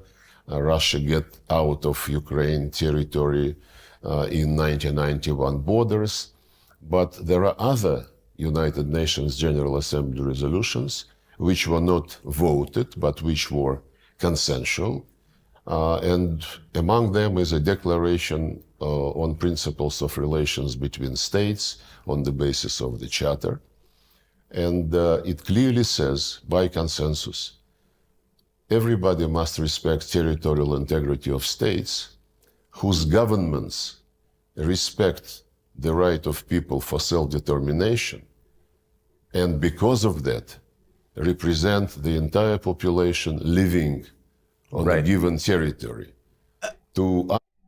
Wait. So he's claiming that the invasion is okay because Ukraine didn't respect Russian people inside of the country. Is that what he's saying? Like, after the first illegal invasion of Ukrainian territory in 2014, the annexation of the Crimea, and then Ukraine and the Ukrainian church made choices to do some things, and that, in his mind, amounts to them not respecting the territorial integrity of Russia for some reason, somehow, or the people within their territory. So he thinks that essentially, so what he's saying is that Ukraine committed crimes against humanity inside of Ukraine in post after the first invasion, and that has justified the second invasion. This is fascinating. This is a real web of bullshit. That the people who came to power through military coup d'etat in February 2014 represented Crimeans or the citizens of eastern and southern Ukraine is absolutely useless. It is obvious that Crimeans rejected the coup. They said, leave us alone, we don't want to have anything with you. So did Donbass. Crimeans held referendum. The coup, wait. What is it? He's basically, I think he's reversing all of history from the way that he's talking about this. I think he's referring to a different time. He's not talking about the Russian coup in the Crimea. I think he's referring to the loss of Russia's favorite candidate in 2014. And they rejoined Russia. Donbass was declared by the putschists who came to power a terrorist group. They were shelled, attacked by artillery. The war started, which was stopped in February 2015, and the Minsk agreements were signed, and we were very sincerely interested in closing this drama by seeing Minsk agreements implemented fully. It was sabotaged by the government which was established after the coup d'etat in Ukraine. There was a demand that they enter into a direct dialogue with the people who did not accept the coup. There was a demand that they promote economic relations with that part of Ukraine, and so on and so forth. None of this was done. The people in Kyiv were saying we would never talk to them directly. I love how this entire conversation, as you can tell, Tucker has nothing to ask. He has nothing to add to all this. It's honestly shocking for a guy who is supposedly a journalist, who's made millions of dollars doing supposed journalism. He's just sitting here letting a Kremlin spokesperson just talk ad nauseum, no breaks, no interjections, no extra, hey, what about this? Hey, about what? No, none of that. No, Ukraine. I mean, no. Oh my God, Tucker just thinks everything this guy is saying, it might as well just be being said from the pulpit or whatever. It's in the Bible. Jesus, I say that. And this is in spite of the fact that the demand to talk to them directly was endorsed by the Security Council. And they said they are terrorists, we would be, fighting them, and they would be dying in cellars because...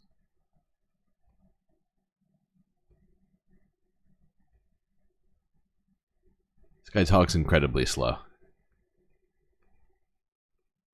We are stronger. Had the coup in February... Is this 2x? No, not 2x.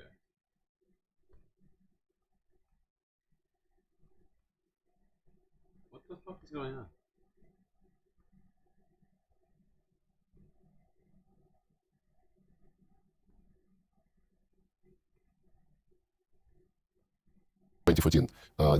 Had it not happened, and had the deal which was reached the day before between the then president and the opposition implemented, Ukraine would have stayed one piece by now with Crimea in it. It's absolutely clear. They did not deliver on the deal, instead they staged the coup. The deal, by the way, provided for creation of a government of national unity in February 2014 and holding early... So yeah, he's claiming that Ukraine doing democracy and not wanting to be in Russia's pocket was a coup. Okay. That's what he's saying. He's not talking about the coup that was, partly done by the Wagner group and,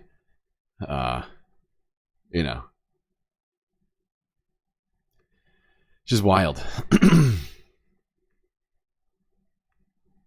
elections, which the then president would have lost. Everybody knew that. But they were impatient, and they took the government buildings next morning. They went to this Maidan Square and announced that they created the government of the winners. Compare the government of national unity to prepare for elections and the government of the winners.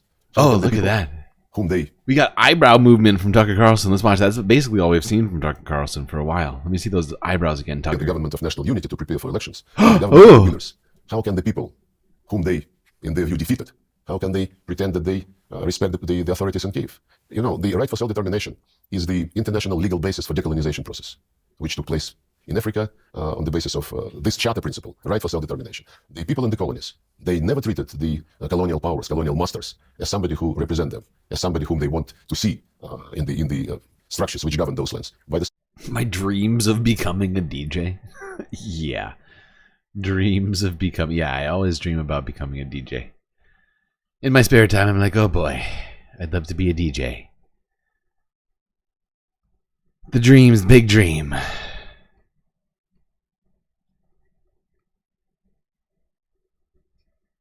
DJ dream. It's a real thing. Write that down. So, I mean, most of this is just dumb. We're just going to go chapter by chapter now. at this point. This is the intro. These are all real stupid.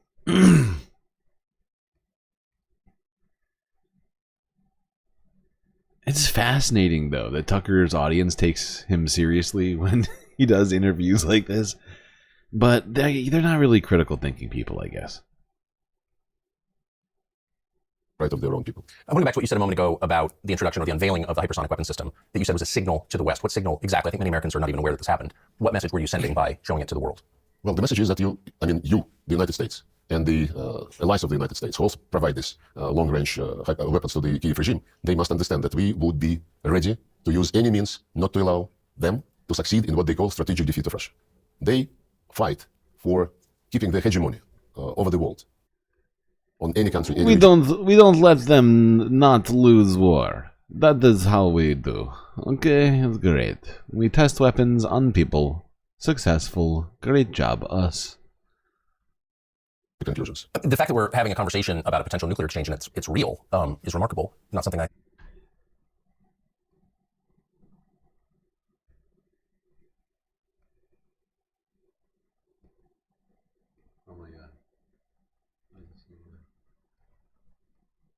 foresee, and it raises the question: how much back-channel dialogue is there between Russia and the United States? Has there been for the last 2.5 years? Is there any conversation ongoing? There are several channels, but mostly on exchange of people who served terms in Russia and in the United States. There were several swaps.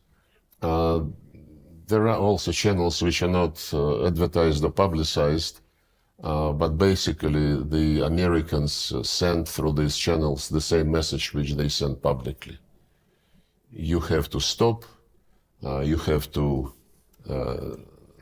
accept the way which will be based on the Ukrainian needs and Ukrainian position. They support this absolutely pointless peace formula by Zelensky, which was auditioned recently by Victory Plan. They held several series of meetings, Copenhagen format, Bürgenstock, what have you. And to the Russian people. How many have died so far, do you think, on both sides? It is not disclosed by Ukrainians. Zelensky was saying that it is much less than 80,000 persons on Ukrainian side. But there is one very reliable figure. Wait, he just contradicted himself in the same fucking sentence. Ukrainians don't tell, but Zelensky, head of Ukraine, says it's less than 80,000. So I don't know. In Palestine, during 1 year after the Israelis started their operation in response to this terrorist attack, which we condemned, and this operation, of course, acquired the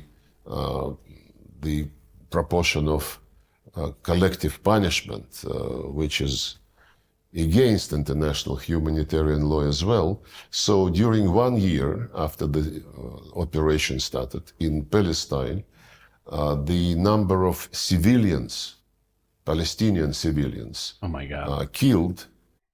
Russia doesn't give a single shit about Palestine. They use them as a prop, as just a way to, point out the hypocrisy of the West, which of course exists. But Russia has never lifted a finger for Palestinians, and they're never going to.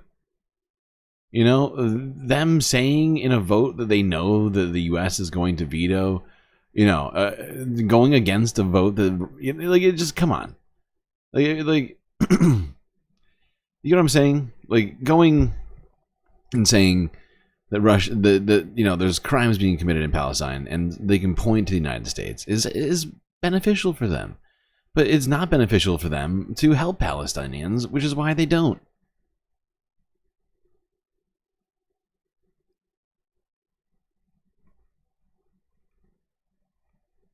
He is not adequate. So what are the terms under which Russia would cease hostilities? What are you asking for?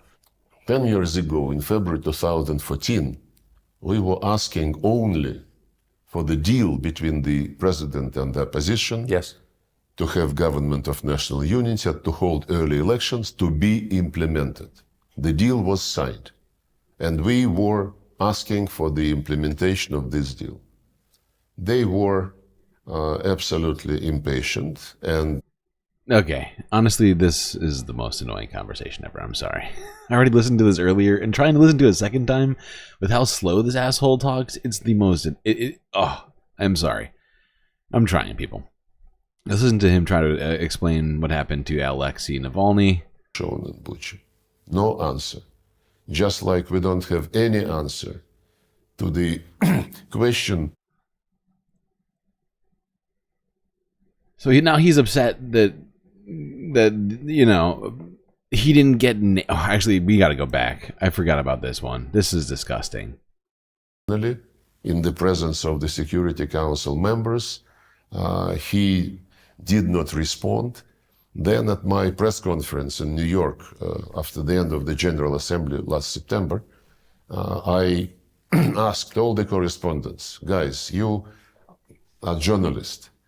Maybe you're not an investigative journalist, but journalists normally are interested to get the truth. And oh my God, Tucker, quit pretending that you're shocked that this happened. Bucha thing, which was played all over the media outlets condemning Russia, is not of any interest to anyone. Politicians, UN officials, and now even journalists. I asked them, when I talked to them in September, please, as professional people, try to get the names of those whose bodies were shown in Bucha. So Tucker's acting shocked. This guy's acting outraged and like he's a victim about a massacre committed by Russia. And when he went to journalists to ask for names of victims, that he was somehow not given those names. That's not right. Oh, it's wrong. That's too much, man. Oh, yeah. Is it wrong? Is it wrong? Is it wrong they might want to protect people? I mean, think about it. You know, it's like the murderer asking, "Hey, can you give me a list of the people I murdered just to make sure I want to make sure I got everybody, you know, just written down so I can just not it's not for record keeping purposes or anything, or you know, making sure that I killed the right people. I just wanted to get their families some letters and tell them how sorry we were for the massacre that we did." Yeah, no, you know, just yeah.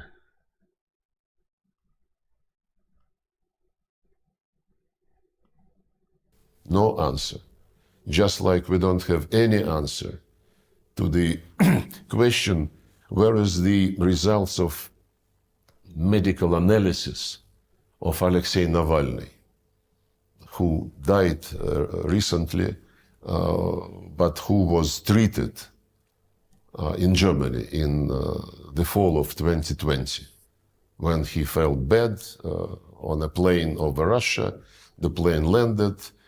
He was treated by the Russian doctors in Siberia. Then the Germans wanted to take him. We immediately allowed the plane to come. They took him. In less than 24 hours, he was in Germany. And then the Germans continued to say that we poisoned him. Oh. Russia's never poisoned anybody ever before. And Tucker looks absolutely bewildered by that. He's like, there's no historical evidence for anyone ever being poisoned by Russia, ever. To get information. Why do you think, so many threads, but why do you think that Boris Johnson, former Prime Minister of the UK, would have stopped the peace process in Istanbul? On whose behalf was he doing that? Well, I met with him a couple of times, and I wouldn't be surprised if he was motivated by some immediate desire or by some long-term strategy. He is not very predictable. Okay. Do you think he was acting on behalf of the U.S. government, on behalf of the Biden administration? He was doing this independently? I mean, I don't know. I don't know, and I wouldn't guess. The fact that the Americans and the Brits are leading in this. I love, I love how that's all that the Tucker can think of. He's like, maybe we can tie this to the Joe Biden administration. Maybe Joe Biden did it. That should get some clicks. Pay attention to this in a very special way. Would dropping sanctions against Russia be a condition? I would say. By the way, you're hearing the majority, basically every single thing that Tucker Carlson says, you're hearing it. Because he does not interrupt in between these questions, okay? I hope you know that. You're not missing any fun Tucker Carlson quips or anything like that. He's just reading questions. Probably many people in Russia would like to make it a condition, but the more we live under sanctions, the more we understand that it is better to rely on yourself and to develop mechanisms, to develop platforms for cooperation with normal countries who are not unfriendly to you and don't mix economic interest and policies, and especially politics. And we learned a lot after the sanctions started. Sanctions started under Obama. They continued in a very big way under the first term of Trump. And these sanctions under the Biden administration are absolutely unprecedented. But what doesn't kill you makes you stronger, you know. And well, but it also just drives. They would be never kill unless us. you So lose they're leg. making- Unless you lose leg, not so good. Might be a little less strong after that. That's stronger. And driving Russia east. And so the vision that I think sane policymakers in Washington had 20 years ago. This is literally one of the only Tucker Carlson interjections in the entire thing, which is why I waited for it. It's hilarious. Like, this dude basically doesn't talk for most of the interview. It's insane. I mean, if you don't believe me, watch it. I mean, it's painful. An hour and a half of just Foreign Minister Lavrov droning on in his like 90-year-old Russian accent. It's, oh my God, it's painful. Why not? I mean, it's not like listening to Tucker Carlson's any fun, but Jesus Christ. And driving Russia east. And so the vision that I think they're sane driving Russia policymakers east. in Washington had Driven 20 east, years ago Russia. is why not bring was the last Russia into time- a Western bloc, sort of as a balance against the rising east. But it doesn't seem like that. Do you think that's still possible? I don't think so. Recently, Putin was speaking at Valdai Club. Politologists and experts. He said we would never be back at the situation of early 2022. Okay. Yep. He keeps going on and on. China, the Chusha Alliance. Chinese-Russia alliance. Let's Very go. much. But it is the way that big countries behave. I mean, there are certain orbits, and now it's BRICS versus NATO, US versus China. And it sounds like you're saying the Russian-Chinese alliance is permanent. Well, we are neighbors. We are neighbors. Of course. And geography is very important. And But you're also neighbors with Western Europe. You're part of it, in effect. Well, through Ukraine. And the Western Europe wants to come to our borders. And there were plans that, were discussed almost openly to put British naval bases on the Sea of Yes. Azov. Crimea was eyed, dreaming about creating NATO base in Crimea, and so on and so forth. We have been very friendly with Finland, for example. Overnight, the Finns came. Dude, the fake outrage. I mean, he knows why Finland overnight, as he put it. There was a thing that happened overnight that he's completely vincing or like just glossing over here. It's wild. Finland, for example. Overnight, the Finns came back to early years of preparation for World War II. I mean, it's like, it is ridiculous. I think everybody knows what happened to cause Finland to be a little concerned about their security. Oh my god, dude. It's like, why everybody is so upset while we invade the country? It's only, sovereign territory. But it used to be Russia. Why can't it be Russia again? They were best allies of Hitler. And oh my god. Oh my god. All right, great, buddy. All right.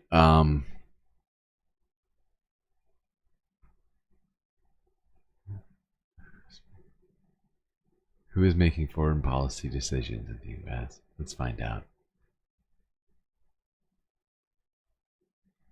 It hurts us, and please restore the rights of Russians.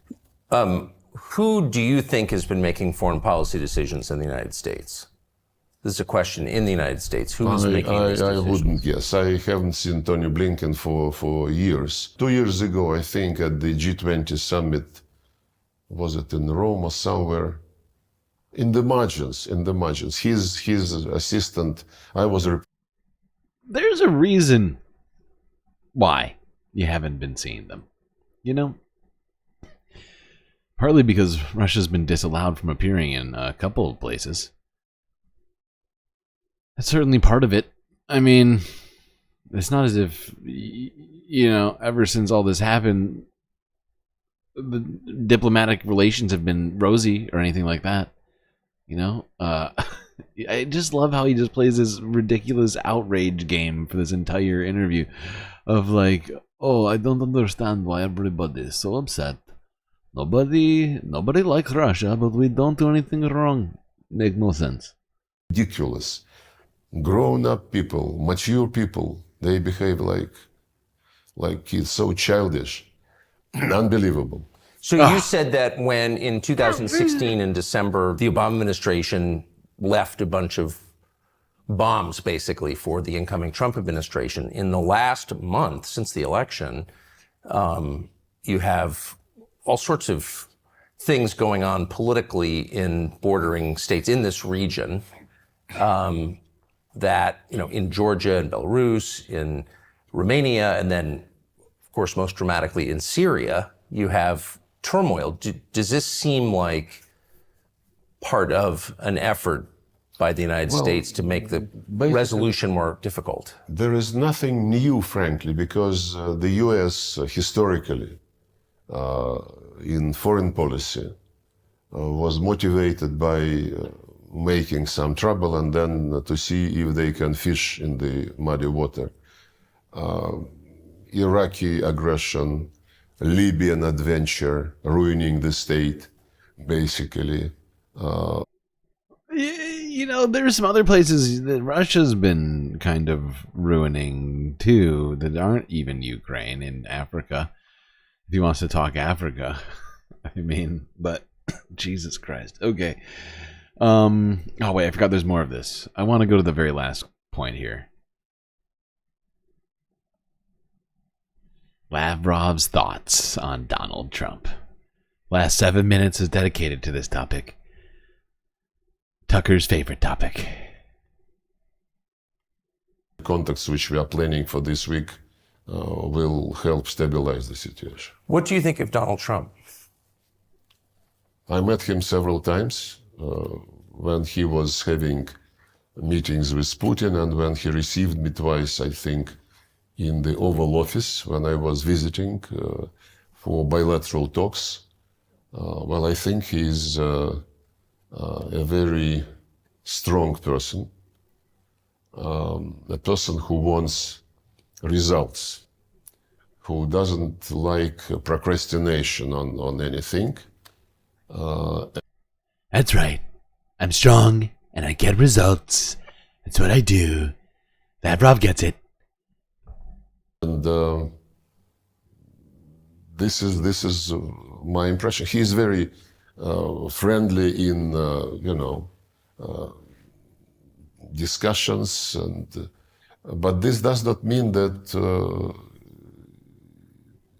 that he is pro-Russian, as some people try to present him. The amount of sanctions we received under the Trump administration was very, very, very big. Oh, it's very big. Not as many as the Biden, but it's big. It's big-ish. And we respect any choice which is made by the people when they vote. We respect the choice of American people, and we are open, as Putin said, we are open to contacts with, we have been open all along. Don't worry about the Russian people. They vote. It's fine. Is the current administration, and we hope that when Donald Trump is inaugurated, we will understand what the ball, as Putin said, is on this side. We never severed our contacts, our ties in economy, trade, on security, on anything. And my final question is how... Yeah, sounds like he's really looking forward to working with Donald Trump. Sincerely worried are you? I feel like he's actually an trying to, in conflict in a way, Russia and the United I feel like he's trying to hide how excited he is about it, honestly. But it sounds like you think that they'll be able to work with each other on so many things. Knowing what you do. Well, we started with this question, more or less. It seems the central question. Yes, and the Europeans say that it's not, they whisper to each other that it is not for Zelensky to dictate the terms of the deal, it's for the US and Russia. I don't think we should be presenting our relations as... I mean, it should actually be, I think, wait, who's the fourth signatory to the 93 agreement? Or 91 agreement? Can anybody help me right now? I can't think of it. But it should be like a multilateral thing, because that's how, I mean, technically the first original, peace agreement was arrived at. Two guys decide for everybody. Not at all. It is not our style. We prefer the manners which dominate in BRICS, in Shanghai Cooperation Organization, where the UN Charter principle of sovereign equality of states. You want sovereign equality, you should probably uninvade Ukraine. That's usually how sovereign equality, territory, all that stuff works. I don't think that's what he really means when he says this, though. What he means is, and he alludes to it at some point during this, we just did not have time, or I certainly didn't have the patience to listen to this whole thing again. The point is, at some point, he alludes to, how really it's basically, oh, US can do, why can't we do? That's how he sees sovereignty. It's like, he sees it as like some sort of a tit for tat. Like, that's how rules are done in his mind, And it's fascinating, it's terrifying. And everybody needs to chill the fuck out. I really am shocked that Tucker Carlson was this much of a fan of Lavrov, I guess, even though he was in Russia, what was it, a couple of years ago, doing similar shit. I just assumed Republicans didn't like Russia more, to some degree, Didn't they used to be scary communists or something?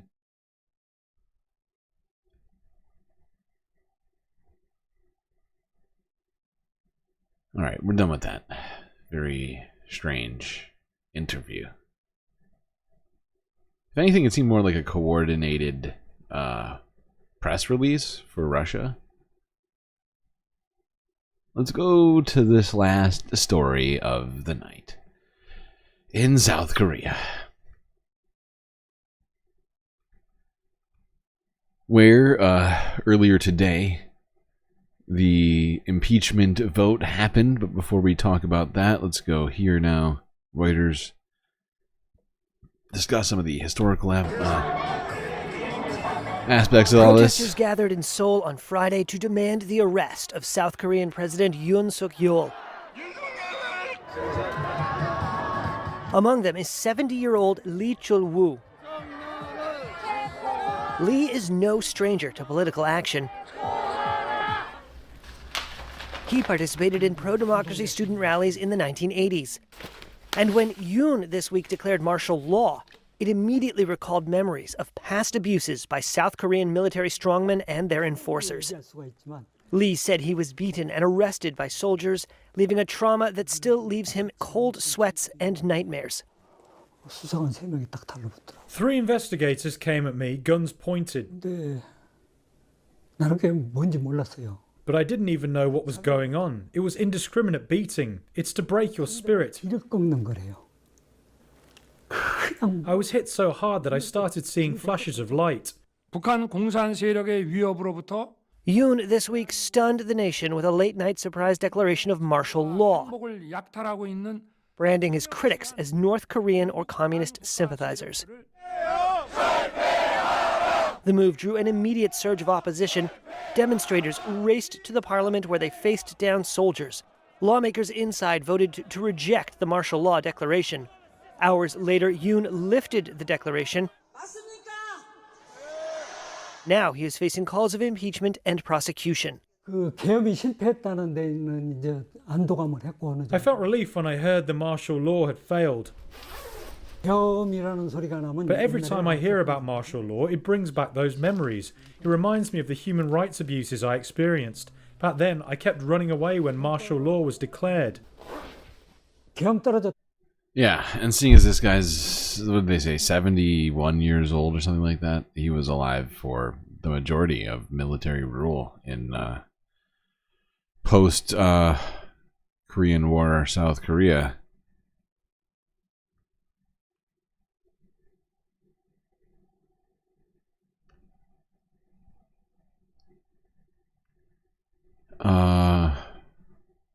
All right, yeah, let's look at some more of the demonstrations that were being held in expectation of this impeachment vote.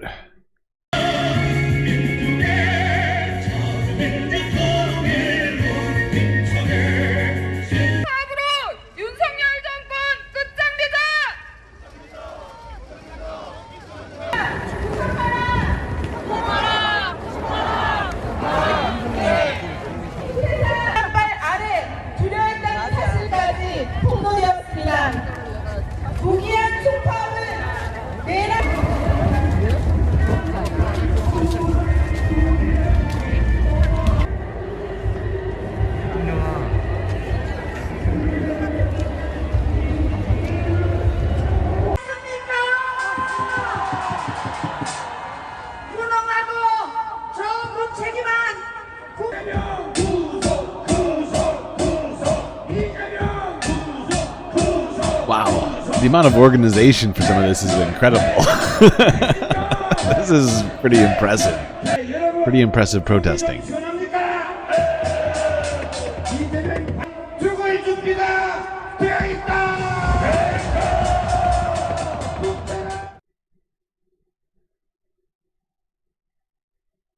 Now, unfortunately, the vote failed. Now, in South Korea, an impeachment vote to remove the president, Yoon Suk-yeol, has failed, with members of Mr. Yoon's own governing party boycotting the proceedings. Well, let's go live now to Seoul and to our correspondent there, Jean Mackenzie. Jean, just tell us what happened here with this vote.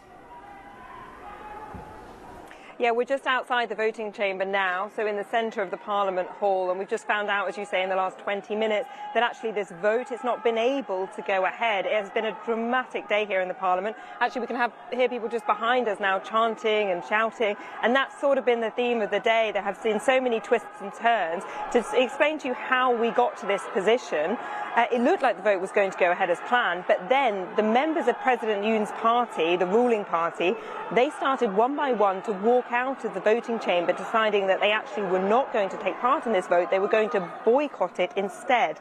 Now, the reason this is important is because the opposition party did not have enough votes on their own to impeach the president. They needed 8 members of the ruling party to vote with them. So when they started walking out and boycotting the chamber, there was a lot of anger here. People flooded to the doors of the chamber. They were shouting, "Traitors, traitors, go back in and vote." Now, surprisingly, over the course of this evening, a couple of the members of parliament have come back in to cast their vote, and it looked like at one point this could swing things. But the speaker has called it tonight and decided that actually there are not enough members here to be able for this vote to go ahead. So yeah, there will be another vote. At least I believe that's what's going to happen. Due to the lack of members on the floor, there will have to be, I think, enough members since it already was introduced. That's my understanding of it. Could be wrong on that.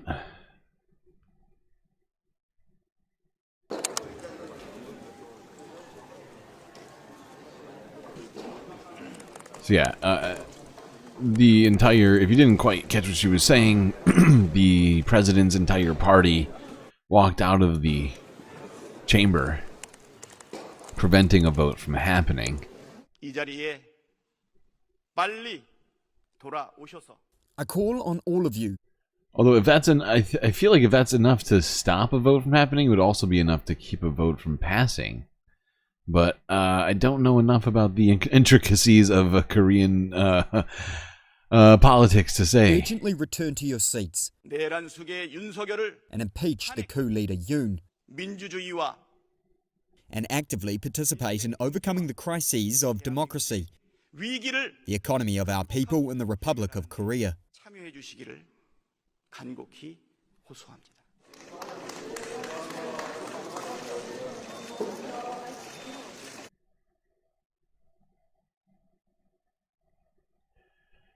Now, the president, what's his name? Yoon, South did come Korean out to President apologize. Yoon Suk-yeol will eventually step down, according to his party's leader, following a botched attempt at imposing martial law on Asia's 4th largest economy. That's after Yoon survived an impeachment motion in parliament on Saturday, thanks to members of his ruling People Power Party boycotting the vote. Opposition protesters shouted at the lawmakers who walked out on the vote, calling them collaborators. The motion failed to gain the minimum 200 votes to make it count, forcing National Assembly Speaker Woo Won-shik to declare it scrapped.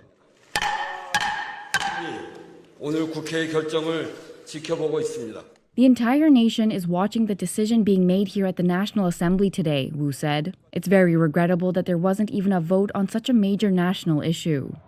Outside Parliament, protesters flooded the streets demanding Yoon be gone. The president shocked the nation late on Tuesday when he gave the military sweeping emergency powers to root out what he called anti-state forces and overcome obstructionist political opponents. Backlash forced him to scrap the order hours later, but the move plunged the country, a key U.S. military ally, into its greatest political crisis in decades. Earlier on Saturday, Yoon apologized to the nation. Yeah, and that's our last video. Great job, everybody.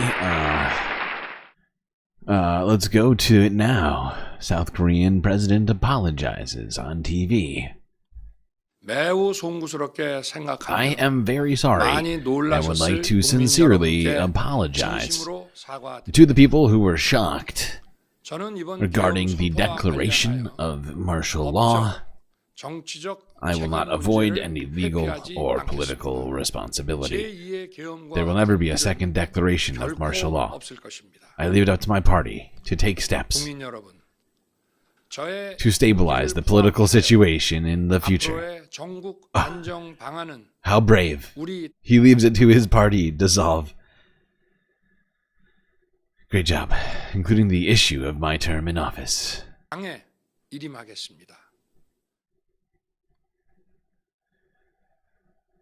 Okay. Well, hopefully his party decides to create political stability and get rid of him, because I don't think it's going to be easy to maintain without it. Okay.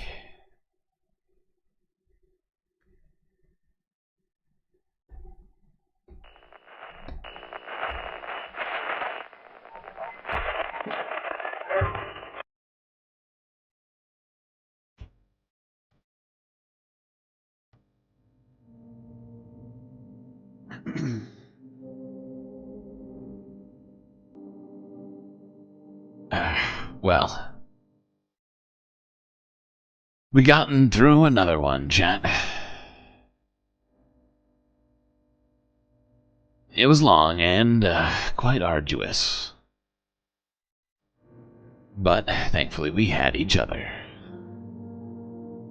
Till next time, you stay classy, Galactic Stream Nation.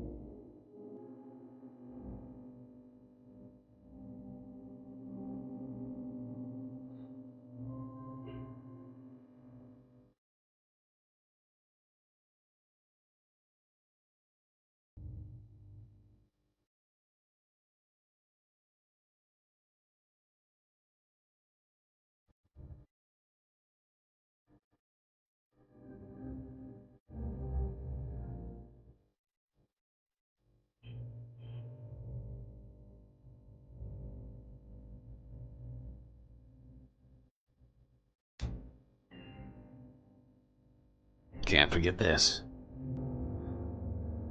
These are your galactic patrons. Gabby, Goth Dogs, Aaron W, Schmegley, PB, Middy, Afroponics, Narwhal by Nature, Interplanet Janet, Techno of Punk, Robot Cat, Disco Wolf, Calibrating, The Anti-Corporatist, Obsessive Audio, Monoib, Nadia, Choki, Mrs. Jen, Omegastar, Sasha G, Pitchforks Dragon, Vincent Morales, and Donald James X. That's right, all these people here have helped to produce the show which your eyes and ears just got done enjoying. You can too, for a few US dollars a month.